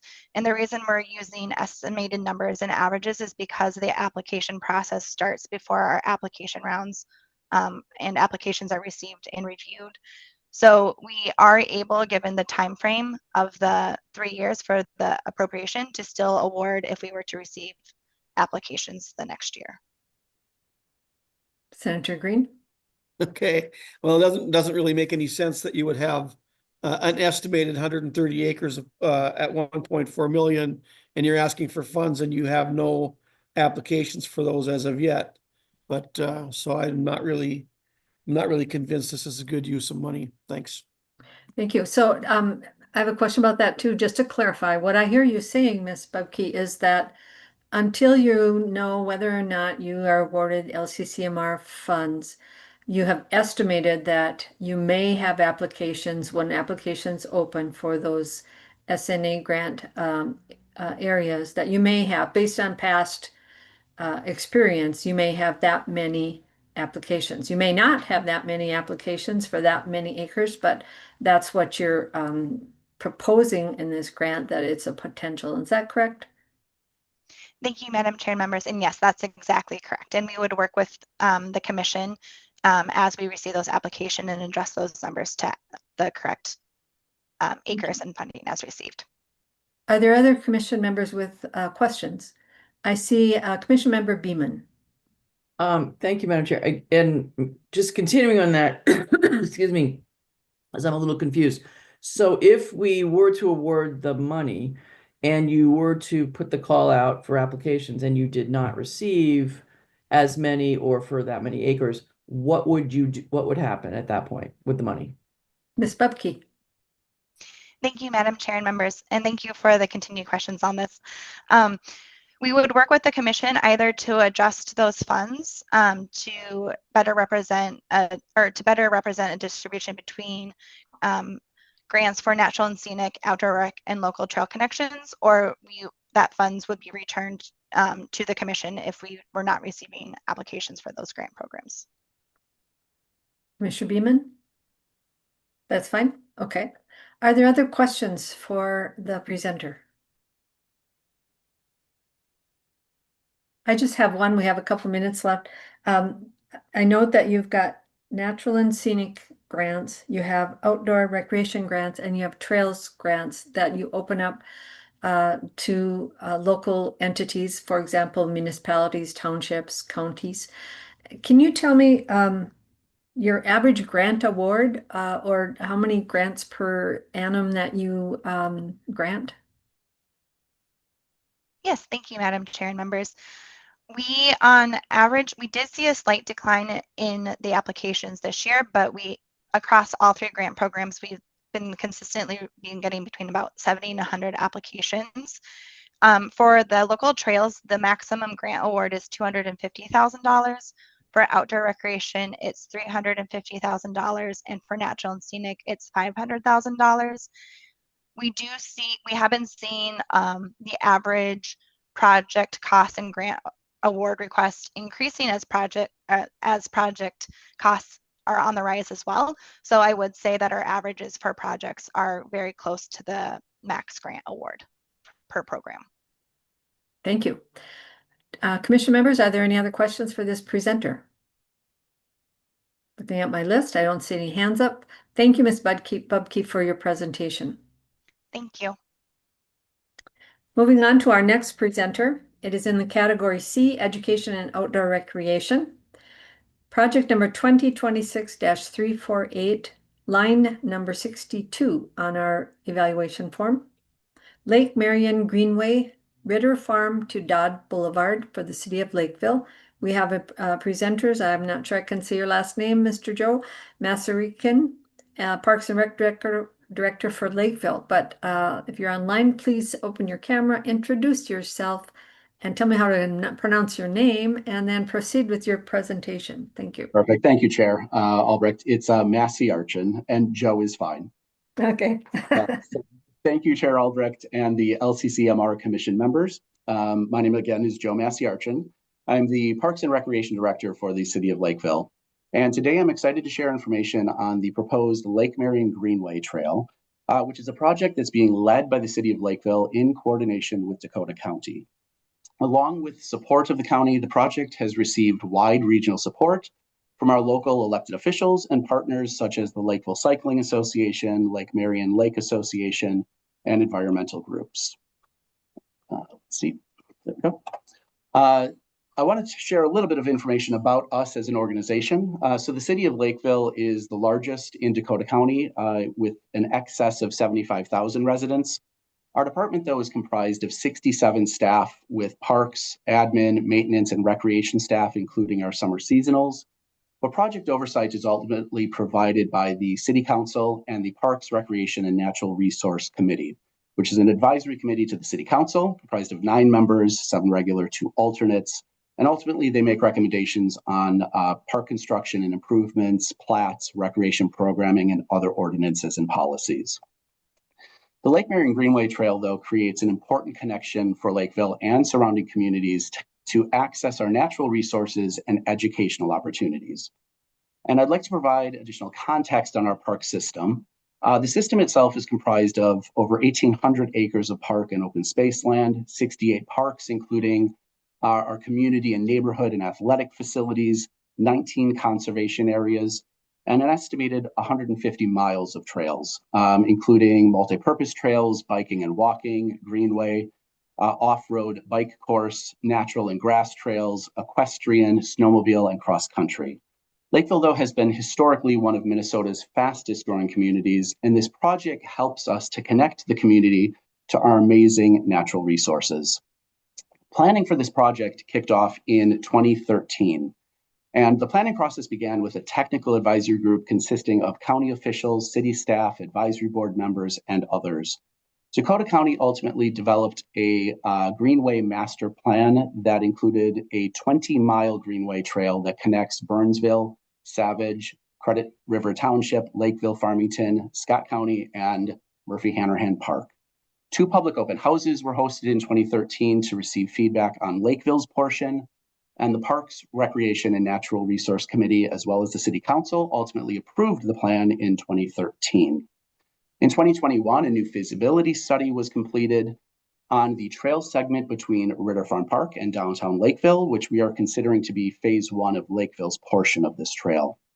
And reps from Dakota County attended a Parks, Recreation, and Natural Resource Committee meeting in January of 2021, at which point that feasibility study was also approved. In 2025, we have continued planning on this trail with the completion of the trail design and other educational components, and recently held an open house on June 10th and received additional strong support from the community on the project. I would like to go into a little bit more detail, though, on the vision and the benefits for this project. Ultimately, though, helping us connect people to parks and other regional destinations. It's an expansion of our non-motorized transportation infrastructure. It promotes active living and increases engagement with natural areas. It's truly for us a generational benefit, connecting historic destinations to modern recreation infrastructure. Beyond that, though, it expands access to educational opportunities. It enhances our parks and protects natural areas and stream corridors. It promotes and provides educational opportunities on improved water quality and more. But to talk a little bit more about the scope of the project itself, the construction for Lakeville's portion, which is phase 1, makes improvements to existing trail segments and adds new trail segments, ultimately being built at a regional standard at a 10-foot width. It constructs new trailheads in downtown Lakeville and in Ritter Farm Park, and it includes the installation of interpretive signs and other nature education elements along the Greenway route. There's improved safety and access. One of those areas that I'd highlight would be Dodd Boulevard, which is a major transportation route for the city, but it also improves ped crossings throughout the project areas. At the end of the day, the project truly connects the downtown Lakeville Business Shopping District, the Lakeville Area Art Center, several of our local schools, 3 of our community parks, and provides access to high-value nature areas and recreational settings and a variety of passive and active recreational opportunities. I mentioned a moment ago, though, and I should have mentioned a moment ago, Ritter Farm Park, which is one of those community parks that we will be tying together with this project. So Ritter Farm Park is a 340-acre park. It was historic farmland that was turned into parkland and conservation area. It includes outdoor shelters, an archery range, equestrian trails, and historic silo and cistern. As part of our 2021 park bond referendum, funding was secured at that point to renovate a World War II era cabin into our new Ed Mako Environmental Learning Center. And that replaced a homestead that was on the site that functioned as our nature center since the 1990s. The city ultimately spent $1.6 million to convert that cabin into the new Environmental Learning Center, creating new classroom space, as well as outdoor space for nature education programs. I mentioned this facility in the park because it is directly on the route and the alignment for the Greenway Trail, and it will continue to play an important role for us as we expand our environmental programming. The project also ties into work that we currently have underway at Ritter Farm Park, which is extensive prairie restoration. And with that includes additional signage along the route. So lake signage on Lake Marian, shoreline, and lake ecosystems, and in Ritter Farm Park would include prairie ecosystems and woodland ecosystems. Beyond the park areas, though, it would include historical elements, other woodland species and ecosystems, and clean waterways, as well as more. So with our research, though, with the 2021 park bond referendum, we showed that 80% of the surveyed participants supported the cabin restoration and converting that into the Ed Mako Environmental Learning Center, and 86% of our surveyed participants supported the improvements to add the trail connections to Ritter Farm Park and beyond.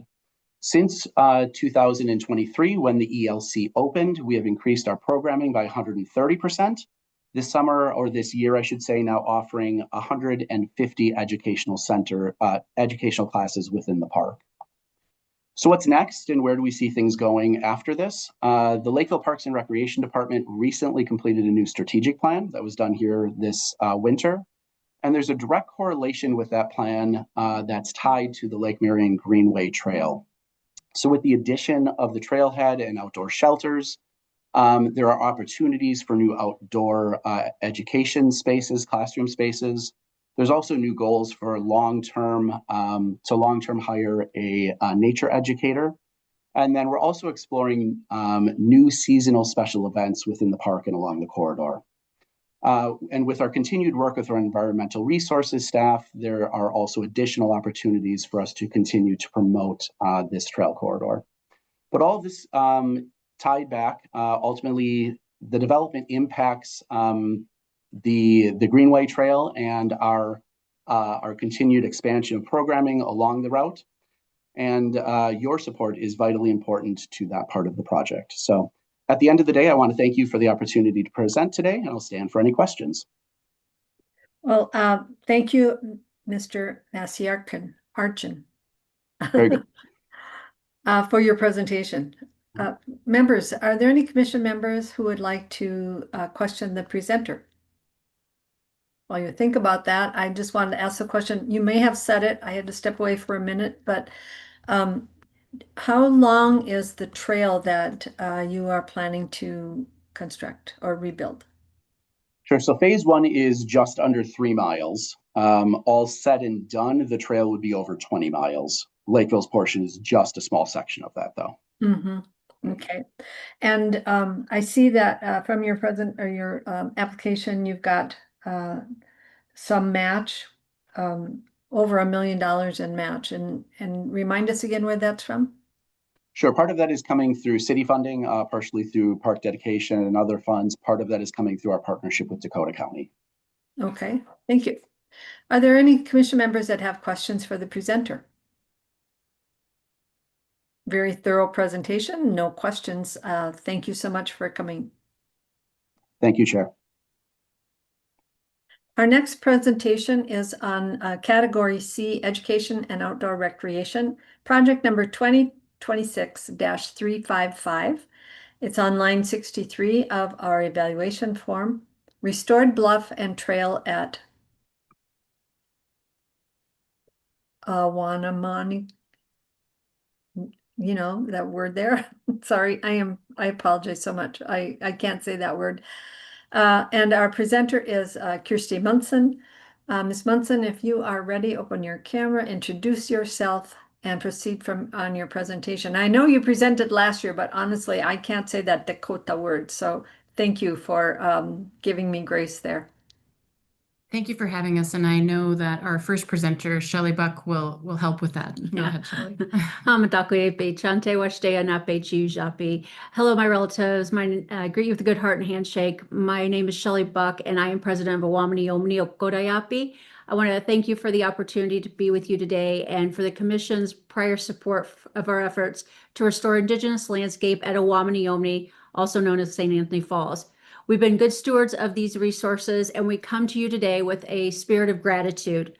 We're preparing to begin construction of phase 1 of our restoration next year, and we'll be fully utilizing our prior LCCMR appropriation in that effort. Today, we're asking for your help to undertake important additional work that we had not anticipated in our original plan, but we think is essential, and that is to restore the limestone bluff at Upton Island. The area around Awamni had many islands, each of which we look at as a relative. Witawashte, Nicollet Island, was a sugaring camp and had an abundance of traditional medicines. Witawanachi, Spirit Island, as well as Witawashte, are sacred places. Each is a relative. We all know that Awamni was continually moving upstream, leaving new islands in her wake. However, when industrialization came, many of these islands were quarried, modified, or filled. The construction of the navigation channel for the upper lock resulted in complete destruction of Witawanachi and the excavation of Upton Island. Upton Island was still attached to the falls escarpment when these things took place. It had not yet become a standalone island. We can see that in this sketch here, that the falls escarpment tied in a bluff condition on Upton Island, and that this island was in the process of emerging. Limestone outcroppings, like this one, had great value to our plant and animal relatives, providing unique habitat as well as hunting perches. Restoring the bluff has environmental, cultural, educational, and scenic value. Bringing it back will create benefits for people and all relatives. The bluff will also allow us to create an ADA accessible path down to the river so that people of all abilities can reach her and can participate in opportunities for learning that will take place along that path. Now, I'd like to pass it to our project manager, Kirsty Duvall, to provide a little more information about our progress and implementation. Thanks, Shelley, and thank you, commissioners. As we join you here today, our team has passed the 65% design milestone on phase 1 of the restoration, and the team is preparing to progress to 95% design and issuance of a bid for the general contractor by the end of this year. We anticipate being under construction in 2026.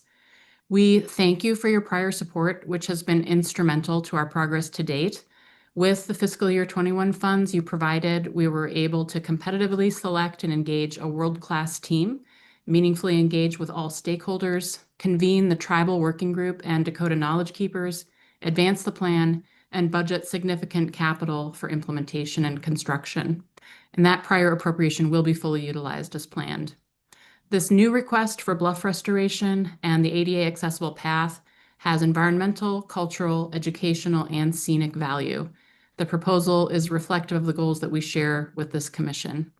As an organization, Awamni Okodayapi has developed strong ties with the Minnesota Dakota Nations and with partners in local government, including the City of Minneapolis and the Minneapolis Park and Recreation Board. We've also cultivated positive relationships with key stakeholder agencies, including the Mississippi Watershed Management Organization, MnDOT, and the DNR. It has taken all of us working together to be able to get to this point of readiness to transform industrial land on the Central Riverfront into a place where all relatives can thrive, plants, animals, and people. Bluff restoration and the ADA accessible path emerged as priorities during this design process as we got to know the site and understand the history of this place. These elements require your support in order to implement. We've designed an interim condition in the event that we don't get your support. We will not delay construction, but we hope you'll agree that the restoration of the bluff and accessibility to the river are worthy goals consistent with your mission and the public interest. Thank you.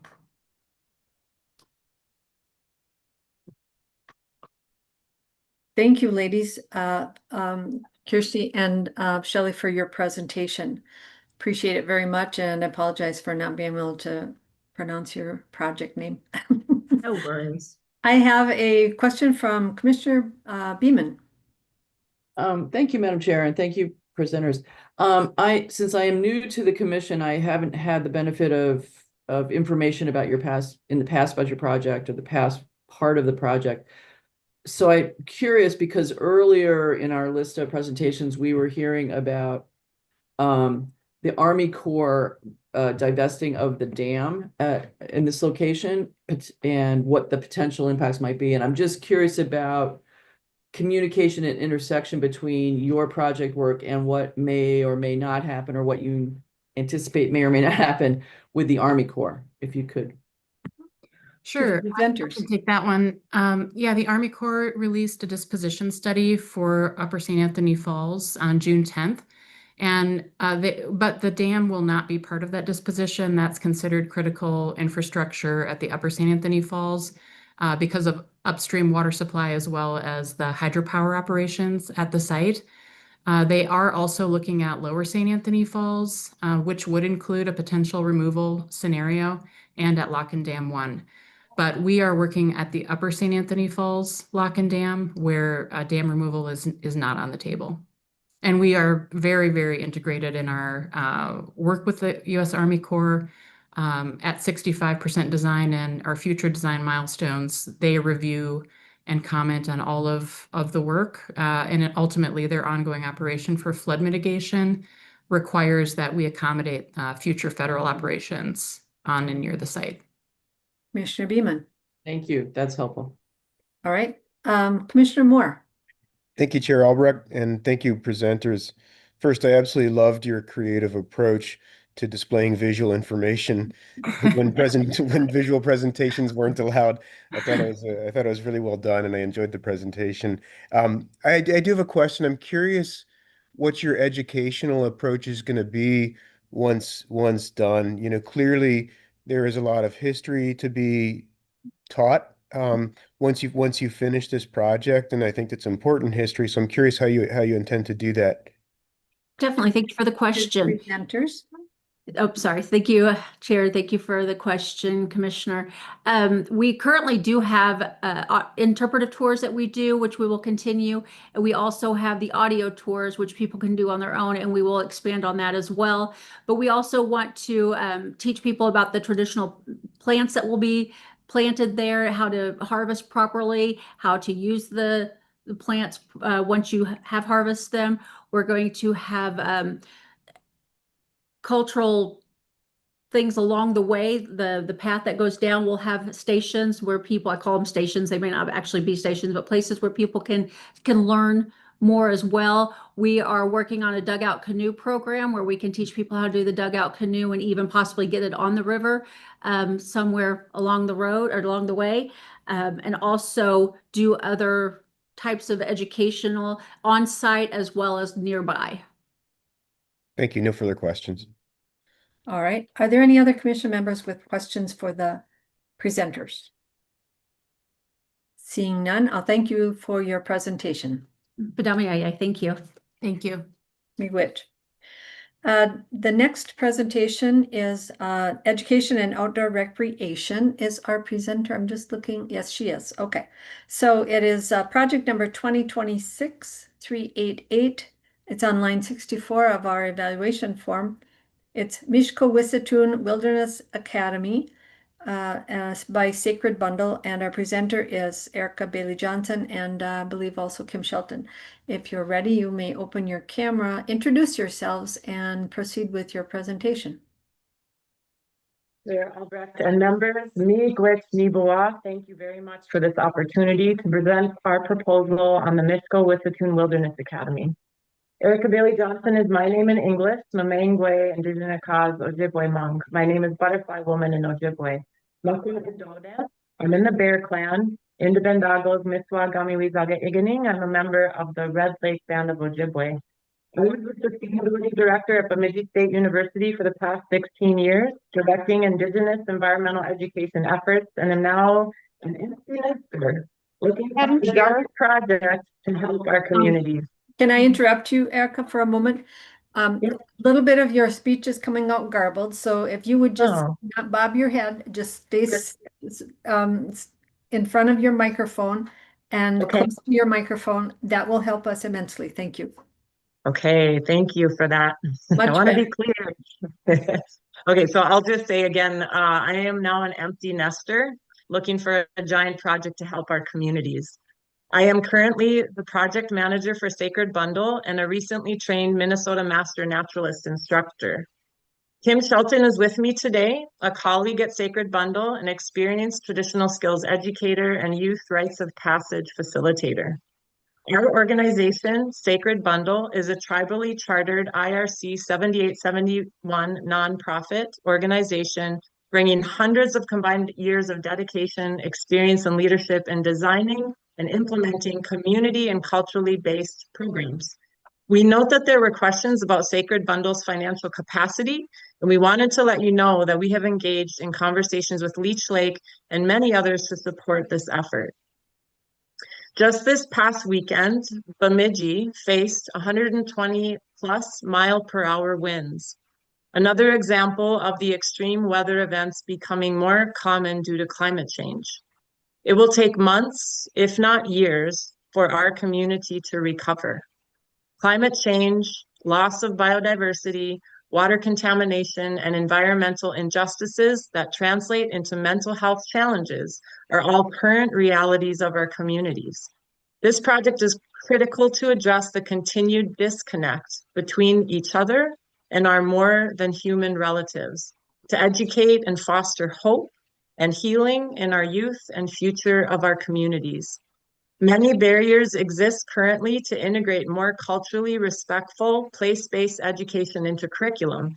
Educators might lack the knowledge, resources, or connections to integrate this type of education into their teaching, or feel uncomfortable navigating an Indigenous topic when they are not Indigenous.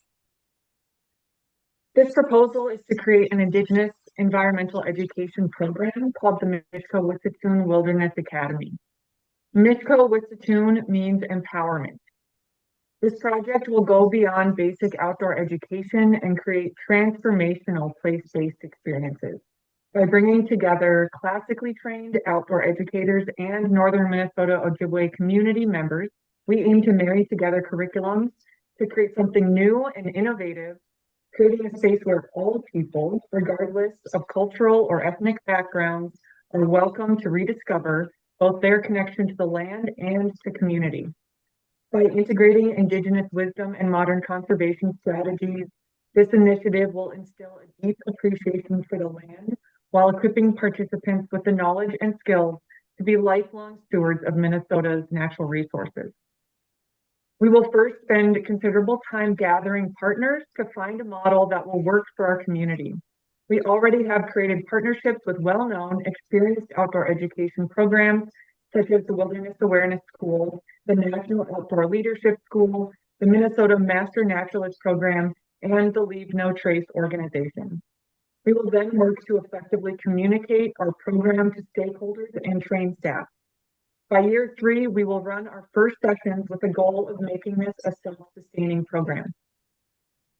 Our project outcomes are to foster collaboration among diverse groups to better protect, conserve, preserve, and enhance the state's natural resources, and provide experiential educational opportunities that integrate Ojibwe perspectives for teachers, students, state and local decision makers, landowners, and the public on how to improve and protect the water, air, soil, wildlife, and plants that we all share. We have spoken to several local educators who are extremely excited to connect their students to this opportunity. Students could attend wild rice, bush, or berry camps, learn from elders about plants that can help heal, and partner with community organizations like the Indigenous Environmental Network or the Red Lake Buffalo Ranch. In conclusion, this project will increase the opportunity for all Minnesotans to connect more deeply to the land, waters, and diverse communities of northern Minnesota by integrating culturally relevant, inclusive, and accessible environmental education programming. Miigwech, Bizendalia, thank you for listening and for all the good work that you do. Thank you. I will say, Erica, we're still having a little bit of trouble. So if you can speak directly into the center of your computer, it might help a lot if each of you could take turns doing that. So I'm going to look to commission members to see if there are any hands raised, and are there any commission members with questions about this project?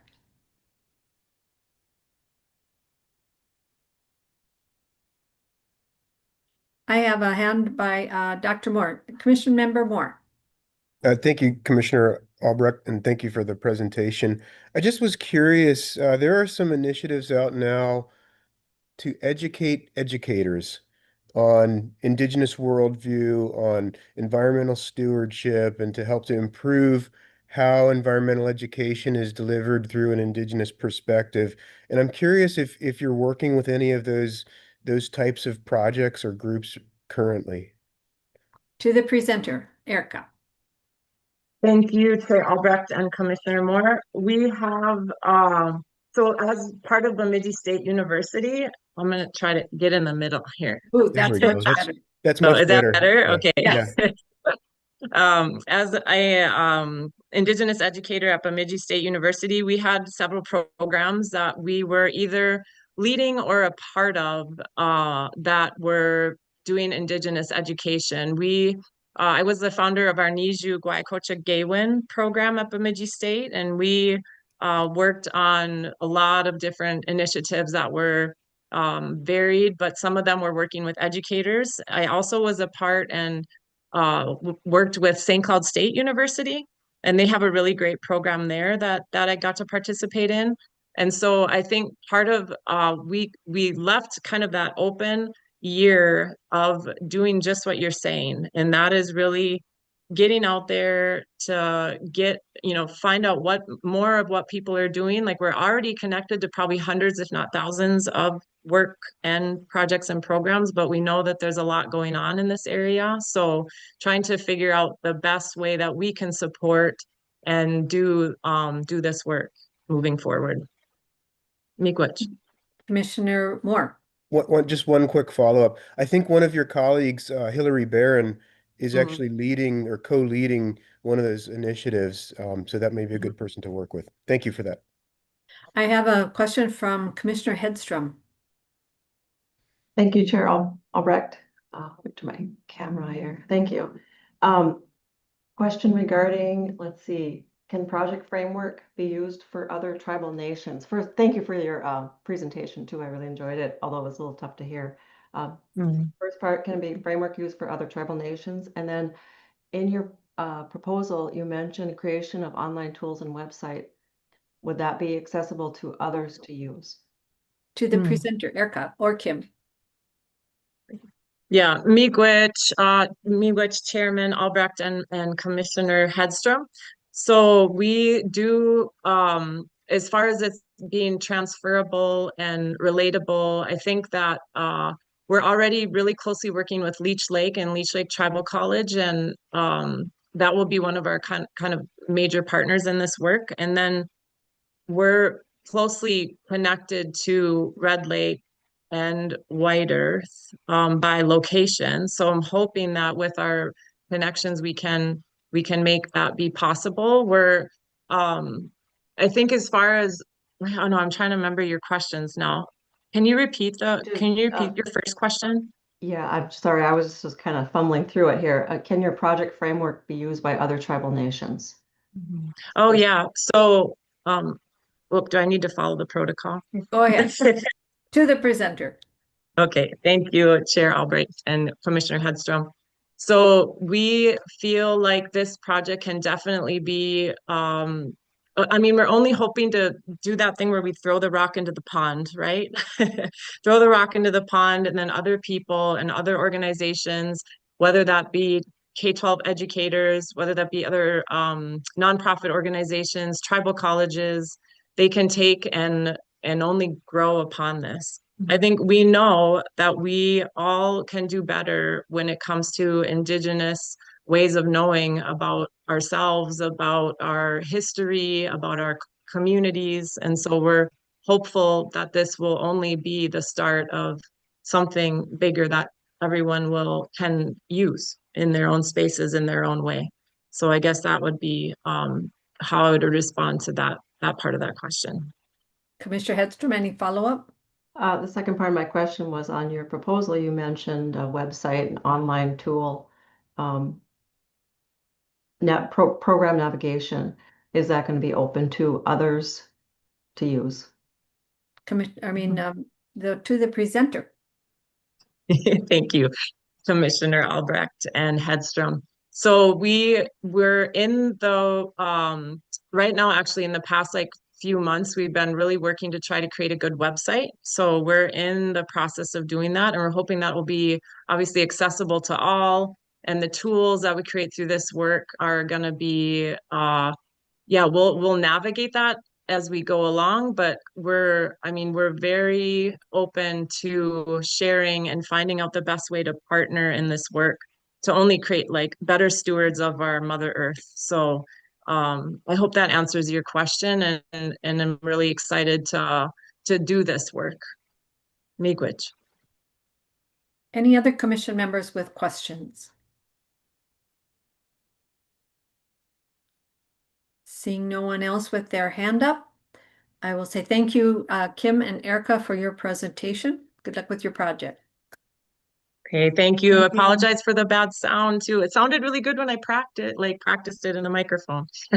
So I apologize for that. Yeah. It was fine. Thank It was you. fine.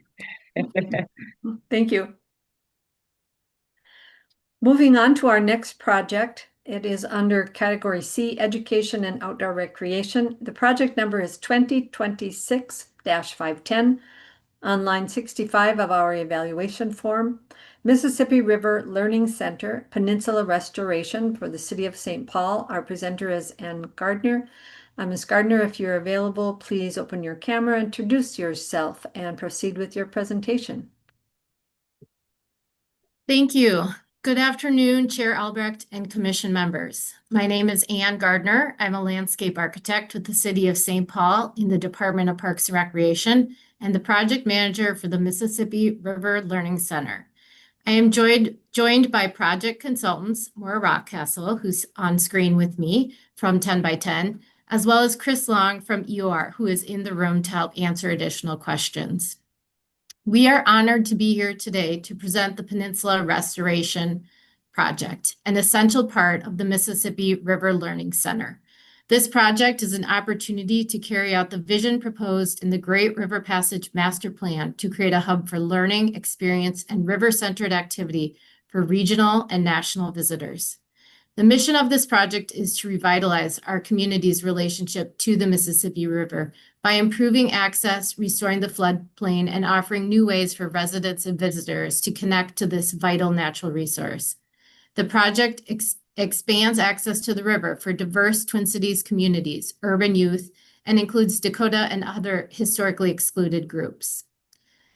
The project site is owned and managed by the City of St. Paul. It is a part of the Mississippi National River and Recreation Area and a segment of the North American Migratory Path of the Mississippi Flyway. The site is at the confluence of the Mississippi and Minnesota River and is a culturally significant site to the indigenous communities of Minnesota as the birthplace of the Dakota people. Currently, there is no place where Minnesotans can go to learn about the forces that define and shape the Mississippi and Minnesota River Valley and also provide a physical connection to the river. The Peninsula Restoration Project proposes to restore 11 acres of land within the heart of the River Learning Center and will allow visitors access to the river for immersive educational and recreational experiences. Project development is happening collaboratively with key partners guiding the design process and project development. Many of these partners will co-manage and operate the outdoor recreation spaces in the future. The City of St. Paul and Great River Passage Conservancy are joined by a triad of programming partners, including National Park Service, Mississippi Park Connection, and Wilderness Inquiry, to ensure that the project design supports a river-based natural resource curriculum and outdoor recreation experience to ignite individual interest in the natural environment, cultural histories, and dynamic river ecosystem.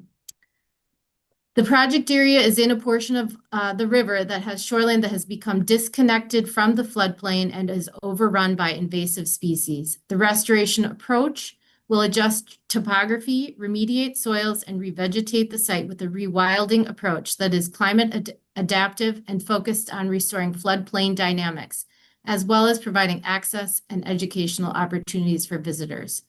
Tribal and indigenous guidance will inform final selection of culturally significant plants. Native species plantings will improve habitat for a variety of floodplain wildlife guilds, including migratory birds, waders, fish, mammals, and amphibians.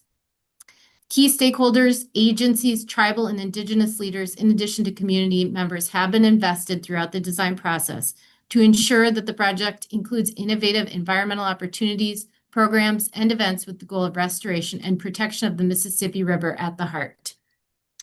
I'm going to talk through a few of the anticipated outcomes for the project. The Peninsula Restoration will restore land between two existing marina bays that encompass the peninsula area that we call the heart of the project. 5 key programmatic themes really drive the development and anticipated outcomes of this site. Orient, gather, restore, connect, and learn. For Orient, we aim to provide safe year-round access and increased access to the river. For Gather, to host natural resource-based outdoor recreational opportunities with an array of outdoor classrooms and gathering spaces. For Restore, We're building upon 2 years of tribal engagement and community outreach to bring diverse neighbors to the table to provide guidance and feedback on the design. And the project aims to help restore cultural and human relationships to this land. And as Anne described, equally important is the ecological restoration of the riparian and bluff landscapes, and the stormwater and shoreline best management practices to increase biodiversity and reduce erosion. For Connect, to create an expanded trail network, strengthen connections to the existing trails throughout the site, and increase pedestrian access to the water itself. For Learn, this is an overarching theme driving programming, site design, and experience that will really aims to build future generations of river stewards. In conclusion, I want to note the project is poised to move forward with LCCMR grant funding in 2026 with momentum from engaged local, state, and federal agencies, tribal engagement, and participating partners. Our engagement consultant team will have a shovel-ready project by the end of this year, and the peninsula restoration is the first step in creating space in this floodplain landscape to welcome Minnesotans to experience and learn about the land, water, and culture of the Mississippi. Thank you very much for this opportunity to present, and we will take any questions on this project. Thank you for your presentation. Commission members, are there any questions for our presenters today?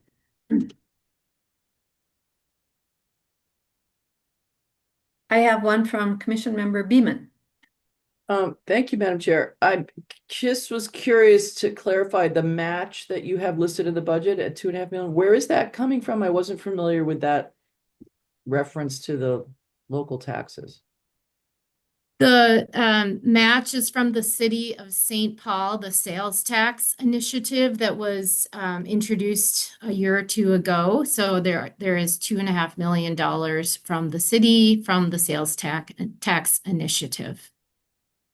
And Madam Chair, yep. And that, thank you. That's already been committed by the city? To the presenter. Thank you, Madam Chair and Commissioner. Yes, it is available from the city as a match. Other questions from commission members? I have one question. There's a note in our chart here about the cleanup. Have you applied to Department of Economic Deed for a cleanup grant?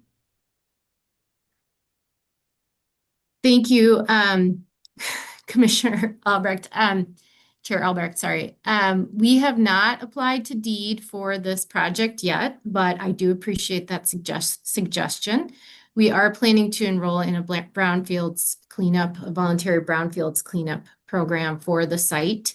And of course, would look at the budget from LCCMR and work to exclude ineligible costs. We realize not all costs are covered by the LCCMR grant for remediation. So we would work to make sure we've excluded those costs, and we'll look for other funding sources.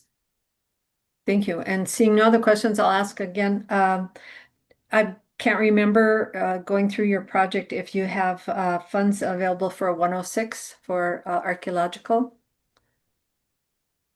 Yes, we do. Thank you, Chair Albrecht. We do have consultants under contract currently for the 106 process and archaeological study of the site. It is underway currently. And then seeing no hands, I will ask another question, and that is, this is a large ask, and I'm wondering if this is a project that can be phased, phase 1, phase 2, or and in any other way. Could we provide some funding if we couldn't fund, because we have had 400 applications. If we're not able to fund the whole thing, how could you phase your project for us? Yes, thank you, Chair Albrecht. That's a really good question, one that we are aware that our ask is large, considering other projects. So I appreciate that.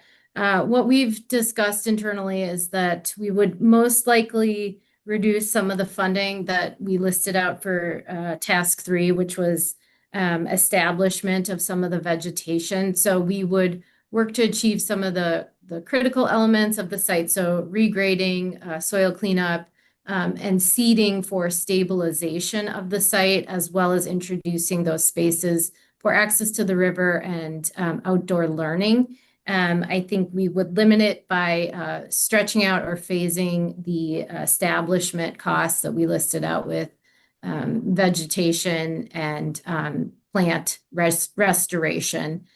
We can also look towards volunteer efforts and other funding options for to complete that amount of work. So I don't have your project up in front of me, but I'm assuming then you mean that activities 1 and 2 could be a phase 1 and activity 3 could be a phase 2 or something like that? Correct. Yes. Thank you, Chair Albrecht. Yes. All right. Thank you. Are there any commission members with questions for this presenter? Seeing none, I'll thank you for your presentation. Thank you very much. Have a great day. Thank you. Our next project is under category C, Education and Outdoor Recreation. The project number is 2026-519. It's on line 66 of our evaluation form. Classrooms to Careers, Expanding Environmental STEM Pathways, the Science Museum of Minnesota. Our presenter is Kelly Boof. And if you are ready, Kelly, please open your camera, introduce yourself, and proceed with your presentation. Good afternoon, Madam Chair and members of the committee. My name is Kelsey Beth, and I am the laboratory manager at the Science Museum of Minnesota's St. Croix Watershed Research Station. As we all know, Minnesota faces many serious environmental challenges driven by both human activities and natural processes. Addressing these complex challenges requires more than scientific knowledge. It requires a scientifically literate and actively engaged public. However, access to authentic environmental education remains uneven across our state. Many students, and especially those from low-income, rural, or historically underrepresented communities, continue to lack opportunities to engage with science hands-on.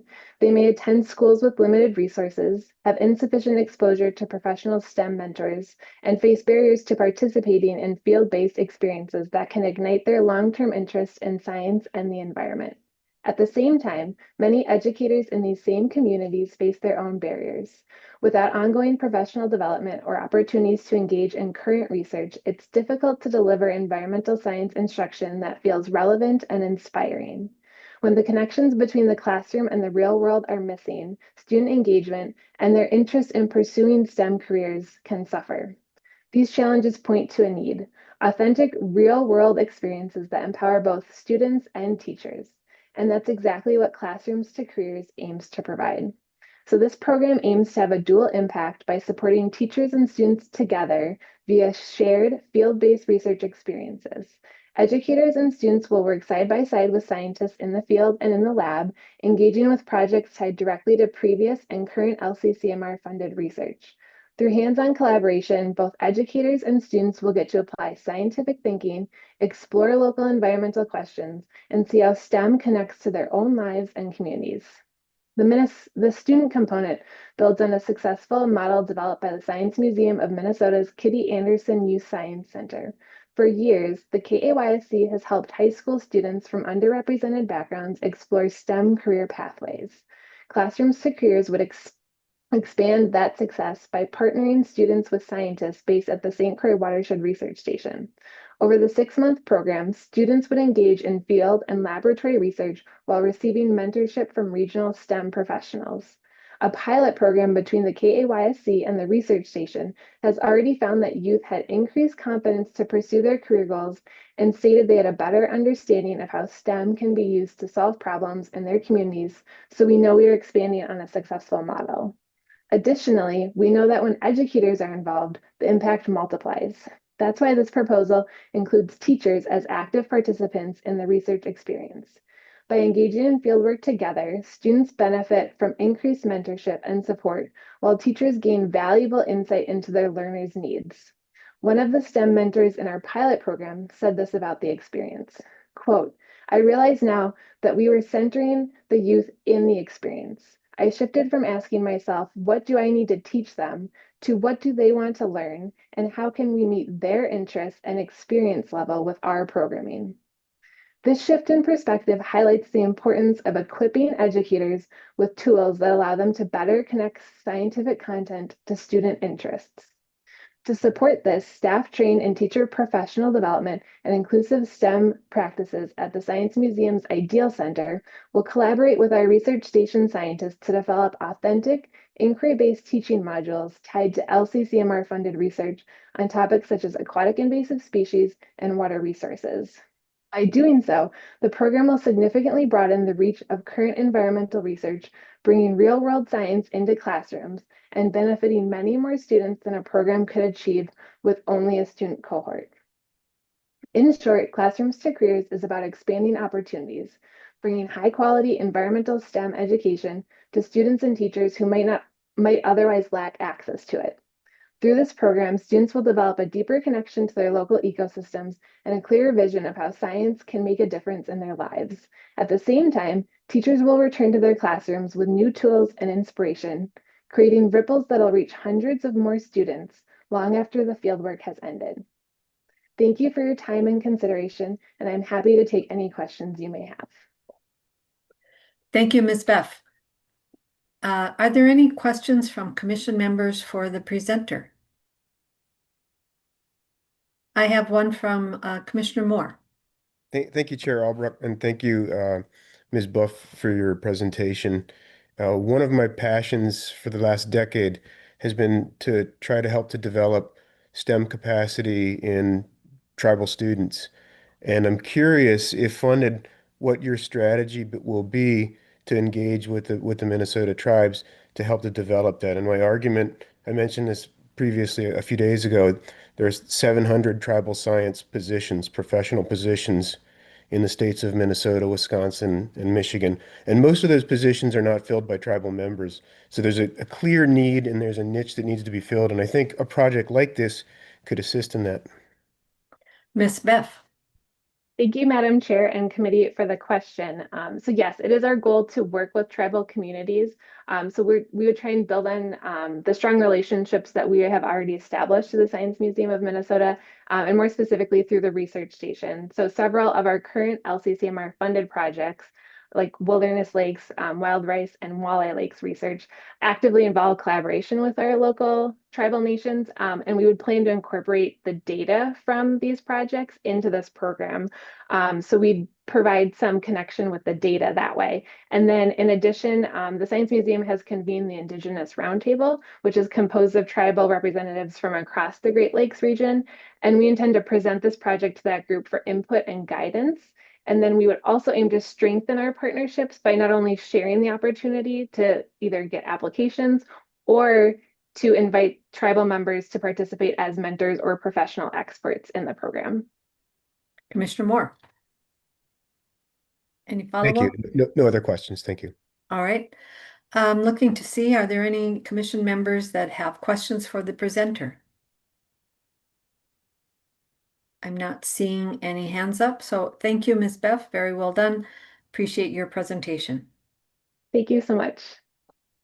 The next presentation on our queue is under Category C, Education and Outdoor Recreation, project number 2026-520. It's on line 67 of our evaluation form.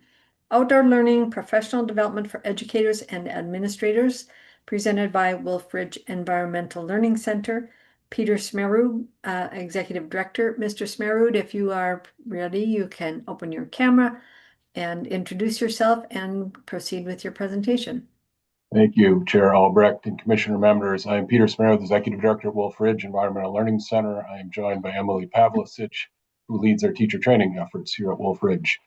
Many on the call know Wolf Ridge. Wolf Ridge Environmental Learning Center is the largest outdoor school provider in the country and in Minnesota.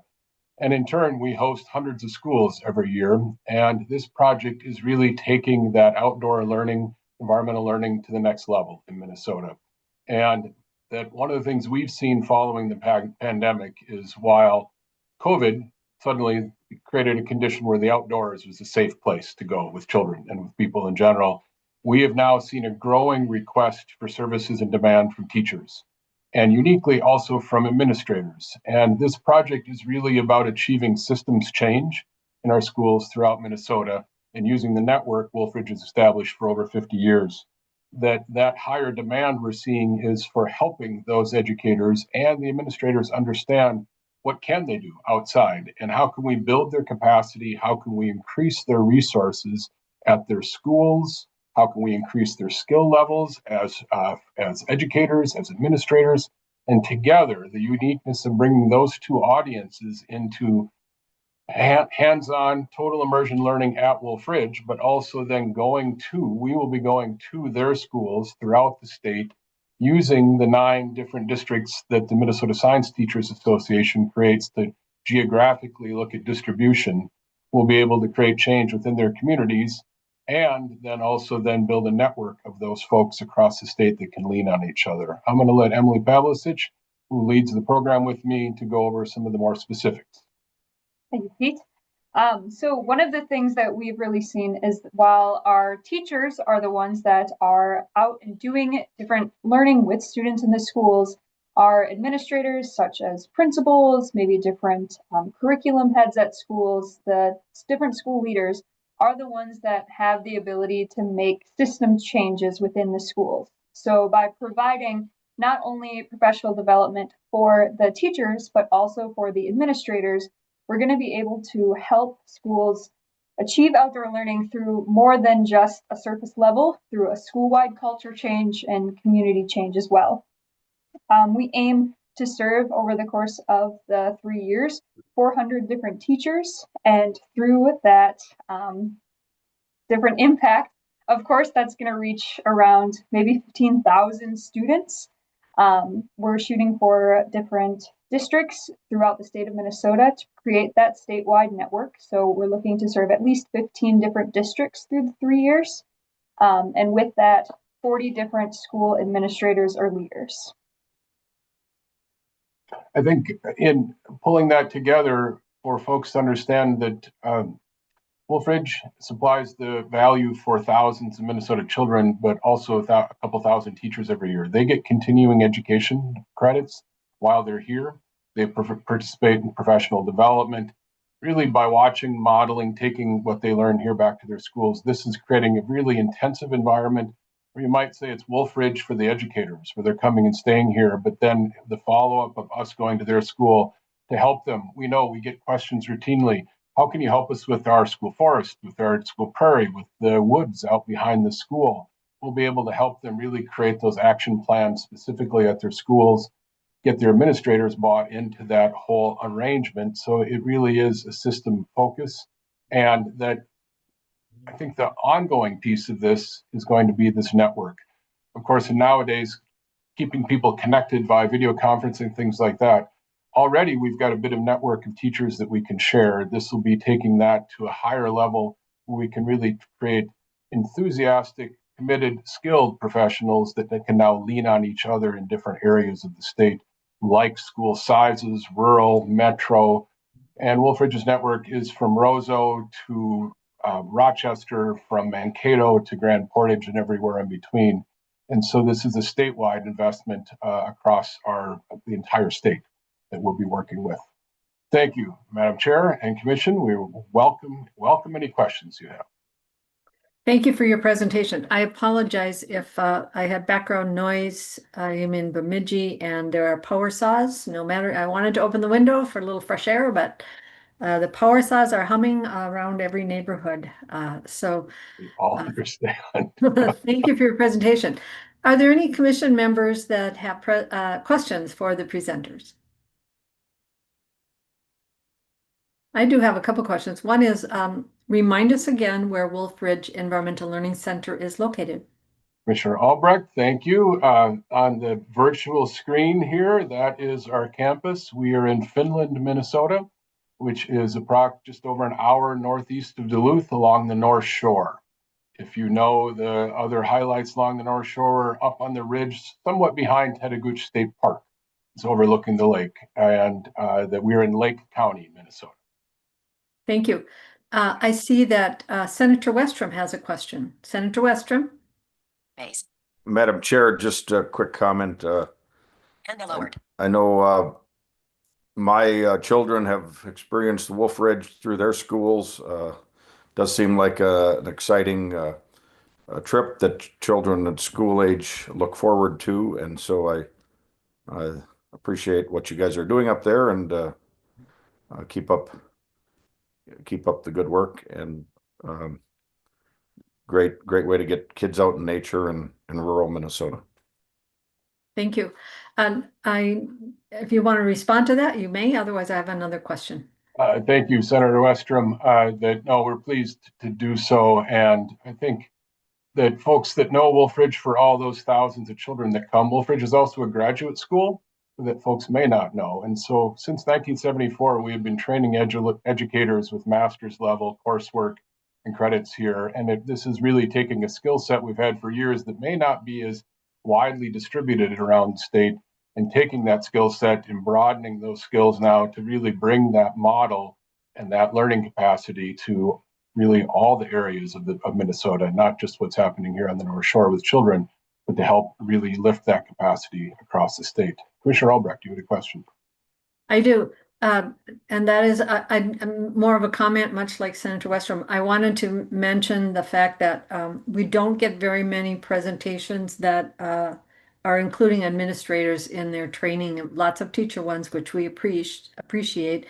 But I was visiting with another commission member who's married to an administrator. My dad was an elementary principal for 30 years. So I know that principals and administrators can set the tone in their school. So adding them into the planning for training, I think is brilliant, and I appreciate that you're doing that.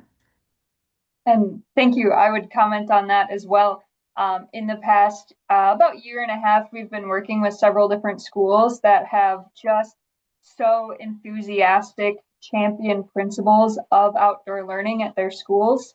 And to have last January, a group of around 30 teachers come up with a couple administrators and school leaders in there as well, and to see the different enthusiasm that the teachers could get, but then also when the teachers could see their principal be the one with the snowshoes running down the hill and participating in these things as well, I think gave that community culture and that different connection for them just another level of deepness that I very much so appreciate getting to work with. Thank you. I don't see any other questions, so I appreciate your presentation. Thank you for your time. Thank you. Thank you. Moving on to our next presentation, which is in the C category, Education and Outdoor Recreation, project number 2026-559. It is on line 68 of our presentation evaluation form. Emerging Conservation Leaders, Expanding the Network, Minnesota Valley National Wildlife Refuge, I believe, and Trust, I should say. And the presenter is Neil Feakin. Mr. Feakin, if you're ready, you can open your camera, introduce yourself, and begin your presentation. Thank you, Madam Chair and members. My name is Neil Feakin, and I'm the Executive Director of the Minnesota Valley Trust, which is a 501c3. With me today, can I just interrupt you 1 minute? Yes. Can you speak into the center of your computer and be very careful to be close to your computer so your voice is very clear to us? Thank you. Go ahead. My apologies. Can you hear me better? I can hear you better. Okay, thanks. I'll just quick start over. So my name is Neil Feakin. I'm the Executive Director for the Minnesota Valley Trust, which is a 501c3. With me today is Christopher Dunham, the Community Engagement Manager at the Minnesota Valley National Wildlife Refuge. As many of you know, the Minnesota Valley National Wildlife Refuge is a premier urban refuge located right here in the Twin Cities. As such, it is uniquely situated to serve as a place where people from all walks of life connect with nature, and young people are introduced to careers in conservation. A primary objective of our proposal is to build upon the momentum and success of your previous investments with the Trust and the Refuge in building increased diversity within the conservation field. We thank you for your previous funding, which has allowed us to build a model internship and apprenticeship program with a focus on local recruitment of young and emerging professionals. The Mentoring the Next Generation of Conservation Professionals offered firsthand participation in educational stewardship and outdoor recreation experiences, both on and off the refuge. All 21 interns and apprentices who participated in the mentoring program acquired their public land certificates, a certification that provides hiring preference for federal jobs. 7 of them have gone on to lead or work with local urban area youth organizations. Several more are currently pursuing graduate studies or are working for conservation organizations across the country. This robust alumni pool creates a unique opportunity for the refuge to serve as a network convener to increase access to the outdoors, strengthen conservation career pathways. Tapping into alumni allows for their continued connection to the refuge and will result in new partnerships that welcome thousands of youth to the outdoors. Pairing this strategy with the proven success of our internship and apprenticeship program will provide vital stepping stones needed for these new conservation leaders to be role models for the next generation and help the refuge serve as a community asset for all. Christopher? Yeah, hello, my name is Christopher Dunham. I'm the Community Engagement Manager here at Minnesota Valley National Wildlife Refuge, part of the U.S. Fish and Wildlife Service. So this program is aiming to fund 1 full-time internship coordinator, as well as 1 environmental education lead. And these 2 positions would be funded for 3 years each. For the internship coordinator, one of their primary responsibilities would be helping to lead the recruitment, the training, the mentoring of the refuge's internships and apprenticeship programs, working with high school students through college-age students. Additionally, leveraging that alumni network, the internship coordinator would work with 7 to 10 local organizations to welcome more youth and community organizations out to the refuge, learn about conservation careers, and participate in introductory outdoor recreation experiences. The environmental education lead is vital for overseeing a cohort of environmental educators, which help to welcome roughly 10,000 students out to the refuge, their visitor centers and trails each year. And these positions would work closely with the internship coordinator to help co-develop programming to help welcome those new audiences out. Finally, the program would also support 4 apprentices in the fields of conservation biology, habitat management, visitor services, and outreach. And these positions would work closely alongside conservation professionals from the U.S. Fish and Wildlife Service.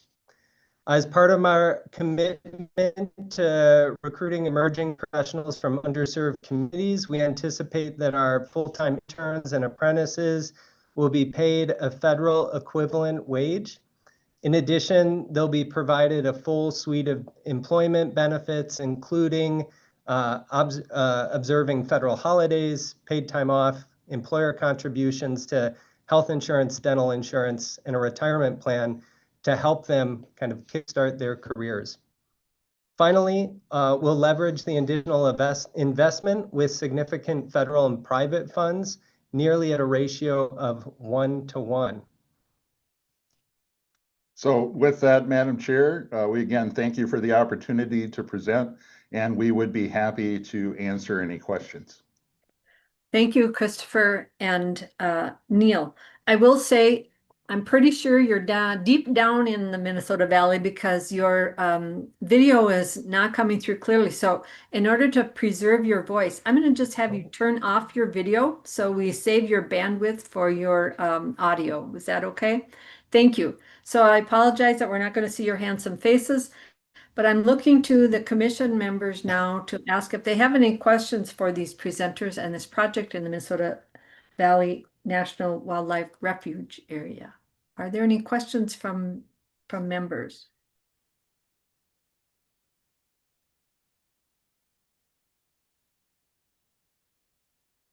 I see that I don't have any hands up, but I'll just ask one question, and that is,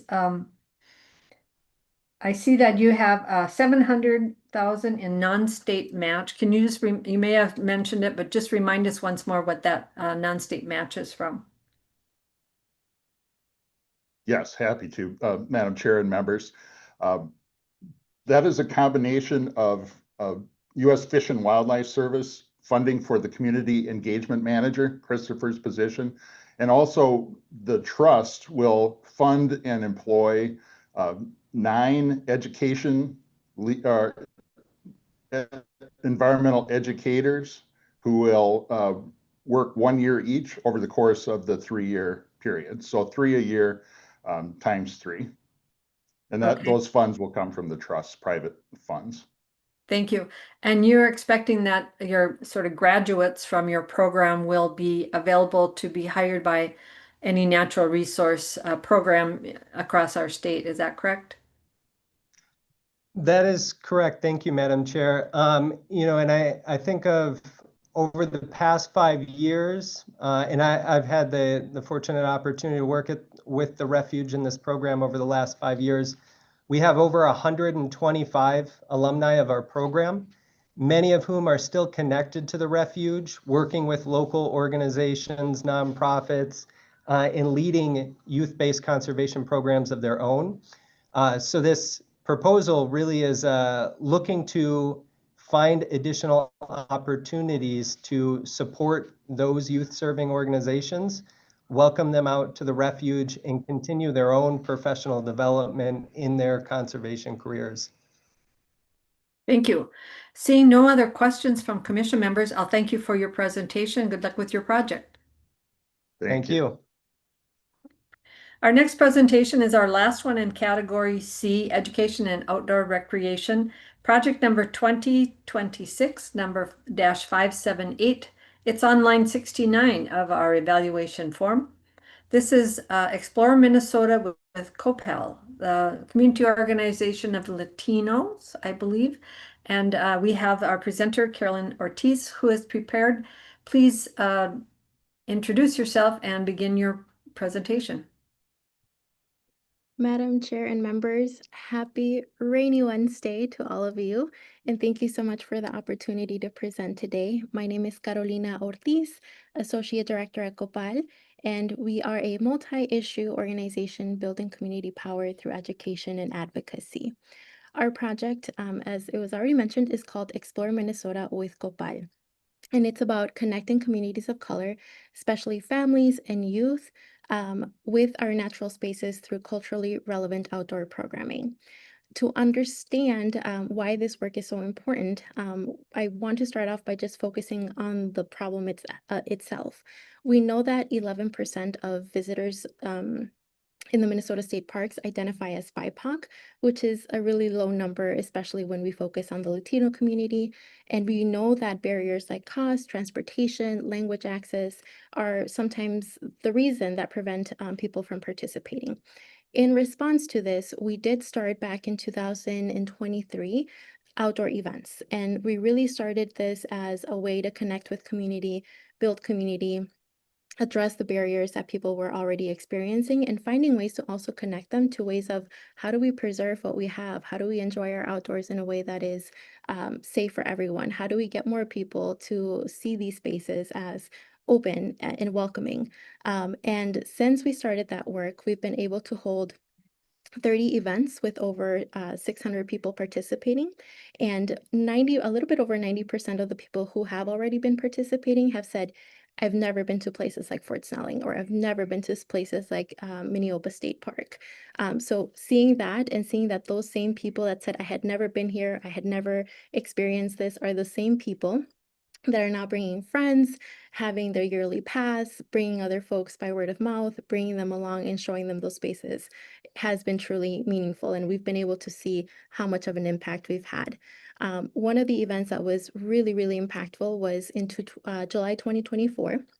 we were able to work with Whitewater State Park in bat counting. So many people that were afraid of bats were there counting bats with the understanding that we were helping the research to really figure out, what is the proper space or the proper building of the bat houses, and how can we support, and why are the 8 species of bats so important in Minnesota?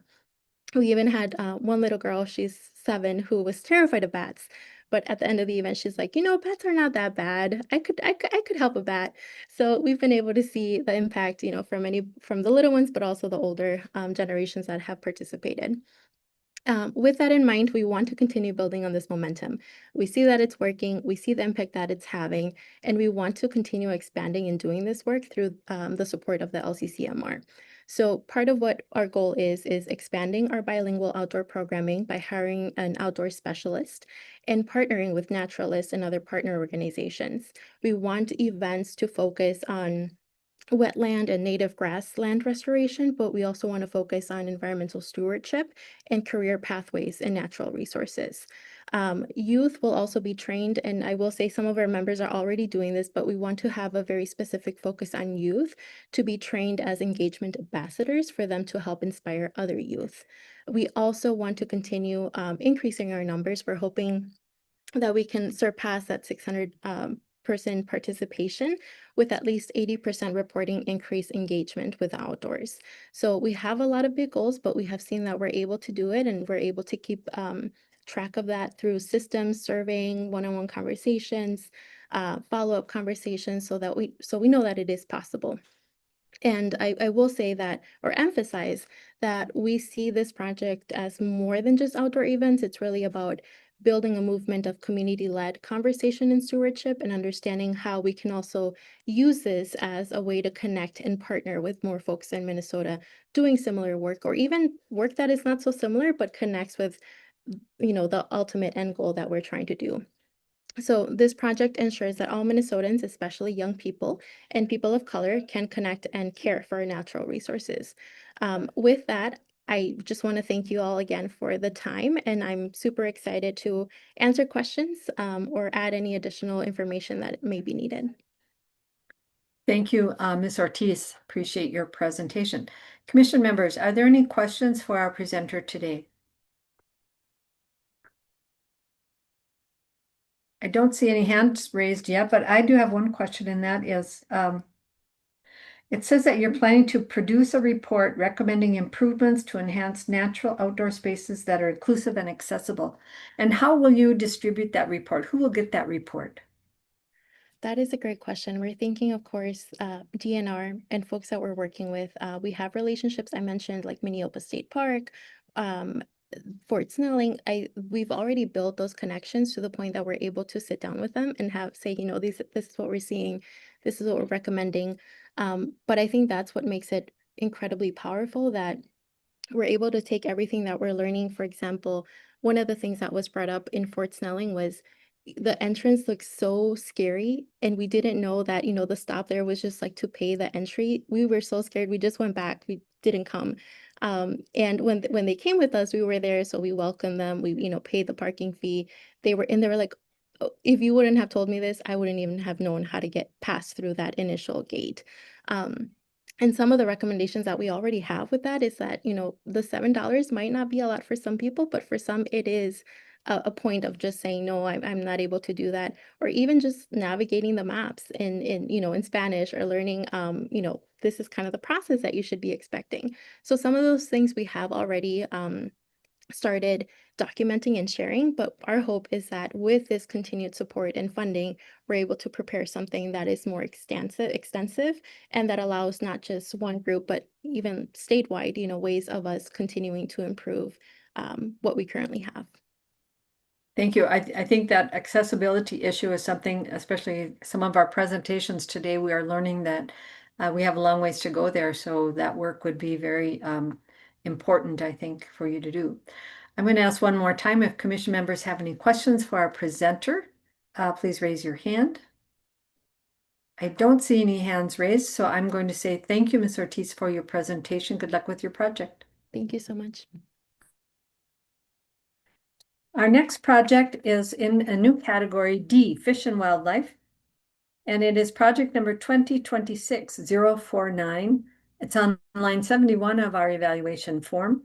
The project is Which Cisco Are Strongest? Identifying Healthy Populations. This is the University of Minnesota College of Food, Agriculture, and Natural Resources Sciences. And Dr. Ken Zillig is here with us. Please introduce yourself and start your project or your presentation. Thank you. Hi, thank you so much. Good morning or good afternoon, Madam Chair and members. I'm Dr. Ken Zillig, a postdoctoral researcher at the University of Minnesota in the Department of Fisheries, Wildlife, and Conservation Biology. I'm here to introduce a project focused on one of Minnesota's most vulnerable native fish, the Cisco. Cisco, also known as lake herring, tullibee, or otoni beans, are the backbone of many of our lake ecosystems. They eat small, near microscopic food and are a key prey item for trophy fish like lake trout, walleye, and muskie. In this way, they serve an essential link in the food chain and the broader Minnesota lake ecosystem. Think about it this way. When you're eating that delicious wild-caught walleye, the fish you're eating probably ate a Cisco. Likewise, for Minnesota's iconic state bird, the common loon, Cisco are a critical food resource. Finally, Cisco are important to tribal subsistence and fishery programs. Unfortunately, these cold water fish and the services they provide are in crisis. Increasingly, during the summer, Cisco die-offs are reported in lakes across Minnesota. As lake waters warm from the top down and oxygen declines from the bottom up, Cisco can no longer find safe habitat. They're literally squeezed out. Minnesota has been a leader in protecting forested watersheds to conserve cold water habitat in lakes, but we are finding that different lakes respond differently to watershed development and climate stress. And on top of that, different Cisco populations respond differently to different lake environments and to have different sort of intrinsic physiological limitations. Some populations seem to tolerate stress better than others and may be resilient to the changing lake conditions. For instance, Cisco from Lake Coronis in Stearns and Meeker County appear to tolerate higher temperatures and better than Cisco from Lake Huron. We aim to understand and capitalize on this variability among Cisco populations and lake habitats to ensure the persistence of this important species into the future. Our project asks a critical question for conservation and management. Which Cisco populations are the most resilient, and how can we match the right fish to the right lakes to restore the species and protect Minnesota's lake ecosystems? Today, management and conservation programs don't have the biological data needed to make informed decisions and address questions such as, will the population of Lake Corona Cisco survive a heat wave of 90 degrees? How about 95 degrees? Can we translocate Leech Lake Cisco into nearby lakes to support lake ecosystems, or would Cisco from Lake Mille Lacs be better suited? And finally, which populations need our attention now, and which can we expect to persist easily into the future? Right now, we're in the dark. This project will gather data straight from the fish's mouth to find the answers managers need to act strategically, proactively, and efficiently. To provide the answers to these questions and others, we are planning with tribal and DNR partners to collect Cisco eggs from multiple populations across the state, places like Leech Lake, Mille Lacs, Lake Superior, and Lake Coronis, representing a range of environmental conditions and lake types. We'll raise Cisco from each population in the lab under controlled oxygen and temperature conditions. We'll track survival and growth through from eggs to juveniles, and we'll also test how well each population tolerates high temperatures and low oxygen. We will use these physiological data combined with detailed information on lake temperatures, oxygen, and depth to create habitat suitability maps for lakes across Minnesota. These maps will show which lakes currently and under future conditions match the requirements for different strains of Cisco. This tool will allow DNR and tribal partners to match resilient populations to suitable habitats for restoration. It will also help identify populations which are at most risk or of lesser concern. And finally, these habitat suitability maps aren't just for Cisco, but they will serve as a platform that can be adapted to other species. By adding data on other at-risk or invasive species, managers will be able to visualize how lake conditions change over time and how those changes affect fish habitat and their persistence into the future. This project aims to deliver immediate and long-term benefits for Minnesotans, including increased resilience for cold water fisheries and lake ecosystems across Minnesota.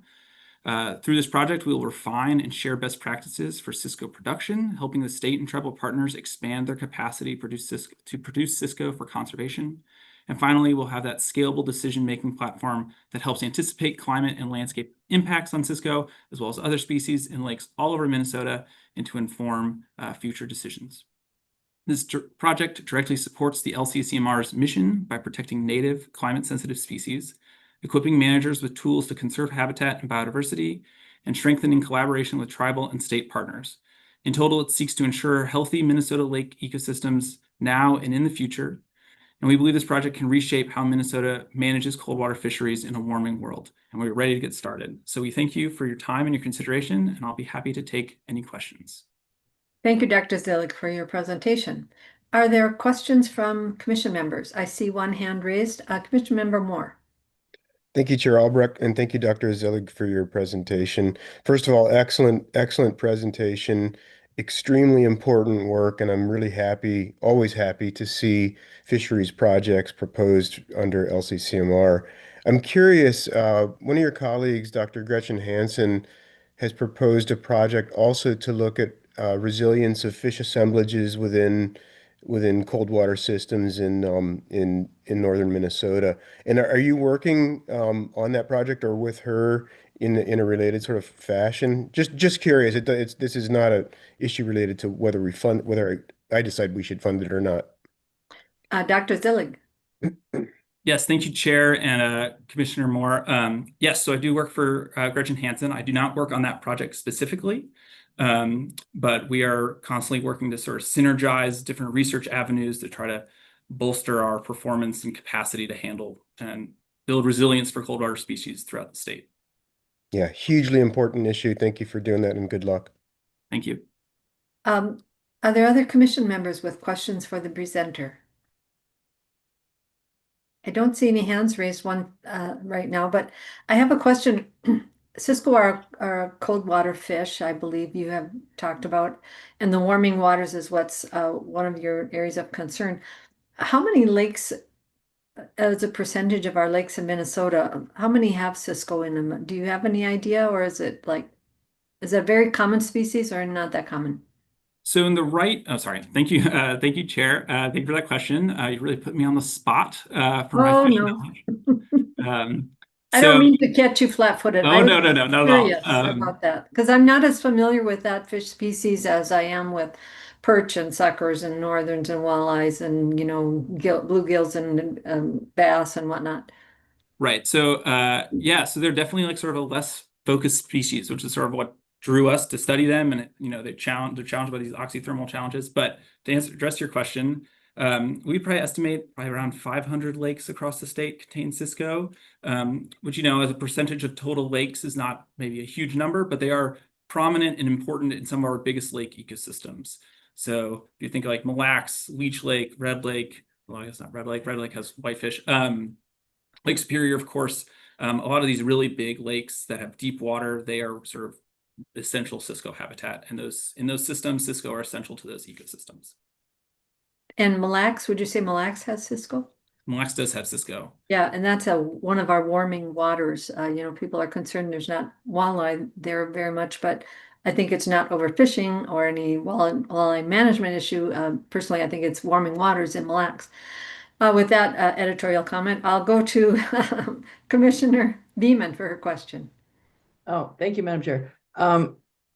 I was curious, I saw that you do have support from the DNR and that there is going to be some in-kind cooperation with some of the fisheries folks there. I was just curious, out of all of the different challenges that DNR fisheries is looking at, where does your project at Cisco fit? Is it something that DNR has been looking at or concerned about for a long time, or is this more of a one-off for them? Dr. Zillig. Yeah. Well, I don't really want to speak for DNR particularly, but I will attempt. So they definitely have been tracking declines in Cisco in water bodies across the state. This is sort of, in speaking with our partners that focus in sort of the Spicer area and the lakes like Coronis and Green Lake, those populations are in documented decline. So it is a concern to sort of try to understand the drivers of that decline and where the decline is occurring.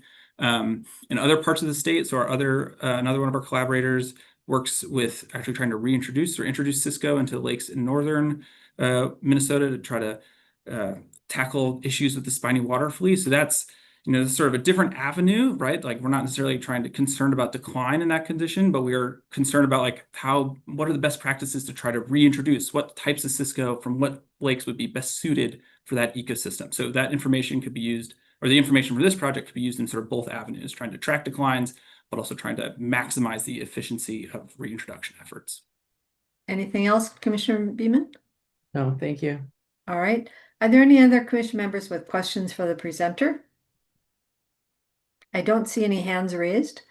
I appreciate your presentation, Dr. Zillig. Good luck with your project. Thank you so much. Thank you. We're cruising to the home stretch here, folks. We are in our last presentation of today, and that is under D, Fish and Wildlife category, project number 2026-074 on line 72 of our evaluation form. This is Mapping Leech Lake Vegetation, a Closer Look by the Leech Lake Band of Ojibwe. We have Raining White with us today.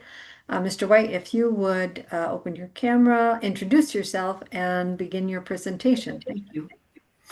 Thank you, Madam Chair. Hello, Bonjour. My name is Raining White. I work for the Leech Lake Division of Resource Management, which is the tribe's equivalent to the DNR.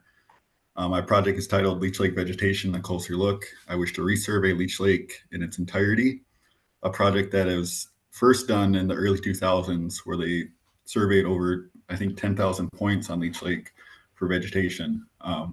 This doesn't happen often on our large lakes, just due to the time constraint and the funding opportunities and capacity. Indigenous people have used this lake for centuries, and use continues of this lake by both tribal and non-tribal citizens. I'm sure most Minnesotans have been on Leech Lake or know someone who uses Leech Lake for recreation, sustenance, angling, or just the intrinsic beauty and value that it brings. If you do know someone or are someone who has used Leech Lake for quite some time, you may have also noticed there's been changes going on our third largest lake. Anecdotally, my colleagues and I have heard there are major changes happening to this lake.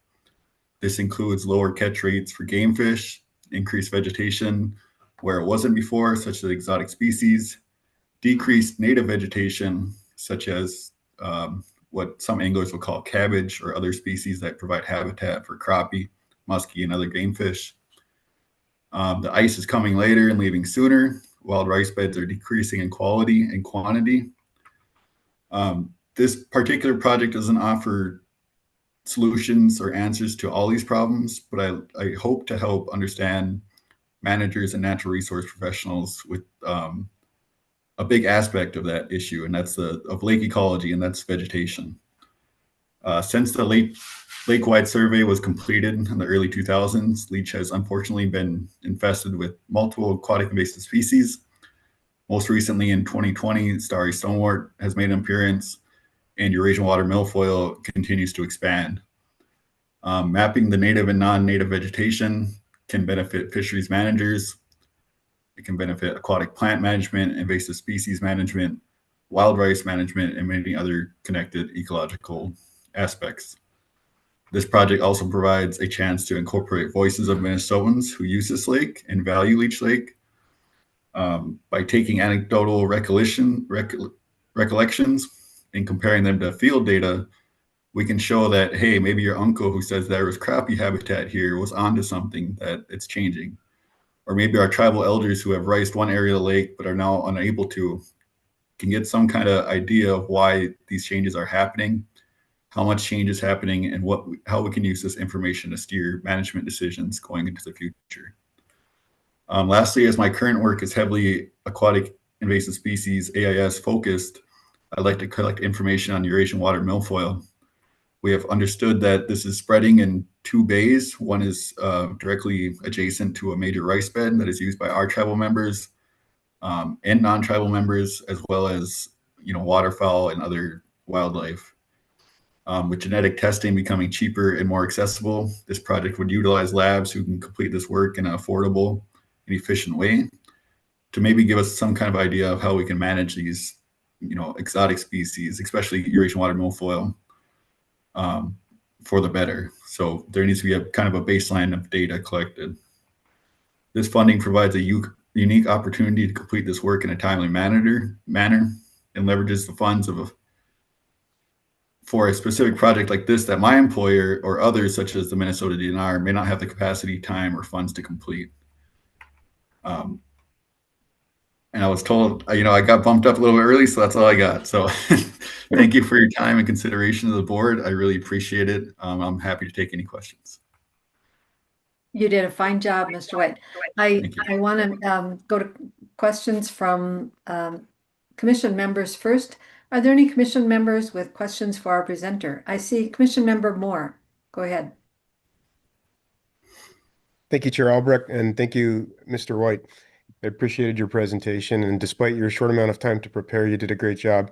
I'm curious if you have any plans for educational outreach with what you do with your work. I'm thinking this could be a good opportunity to work with either Leech Lake Community College or perhaps your tribe's environmental education program, if you have one, or even your tribe's elementary schools. I think it's a neat opportunity to teach some of the tribal youth about the importance of aquatic vegetation and how that might relate to fish habitat or subsistence uses. To the presenter. Thank you, Commissioner Moore, for that question, and you, Madam Commissioner. Yeah, I think that's kind of our focus with all our work here at Leech Lake, is getting outreach and education early and often to all sorts of stakeholders.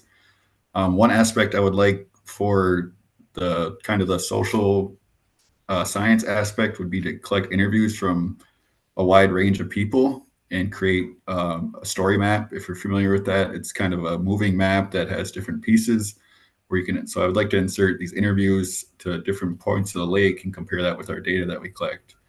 This could be used as a teaching tool for children. Maybe they see the relative on there, somebody they know talk about this lake, and then we can compare it. It can be compared real time with, what we found in our surveys. So I think education for Leech Lake is especially important. And there's definitely, we have an intern program with the Leech Lake Tribal College that we've utilized these past few years. And I would hope to, I have a few technicians I would like to hire under this grant that hopefully can come directly from my community in this surrounding area to increase this interest. Commissioner Moore, anything else? No further questions. Thank you. All right. Any other commission members with a question for our presenter? Well, as always, I do have at least one question, and that is, I recognize, I live in Bemidji, so I'm familiar with the area, and I grew up in the area. Leech Lake is about 100,000 acres. And I'm curious, how do you go about surveying a lake that large? Is it like a grid system, or do you just pick bays that you can access, or what's your plan to really access all the areas in the lake that need to be accessed? Thank you for the question, Madam Commissioner. So basically it would be gridding out the whole lake. When they completed it early 2000s, I believe it took 4 seasons and then another season to compile data. I would replicate those exact same spots. I have the GPS data. I forget the exact distance between spots they are, but I think it's like 150 meters. So you grid out the whole lake. You can do some GIS exercises because plants live where they can get light. So once it's too deep, you can kind of X those out and kind of not really glaze over them, but it's a lot quicker to do those plots than it would be, say a littoral zone and a really healthy spot of the lake. So it'd basically be, utilizing 2 teams if I got this full funding to just grid out the whole lake. And I chose 3 years for this because Leech Lake is really unforgiving, as you know. A little bit of wind out of the south or the east can really ruin a day of work. So with that in mind, I would like to, really hit it hard and fast, but also keep in mind that it is a large lake and it is going to take quite a bit of time. And so I'm assuming you're going to access it by boat or canoe or, in some areas maybe, but are you planning any air photo reconnaissance or drone reconnaissance? Yep. So we, the DRM here, my employer just recently got a grant where we purchased some state-of-the-art drones. So in respects to emergent vegetation where we may not be able to get in with a boat, and especially wild rice where we find it a sacred plant that we don't want to disrupt it, I could utilize drones to take high quality imagery and kind of parse out a kind of idea of what emergent vegetation is there, whether it's cattails, bulrush, monoman, or wild rice, so those type of things. So really utilizing all the tools I have currently, but I just need that extra kind of funding for personnel. I did put in for a boat in there because a boat is important to have, and ours, is not the greatest. It's actually broken down right now, but yeah, we have a lot of things that we can leverage here that we already have. It's just kind of that extra funding that is really going to make this project go smooth and be able to be completed in 3 years. Thank you. I have a question from Commissioner Beeman. Thank you, Madam Chair, and thank you, presenter. Very interesting project. Quick question. I was just kind of caught by one of the subs that you might be working with, just the New York Botanical Garden, which struck me as an unusual partner for anything going on in Minnesota. Can you just explain that connection? Yeah. So Leech Lake has a wide variety of a macroalgae called Cariaceae. It was actually an LCCMR project here. I think that got approved in 2022 or 21, called All Stoneworts Are Starry through the Minnesota DNR. Mm-hmm. So we helped with that project. And so the Cara, it's really similar looking. So it takes expert idea and can take even DNA analysis to parse out the exact species of it. So utilizing Ken Carroll, who I had in mind for the New York Botanical Garden, as a Cariaceae expert, would give us education opportunities in identifying Cara, which a lot of people just go down to the genus instead of the species. But also in case we needed any expert opinions on, what is this compared to this for Cara. And starry stonewort is also a Cara. It's just an invasive one, and it can look very similar to our native one. So having that expert kind of backup is really important. Whereas vascular plants are pretty unique, where I know most of my vascular plants and can tell them apart, and have other experts in the state that I can lean on, such as Minnesota DNR employees. But the Cara it can be so similar that you almost need that expert to actually get down to that species level. Anything else, Commissioner Beeman? Thank you. That's interesting. Thank you. Are there any other questions from commission members for our presenter? Seeing none, I will thank the presenter for your presentation. Good luck with your project. I appreciate your time. Thank you. We are finished with our list of presentations for the day. Thanks, commission members, for your attention and your thoughtful questions. I appreciate it. We're on to the next item on our agenda, which is number 5, LCCMR Other Business. And I'll ask Director Nash if we have any other business for our group. Madam Chair, just one item, and that is that as part of the open meeting law that LCCMR is subject to, we are allowed to hold this meeting fully remotely as long as we have at least one member join the meeting from the Capitol complex. So I was just wondering if we could have, for the record, just confirmation that we have at least one member who is joining the meeting from the Capitol complex. I am joining. I'm also joining. So for confirmation, that's Representative Peter Fisher is in the Capitol, and also Representative Sydney Jordan is in the Capitol. Thanks for that reminder, Director Nash. Anything else? Great, thank you. And I appreciate your willingness to do that for us to make sure that we are legal. Other than that, I think I mentioned before, but just as a reminder, there's a support letter that was submitted since yesterday, and that is posted on the meeting page. And then other than that, we are planning to see everyone at 8:30 tomorrow morning. We extended the day a little bit, so the meeting currently is scheduled to go to 5:40. Thank you. So that public testimony, as Director Nash has mentioned, is posted on the meeting page. And with that, I thank you for your attention, everyone. We'll see you in the morning. The meeting is adjourned. See you tomorrow. Thank you, everybody.